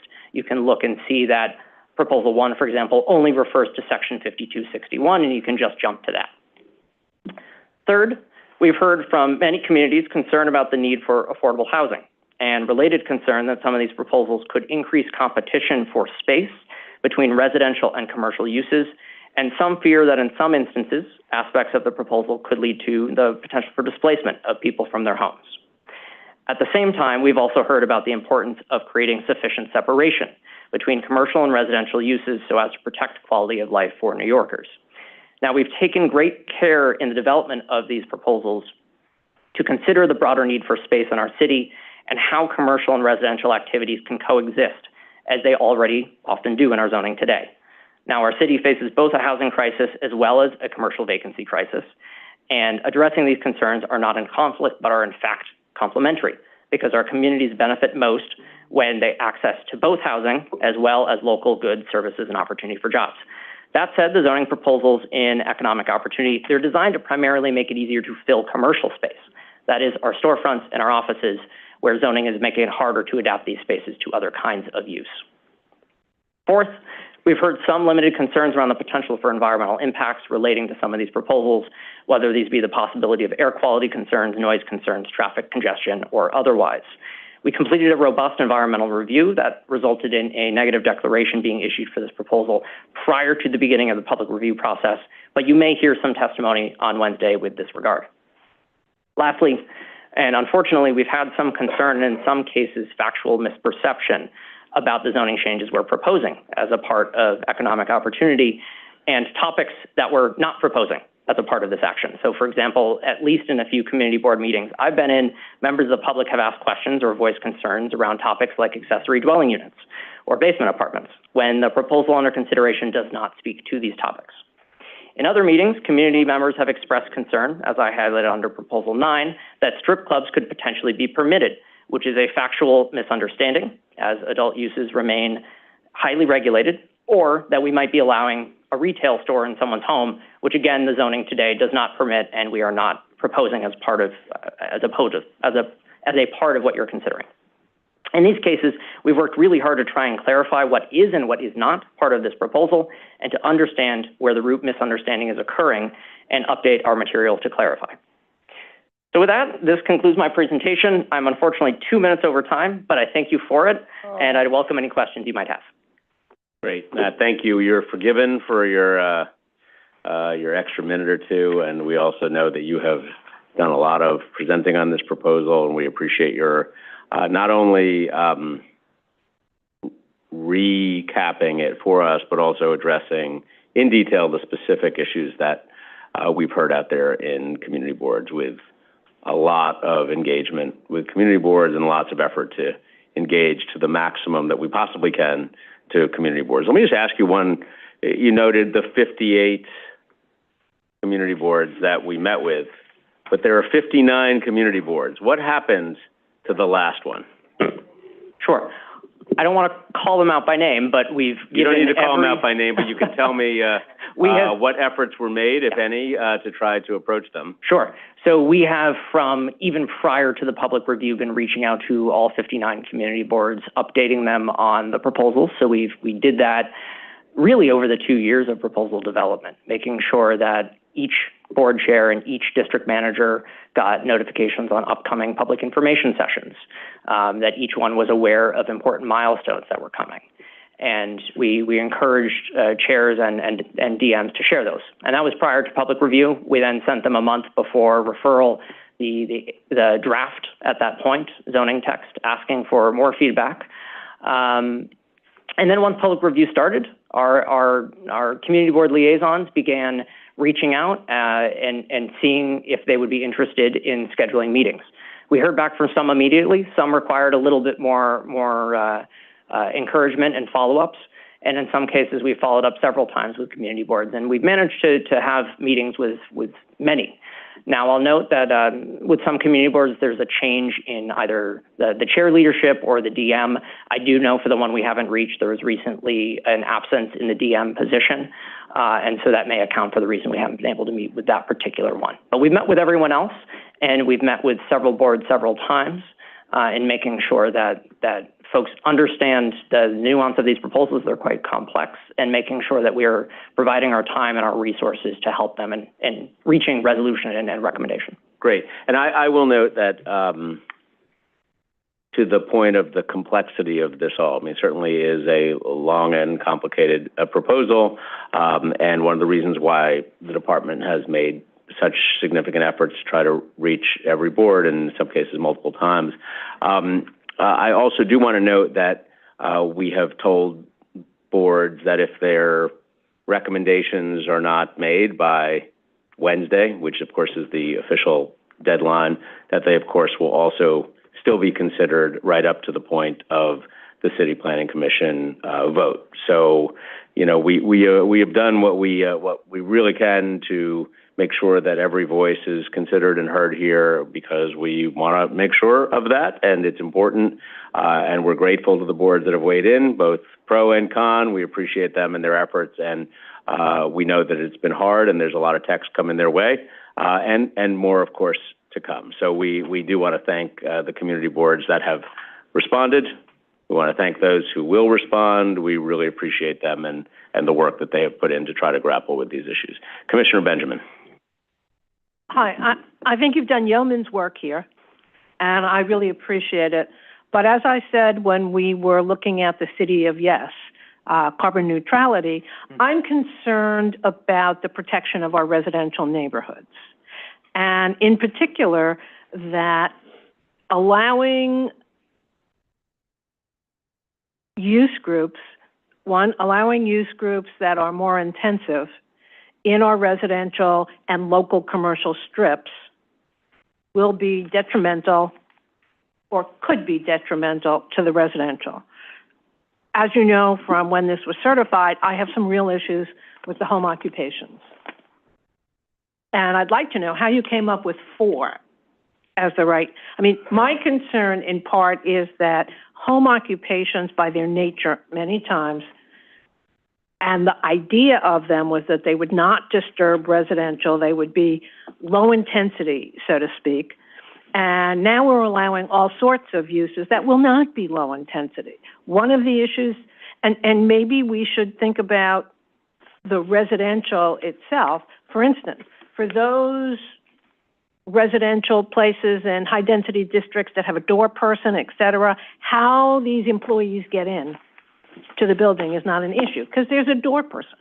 But for places that don't have those kinds of protections, there's an issue. And this was an issue that came up all during the Airbnb discussions about strange people wandering in and out. And many times what happens, and we've all seen it, is that the employer puts one of those key things outside on a fence or on the door, and you'll see in many buildings there can be as many as 10 of those key things attached to a fence. That does not make the residents feel good or protected. So how, looking at the intensity of the residential, maybe we need to look at that in conjunction with the home occupations, or I would like that. Secondly, the intensity, I think we need to look at that. While some of the uses, new uses, and extending the list of home occupations is fine, I think that there are some uses. Some would say that a physical culture establishment that only had classes of a couple of people at a time is fine, but they're very noisy. Or that when we rezoned Dumbo, one of the issues that came up was that sewing machines and knitting machines are very noisy. And the residents in the building complained vehemently about the use. So you're saying they could have up to four employees with those machines. There's also no requirement of how many hours they can have them. So that if I have a special order and my 4 employees are all sewing all night, that's very disturbing to people. So I think I would appreciate if we added more protections for the residential with an eye towards making sure that the use really is not more intensive than should be located in a residential building, and not more intensive than would be permitted for a commercial use that was actually allowed. And that's my 2 cents. Yeah. Great. Thank you, Commissioner. And what I'd say to that is, the way I'll start again. The way the zoning refers to home occupations today and the way we're trying to keep in place is emphasizing that this is meant to be accessory to the residence. And the moment that your activity is no longer incidental, then it should not be allowed today or tomorrow. Now, I think we're to your points around providing more clarity around what that means. We're taking a look at that, certainly. And I think a lot of what you're bringing up, we certainly have heard in community board meetings, along with questions about what is and what is not allowed today. So I think we at the department have a lot to do on education around what is allowed. And then as far as the proposed zoning, making sure that the language is clear that in the instances where we might have, say, a barber that's allowed in the future, not allowed today, there are many kinds of occupations that are allowed today that you do have outside people. Mm-hmm. So I think it's on us to really figure out what is the difference between having a kind of occupation, say a doctor, or a lawyer, or really anyone else that sees clients that are, you see that today, you can see that with multiple clients at the same time. What is the land use distinction between that and a barber? And it's on us to make sure that we are making the case that there is no difference. We think we made that case that there is no difference between a barber and something else. But I think the question still stands around clarity for what is in the zoning today and how do we ensure that quality of life. We share that concern. And I would say that while your response is kind of that the enforcement will do something, enforcement has been, particularly on quality of life issues, but even on others, the buildings department does not have enough inspectors to go out on a variety, and they will tell you that when you call with a complaint. Or they will tell you, you call with a complaint that there's illegal construction going on at night, and when you look back, they sent somebody at 11 in the afternoon, and they didn't see any illegal night construction. Of course they didn't, because they sent someone during the day. So right now, I think that the response to people that enforcement will take care of any noise problems or the police will take care of any other problems or DEP will take care of noise problems, I think we can anticipate some of these things, and I think we have to do more if we want to say that these are really appropriate in a residential building and that they will not negatively affect the quality of life for the residents. Thank you, Commissioner. Let me jump in. I think we're gonna move on to, we have other questions. And I just want to, just one point of clarification here. Commissioner Benjamin raises good questions about disturbance and how to protect neighbors. Can buildings, I mean, we're talking about zoning, blunt instrument here. A blunt instrument that today says you can be a piano teacher or a trumpet teacher or a drum teacher, but you can't be a lawyer in your own home, which is, I think, weird by all accounts. Can a building make its own rules about what it can allow? Does zoning trump individual building rules? It doesn't. In fact, individual building rules can and do supersede zoning. And we see that today. We see that in all kinds of contexts where, similar to having a lease where you can't have a pet, you could have a lease where a certain kind of business activity is prohibited, even if the zoning says it is. But just to note, lawyers are allowed under zoning today. Sorry, anyone who interior wants to practice. interior decorators are I'm not. predisposed to the lawyers being one myself, but let's go with interior decorators as an example. Not allowed. Thank you. Somebody needs to stand up for the lawyers, but they're good, it sounds like. Interior decorators, however, are not under zoning today. That's right. Correct? Okay. So interior decorator is a no. Piano teacher or trombone teacher is a yes. Building says against our rules, we just can't abide by trombone teachers in our building or other music teachers. That rule would trump over anything that zoning would allow, correct? It would. And if the building allowed it and the trombone teacher today wanted to do 24-hour-a-day lessons, there's nothing in zoning today that prohibits that either. Is that correct? That's also correct. You could be a trombone teacher and you could have a 1 a.m. rehearsal if you so wished, but you would likely trigger the nuisance clause of the zoning. So in that instance, you probably would trigger some sort of sound concern. Right. So I guess my only point with all of this is that there are building rules that are at play here, and there's some odd, antiquated distinctions on home occupations that live in zoning today. So I think that what we should explore at our public hearing, at least from my view, is which of those rules actually make sense? We've got an enforcement issue no matter what. If you have a building that, doesn't allow a trombone teacher, or if you have a trombone teacher that is creating a nuisance, forgive me, trombone teachers out there, this is not intended at you, can make it whatever. There is an enforcement issue today with any home occupation, anyone, any single one of them. A loud lawyer even. Sure. But the worst. But that is an enforcement question today. So really, what you're talking about and what the department is talking about is how do you make some rational distinctions? Are there any rational distinctions between these professions? Okay, let me go to Commissioner Cerullo for 5 minutes.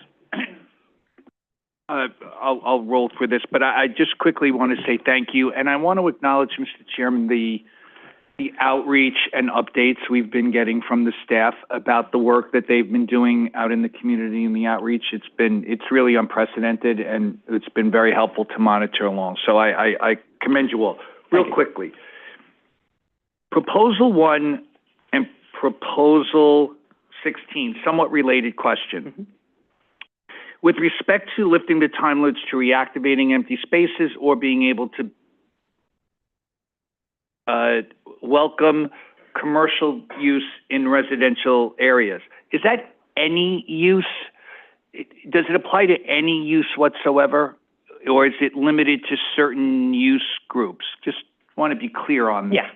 Yeah, so Proposal 1 would be based on legal nonconformance regulations, and essentially you can only go down the intensity of a use group and you cannot go up under legal nonconformance. So you could go from, say, a coffee shop to a bar, but you could not go from a coffee shop to a cement factory.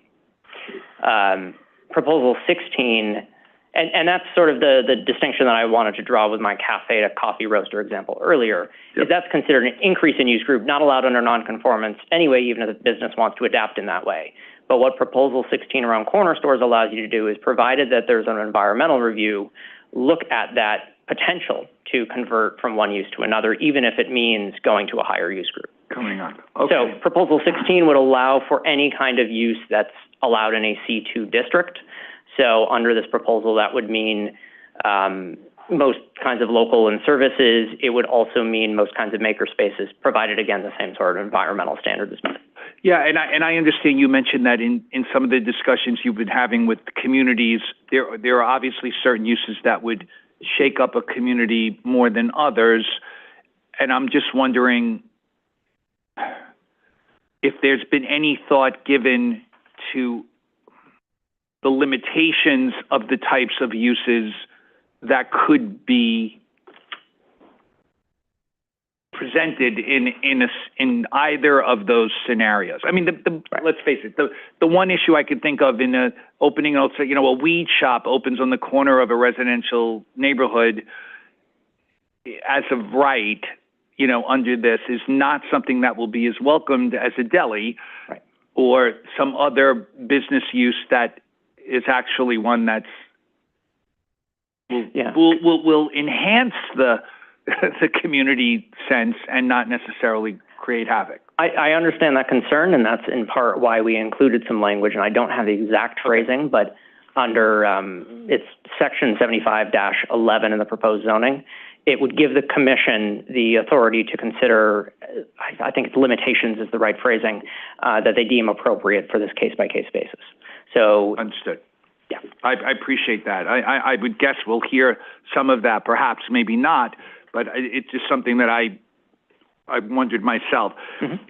On proposal 6 and, let's see, 6 and maybe there's 7 and I'm trying to, the idea of the use group, we'll call it consolidation, I'm using that word, it's probably not the, you talked about going from 18 use groups to 10. That wasn't clear on the slide. It was more like there were 4 that were sort of all moved into 6, but I still didn't start with 18 and I did end with 10. Has there been any consideration, and is this something we should be looking at, whether or not it's in scope as a whole other issue? I'm not suggesting it, but just wondering, in order to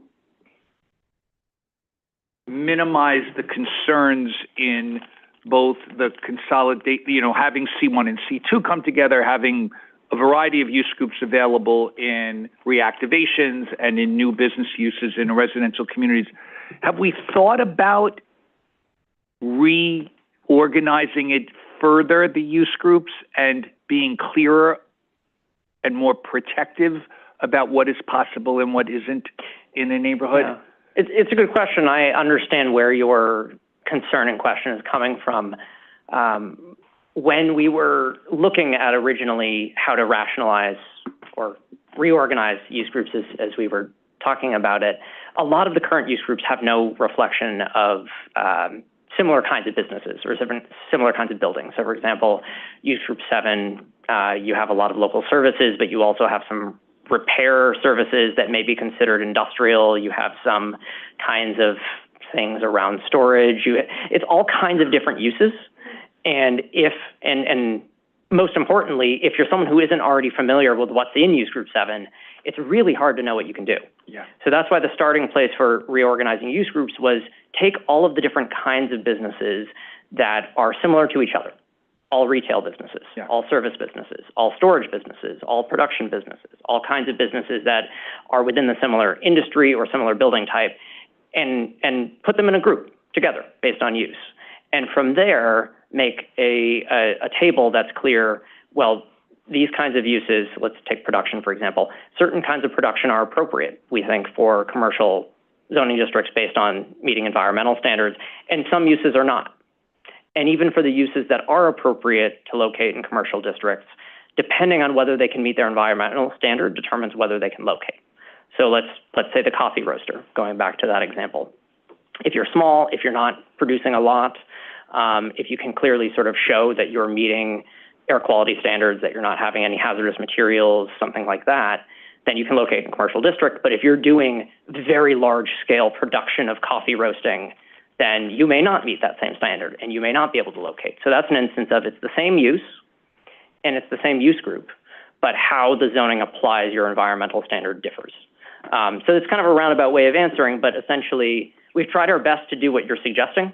I think this is admittedly a pretty complicated part of the proposal, both because we're trying to rationalize something that doesn't make a lot of sense today, and also because we're trying to think towards what is the kind of way in which a variety of stakeholders, Department of Buildings, small business, practitioners who already know what the zoning is, yourselves, can really have a much more clear understanding of the zoning than exists today. So admittedly, it's imperfect, but I think it's something that we want to continue to strive for that clarity, and also want to think about what are all the kinds of educational resources we can put out that just make it a lot more clear, so that if and when that this gets adopted, it would be much more user-friendly. Thank you, Matt. Thank you, Commissioner. Commissioner Osorio. Thank you, Chair. Thank you once again for all the work. I agree with what my colleagues have said. in addition to the outreach, I also want to just specifically highlight the value of the FAQ that you put together. Making that, sharing that like that is super useful. I have a series of substantive questions that we can discuss tomorrow, but I wanted to just emphasize how I respectfully think that a more detailed environmental impact review is required here to fully understand the impact on certain communities, but also more, or in addition to that, just to industry directly. And so I wanted to just highlight that just because I understand sort of like your process, and I respect the rationale with which you've addressed that question in the past, which is that particularly regarding the new M districts, if we're not mapping them, then we're not generating an impact. I disagree. I think that with these transitions that you're suggesting, we may be increasing the pressure on the M3s to further consolidate noxious uses in low-income communities of color, creating an environmental justice impact. We just don't know.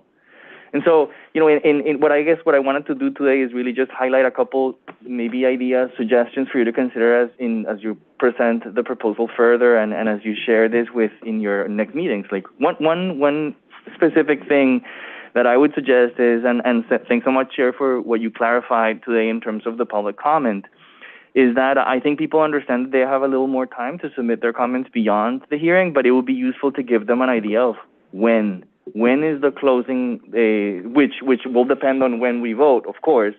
But I think it depends on how many questions the commission has that we need to respond to. But I think that just getting at, because this is massive, and so I just think that having an idea of when that is, as you present this, I think would be useful. I also just wanted to ask you, in terms of the analysis that you've performed, is there a chance to share, to make public some of the baseline data that you've analyzed? For example, have you looked at the actual number of businesses under each of these categories, where they are, et cetera, just so to understand, sort of like, I know that in the EAS, you've determined that, you've measured sort of like the impact to reach the conclusion that there's a negative declaration. I'm wondering how much of that can you actually share? Just because, again, thanks so much for the clarification that the review process here, like what was the review process here in terms of following the 197C process? But since this is not ULURP, there wasn't such thing as a scoping session or the alike, where people could actually participate in terms of, what was going to be reviewed in the environmental impact analysis. And so additional transparency in terms of like, what was it that you looked at that, got you to the conclusion that there was a negative declaration would be useful. And so that was the comment with that. I also just wanted to clarify something. You're saying with Proposal 6, and correct me if I'm wrong, that you're not adding any new uses, that you're just sort of like reorganizing them, and that you're updating the classification system to more sort of like contemporary standards, which makes sense. But you could argue that you are actually including new uses. You're creating, for example, the micromobility uses as an example of a new use that you're incorporating that may have an impact. We just don't know. So I that's just a suggestion as you continue to present this, to make the clarification that you're not entirely sort of like not creating new uses, you are. And then just finally, I had another suggestion, which was, I think that we've discussed this in the past, but I would love to understand, again, sort of, why did you decide to have the M District sort of like package along with the 16 proposals? Meaning, why, for example, couldn't you separate that like you did with gaming, which, could be considered on its own enough of a complex process to sort of like go through this? What was the rationale to incorporate the M District there? Just because, in my mind, that could, with a full environmental impact review and a more detailed discussion in terms of like what areas we're talking about, could actually lead to a super fruitful conversation to allow some of the issues that we were hearing from Commissioner Benjamin, which I agree, I understand, but also on the positive side, to, for example, seek opportunities to implement what carbon neutrality put on the table. of course, that's mostly about residential buildings, but we could be encouraging, let's say, urban agriculture uses in commercial districts, which right now may actually sort of like increase energy use. We don't know, to actually sort of like incorporate energy efficiency, the new energy efficiency standards and renewals. Let's pose the last question. We're at 5 minutes already, but why don't you finish your thought, but let's give him a chance. I'm done. Okay. Thank you, Commissioner. And I think I got most of your questions, but I would love to follow up with you more on this, have a more detailed conversation. On your general point and opportunity for clarity, Proposal 6 in and of itself is not meant to create new uses. Where we are creating a new use or where we are allowing a existing use in new places, there, we've called them out in separate proposals. There, we also analyze them as part of the environmental review. So, for example, in Proposal 14, the creation of microdistribution, we looked at that potential for environmental impact based on the size we were proposing, and we looked at that in each of the analysis. Same thing for the potential for clean production businesses under Proposal 3. Many of these business types exist today, but we looked at what that reasonable worst-case scenario could be, and based on that process, determined a negative declaration. So just to answer your questions, and sometimes I know we're already out of time, and then your last point, generally on the creation of new M districts, part of what we're doing as part of the Intro 1012 City Council bill is looking at where these new tools could be potentially used across the city. That is an intensive years-long process that each of you all will be engaged in, as well as many of the community industrial service providers and residents of where these new tools could be used. So I think your point generally is that we need to look at the potential use for these new tools. We agree. We want to start on that work as soon as we can, and we look forward to working with you and community members on that. Thank you. Thank you, Matt. Thank you, Commissioner. Let me see if there are other first round questions, and I'm happy to go back around if people have another round here. Okay, there are none. Another opportunity, Commissioner Benjamin. In terms of the amusement uses, currently for some of these uses you need a BSA special permit. Let's say for a pool hall, or you need so how do you envision that process working? Sure. Yeah. Should I answer that one first, or was there a second part? Okay.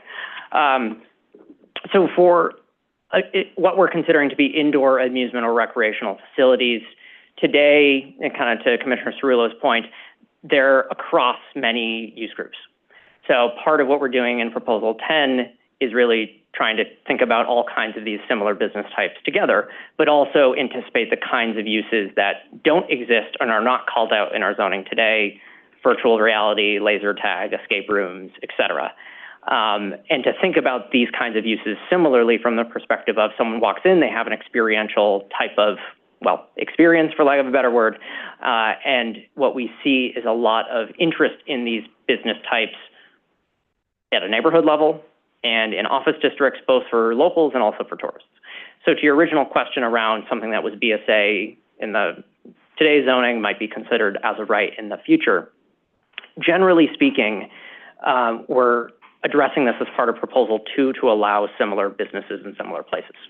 So if you were a pool hall and you were allowed in C2 districts and you want to be allowed into C1 districts, that is a change we're making under Proposal 1. So trying to hold sort of separate the different components of this, if that makes sense. So there's the updating the terms, Proposal 10, and Proposal 6. And then there's the allowing uses that are currently, as of right, or in C2s into C1 districts. That's under Proposal 2. So two different mechanisms going on here. Right, but in Proposal 10, we're creating this general use, entertainment, amusement use that's not currently permitted in many zones, and that may require a special permit. And the reason that special permit was created at BSA was because kids and others were hanging out at these video arcades during school. There were a whole series of issues around the operation of these facilities that resulted in the formation of the requirement of a special permit, so that specific safeguards could be put in. And so I'm concerned about how those safeguards continue. If a business, let's say a video arcade or one of the new kinds of video things that may be attractive to high school students and is located along Fulton, right next to Brooklyn Tech, and ends up getting lots and lots of students who should be in school, how do we deal with that? I would venture to guess that whether a arcade can locate close to a school or not is probably not a land use concern, but is rather something for the Department of Education. But I think it's something for us to look into further. You can have arcades accessory to eating and drinking establishments today in these same places. What this proposal would allow is for a business to primarily consider itself an arcade. Right. So that's just a concern. I'm done. Thank you. Commissioner Cerullo? Okay, so I'm going to pick this up. I wasn't connecting to this, but there's actually a relationship between what I'm thinking about and what Commissioner Benjamin just raised. And that has to do with in Proposal 9, in the nightlife proposals. There are, and I realize we're approaching this from the point of view of zoning, underlying zoning, but there's a layer of regulatory authority like licenses and other checklist items that a business is required to have in order to do business legally. Mm-hmm. Obviously, it has to be permissible through zoning, whether as of right or there's a BSA authority granted. How do we connect the dots on these changes with licensing and other approvals required for certain types of uses, whether they were permitted once and are no longer permitted, or vice versa? Mm-hmm. I mean, the cabaret issue is a perfect example. That's where I was going, but this relates to arcades, which are also licensed activity through consumer and worker protection. And I know the city council has changed the cabaret laws to make them less discriminatory and less restrictive over the years. But how does it all fit together? Yeah. And have we looked at that? Has that been something that has been reviewed in any way? Yeah. So from the very get-go of this process, we were not doing this work in isolation.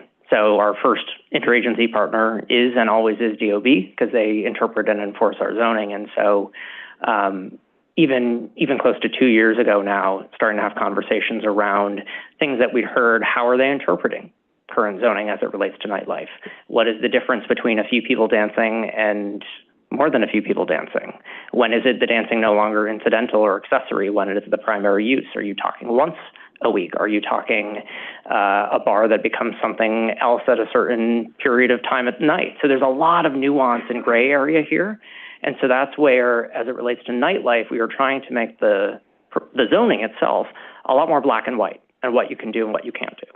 And so that was sort of our starting place based on conversations with DOB, because inherently when the enforcement or just even an interpretation is more ambiguous, it's more confusing. It's more confusing for the DOB plan examiner. It's more confusing for a community board member. It's more confusing for the small business.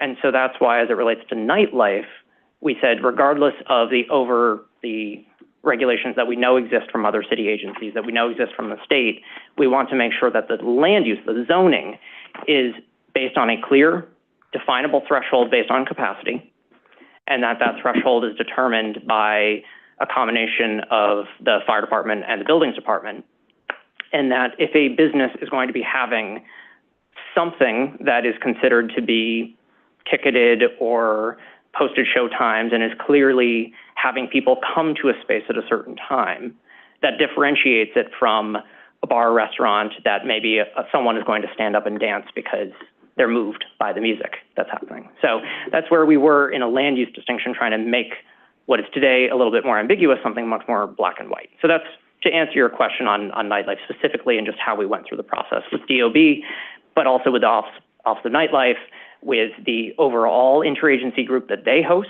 So that includes fire, police, DEP, DOB, other parts of DOB, and just that broader regulatory landscape, and making sure that as we're making these changes, it fits into the processes that they already have and makes sense for the processes that they have.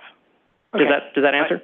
Yes, and I won't, well, I don't need to go any further. I appreciate that, and it answers part of it. I guess what I was trying to figure out is if, and this has to do with not just the Department of Buildings, but this is about business licensing and the uses, business use licensing, and whether or not we are either creating an issue for other agencies with respect to licensing businesses now that they didn't have to license before, or should there be a corresponding elimination of licenses that were required to control uses that now the zoning is doing in a different way. And it's just a thought. I don't know the answer to that myself, but I have familiarity with some of this from the past, and I just wondered if that discussion had taken place with the regulatory agencies aside from buildings. I was looking more at consumer affairs, which licenses business activities that will now either have more flexibility under zoning or perhaps maybe some less changes to their situation. That's it. But a conversation perhaps for another time, or follow-up, or anything else. Thank you, Mr. Chairman. Thank you, Commissioner. Commissioner Osorio? Thank you, Chair. Thanks for your response. I appreciate it. I recognize and I respect that we may not agree on some of the points discussed, and that's fine. I just wanted to quickly follow up on two things. One, I thought that it's really useful that you introduce or reference or at least connect the idea of the Industrial Development Strategic Plan, a new legislative now sort of like requirement that didn't exist when this started, at least wasn't passed, as part of sort of like what that larger vision would look like. I think that people would appreciate understanding how your regulatory, how the text amendment actually relates to what you're trying to plan. And then the other thing is just to clarify what I meant in terms of the reorganization of the land use groups, is that you are using a classification system that organizes the use groups by type of activity. Another very different thing is to organize them in terms of impact. And I think that would be useful at least to clarify that how in the process that you said that you had discussed or that you had done to do that, to explain, where we are in that regard. Because again, we may not be able to fully see the impacts because in some of these cases, you're just grouping them by activity, not impact. Yeah, thank you on both of those, Commissioner, and I think both are really well-heard suggestions, especially trying to think about ways that we're better communicating what we're already doing or just saying it from a different way. So I think if a business could potentially locate in a commercial area, to your point, but their ability to do so depends on environmental standards, it's up to us to make very clear how they can or cannot meet that standard as to locate. It's better for the business to know what they can do. It's better for everyone else to know what they can do. And so I think it's some homework for us to think about as far as how we communicate and make that much more clear. And then on your first point, well heard, I think other members of our Economic Development and Regional Planning Division are here or listening online. We're going to be doing a lot of this work, really ramping up on the citywide thinking around what are industrial areas and how do we support industrial businesses. It's much more holistic planning, and it's an exciting opportunity. So we're looking forward to it and thinking about where these tools fit into that conversation. Thank you, Commissioner. Commissioner Benjamin, you're going to have the last word today, at least on this item. And we have no more items after this. We got one. One question I had was, in the entertainment, you make a distinction between facilities with 200 or less with live music. Mm-hmm. And why just live music? If I want to have a jukebox or I want to have a DJ, why can't they dance? Sure. Great question. So part of this relates back to current zoning. Today you have use group 6A, eating or drinking establishments, and then use group 6C, eating or drinking establishments. And the distinction the zoning's made for a few decades now is the 6C designation, live musical entertainment, but not dancing, limited to 200 people or less. And we felt that that was the most reasonable starting place for where we would allow live music, but with dancing, 200 people or less. So it leaves open the question of the 6A version of use in the future. And so that's where I was getting to with Commissioner Cerullo's question on making the zoning much more clear when you go from the 6A version to the 6C version, and you start to have some form of live entertainment that is considered that's the use of the space. So in the future, a person getting up and dancing in a 6A bar or restaurant, that's totally fine. That's something we don't want land use to say. But if people are starting to go to that bar or restaurant to dance, then that's the distinction that the zoning is going to be making around the two. So, well, it seems like the distinction is whether the music is live. You could have recorded music with a posted show time or a cover charge, and it would be considered under this proposal the use group 6C version. I'm just using current terms as a way to describe it. So you could have a jukebox, and at 10 o'clock, everyone shows up to dance to that jukebox. That'd be considered 6C. And a DJ? DJ would be the same thing. You could have DJ as background accompaniment under 6A today, but it has to be considered accessory. You cannot have people dancing to it. You can't have posted show times. You can't have cover charges. And if you're going to have a performer coming on to perform, chances are they're going to want to do either posting what time they're going on, or they're going to want to have a cover charge, or they're going to want to make clear that people are going to the space for the purpose of listening to the DJ. So that's admittedly what we're trying to do in this proposal, is make that distinction between bar restaurant, where the live entertainment or non-live entertainment is an incidental part of the use of that space as a bar or restaurant, to where it is a primary part of the use of the space through DJ, dancing, things of that nature. Okay. I think it just allows for a little, still has that confusion as to. Okay, no, that's well heard, and I think something we'll think about. Thank you. Thank you, Commissioner Benjamin. With that, Matt, we're going to let you off the hook today, although we'll look forward to seeing you back on Wednesday morning. Thank you again for all of your efforts. Thank you, everyone, and for your time clarifying all of this. And Sarah, let's go on. I think we have one follow-up. Okay, future votes. For Wednesday, January 24th, staff have prepared reports for Brownsville Arts Center and Apartments in Brooklyn Community District 16. Also in your materials was a letter from the applicant. Okay, 8808 Justice Avenue restricted declaration termination. Staff have prepared a report for this item in Queens Community District 4. Also in your materials was the community board recommendation along with the memo. Also for consideration on Wednesday are zoning authorizations and CPC certifications in Staten Island Community Districts 1 and 2, 76 Cedar Cliff Road, 283 Ocean Terrace, 18 Callan Avenue, and 113 Glenwood Avenue. Okay. Scheduled for a decision on February 7th are Drake Park and Enslaved People's Burial Ground, Barkin Levin and Company Office Pavilion, and Modulator Building. All are reports for landmark designations. Okay, post-hearing follow-ups. For post-hearing follow-ups, we have 2402 49th Avenue DEP site selection acquisition, 2117 37th Avenue rezoning, and Jennings Hall expansion, which have public hearings at the January 3rd public meeting. Staff will provide department recommendations at the next review session. Any questions on those matters, though, we can note them here. Okay. Lastly, for post-hearing follow-ups, we have East 94th Street rezoning, which also had a public hearing at the January 3rd public meeting. There was a letter from the applicants and a testimony provided in your materials. Ali Sung is here to present and available for questions. Hi, Ali.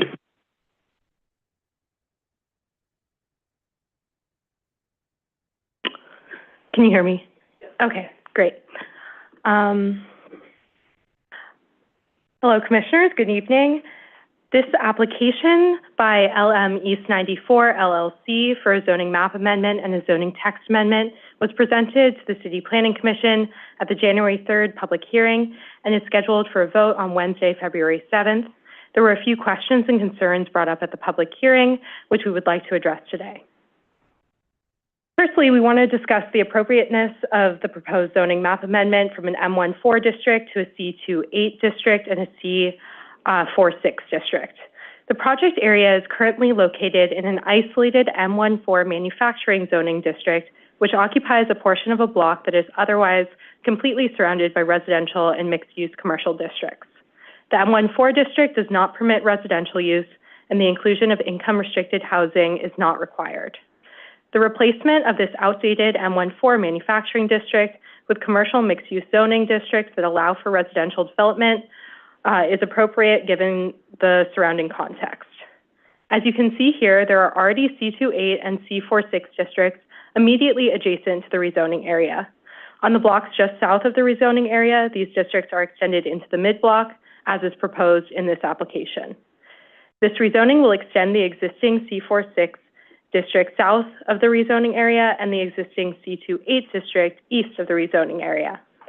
Both proposed districts are consistent and appropriate in scale and permitted uses with the conditions and existing zoning of the surrounding area. There were some questions raised as to whether a residential district such as R8 on the block north might have been more suitable in this rezoning area, but the department generally does not recommend rezoning an area to a district that would create non-compliant conditions. There are 3 existing 5-story commercial buildings within the rezoning area that are proposed to remain. A residential district would make these buildings non-compliant with the underlying zoning. The proposed C28 and C46 districts have the strongest land use rationale given the surrounding context and the existing conditions on the block. The application before the Commission is for the proposed rezoning, not the proposed development. However, because concerns were raised at the public hearing about the height and density proposed in the mid-block, we wanted to provide some context from the surrounding area. All of these highlighted buildings are either partially or entirely located within the mid-block and are at least 35 stories tall within the mid-block. While generally taller developments tend to be along the avenues in the Upper East Side, the department believes the immediate surrounding area is unique and the density allowed under these proposed zoning districts are appropriate here. It's worth noting that housing production on the Upper East Side has not kept pace with our city's need for homes. From 2010 to 2020, the population of the Upper East Side increased by 5.5%, but the number of housing units increased by less than 1%. This is particularly significant in an area such as this, with rich transit access, including the major investment of the 2nd Avenue subway, which has a stop just 1 block from the project site. There's also a 6-train entrance 2 blocks northwest at Lexington and 96th. There's a strong land use and policy rationale to having additional density in areas like this where transit is so accessible. There were a couple of other questions addressed to the applicant at the public hearing. The applicant has responded in a letter that has been provided to you. In summary, the Department of City Planning staff supports the zoning map amendment from an M14 district to a C28 district and a C46 district, as well as the zoning text amendment to Appendix F to map MIH Option 1. The proposed zoning districts will replace an outdated manufacturing district with commercial zoning districts that are appropriate in scale and permitted uses for the surrounding context, while allowing much-needed housing in a transit-rich area. The change in zoning from manufacturing to mixed use allows the requirement for permanently affordable housing through the MIH program in alignment with citywide objectives for housing development. Currently, there's only 1 other MIH area mapped within the Upper East Side, but that site does not include housing. So if approved, this could be the first site to provide income-restricted housing units through MIH on the Upper East Side. Thank you for your time. Thanks, Allie. Just making note of that last point. So thank you for the follow-up and the clarification. There may be other questions. I just want to note that, recognizing the overall concern about mid-block development on the Upper East Side, and certainly I'm well familiar with that. This area, as you pointed out in this slide, is characterized by a rather significant amount of mid-block development even today, which makes it different from other parts of the Upper East Side, at least in my experience. So I think that's an important bit of context that you provided there, which I take note of. Okay, let me see who else has questions. Commissioner Benjamin? I'm sorry, but I would still say that the buildings that you showed, Rupert Tower, Yorkville Tower, they are all on a corner lot. So while they may be in the mid-block, they're also on 3rd Avenue, 2nd Avenue, or on 96th Street, which is a much wider street. Yeah. Can you pull up the presentation again?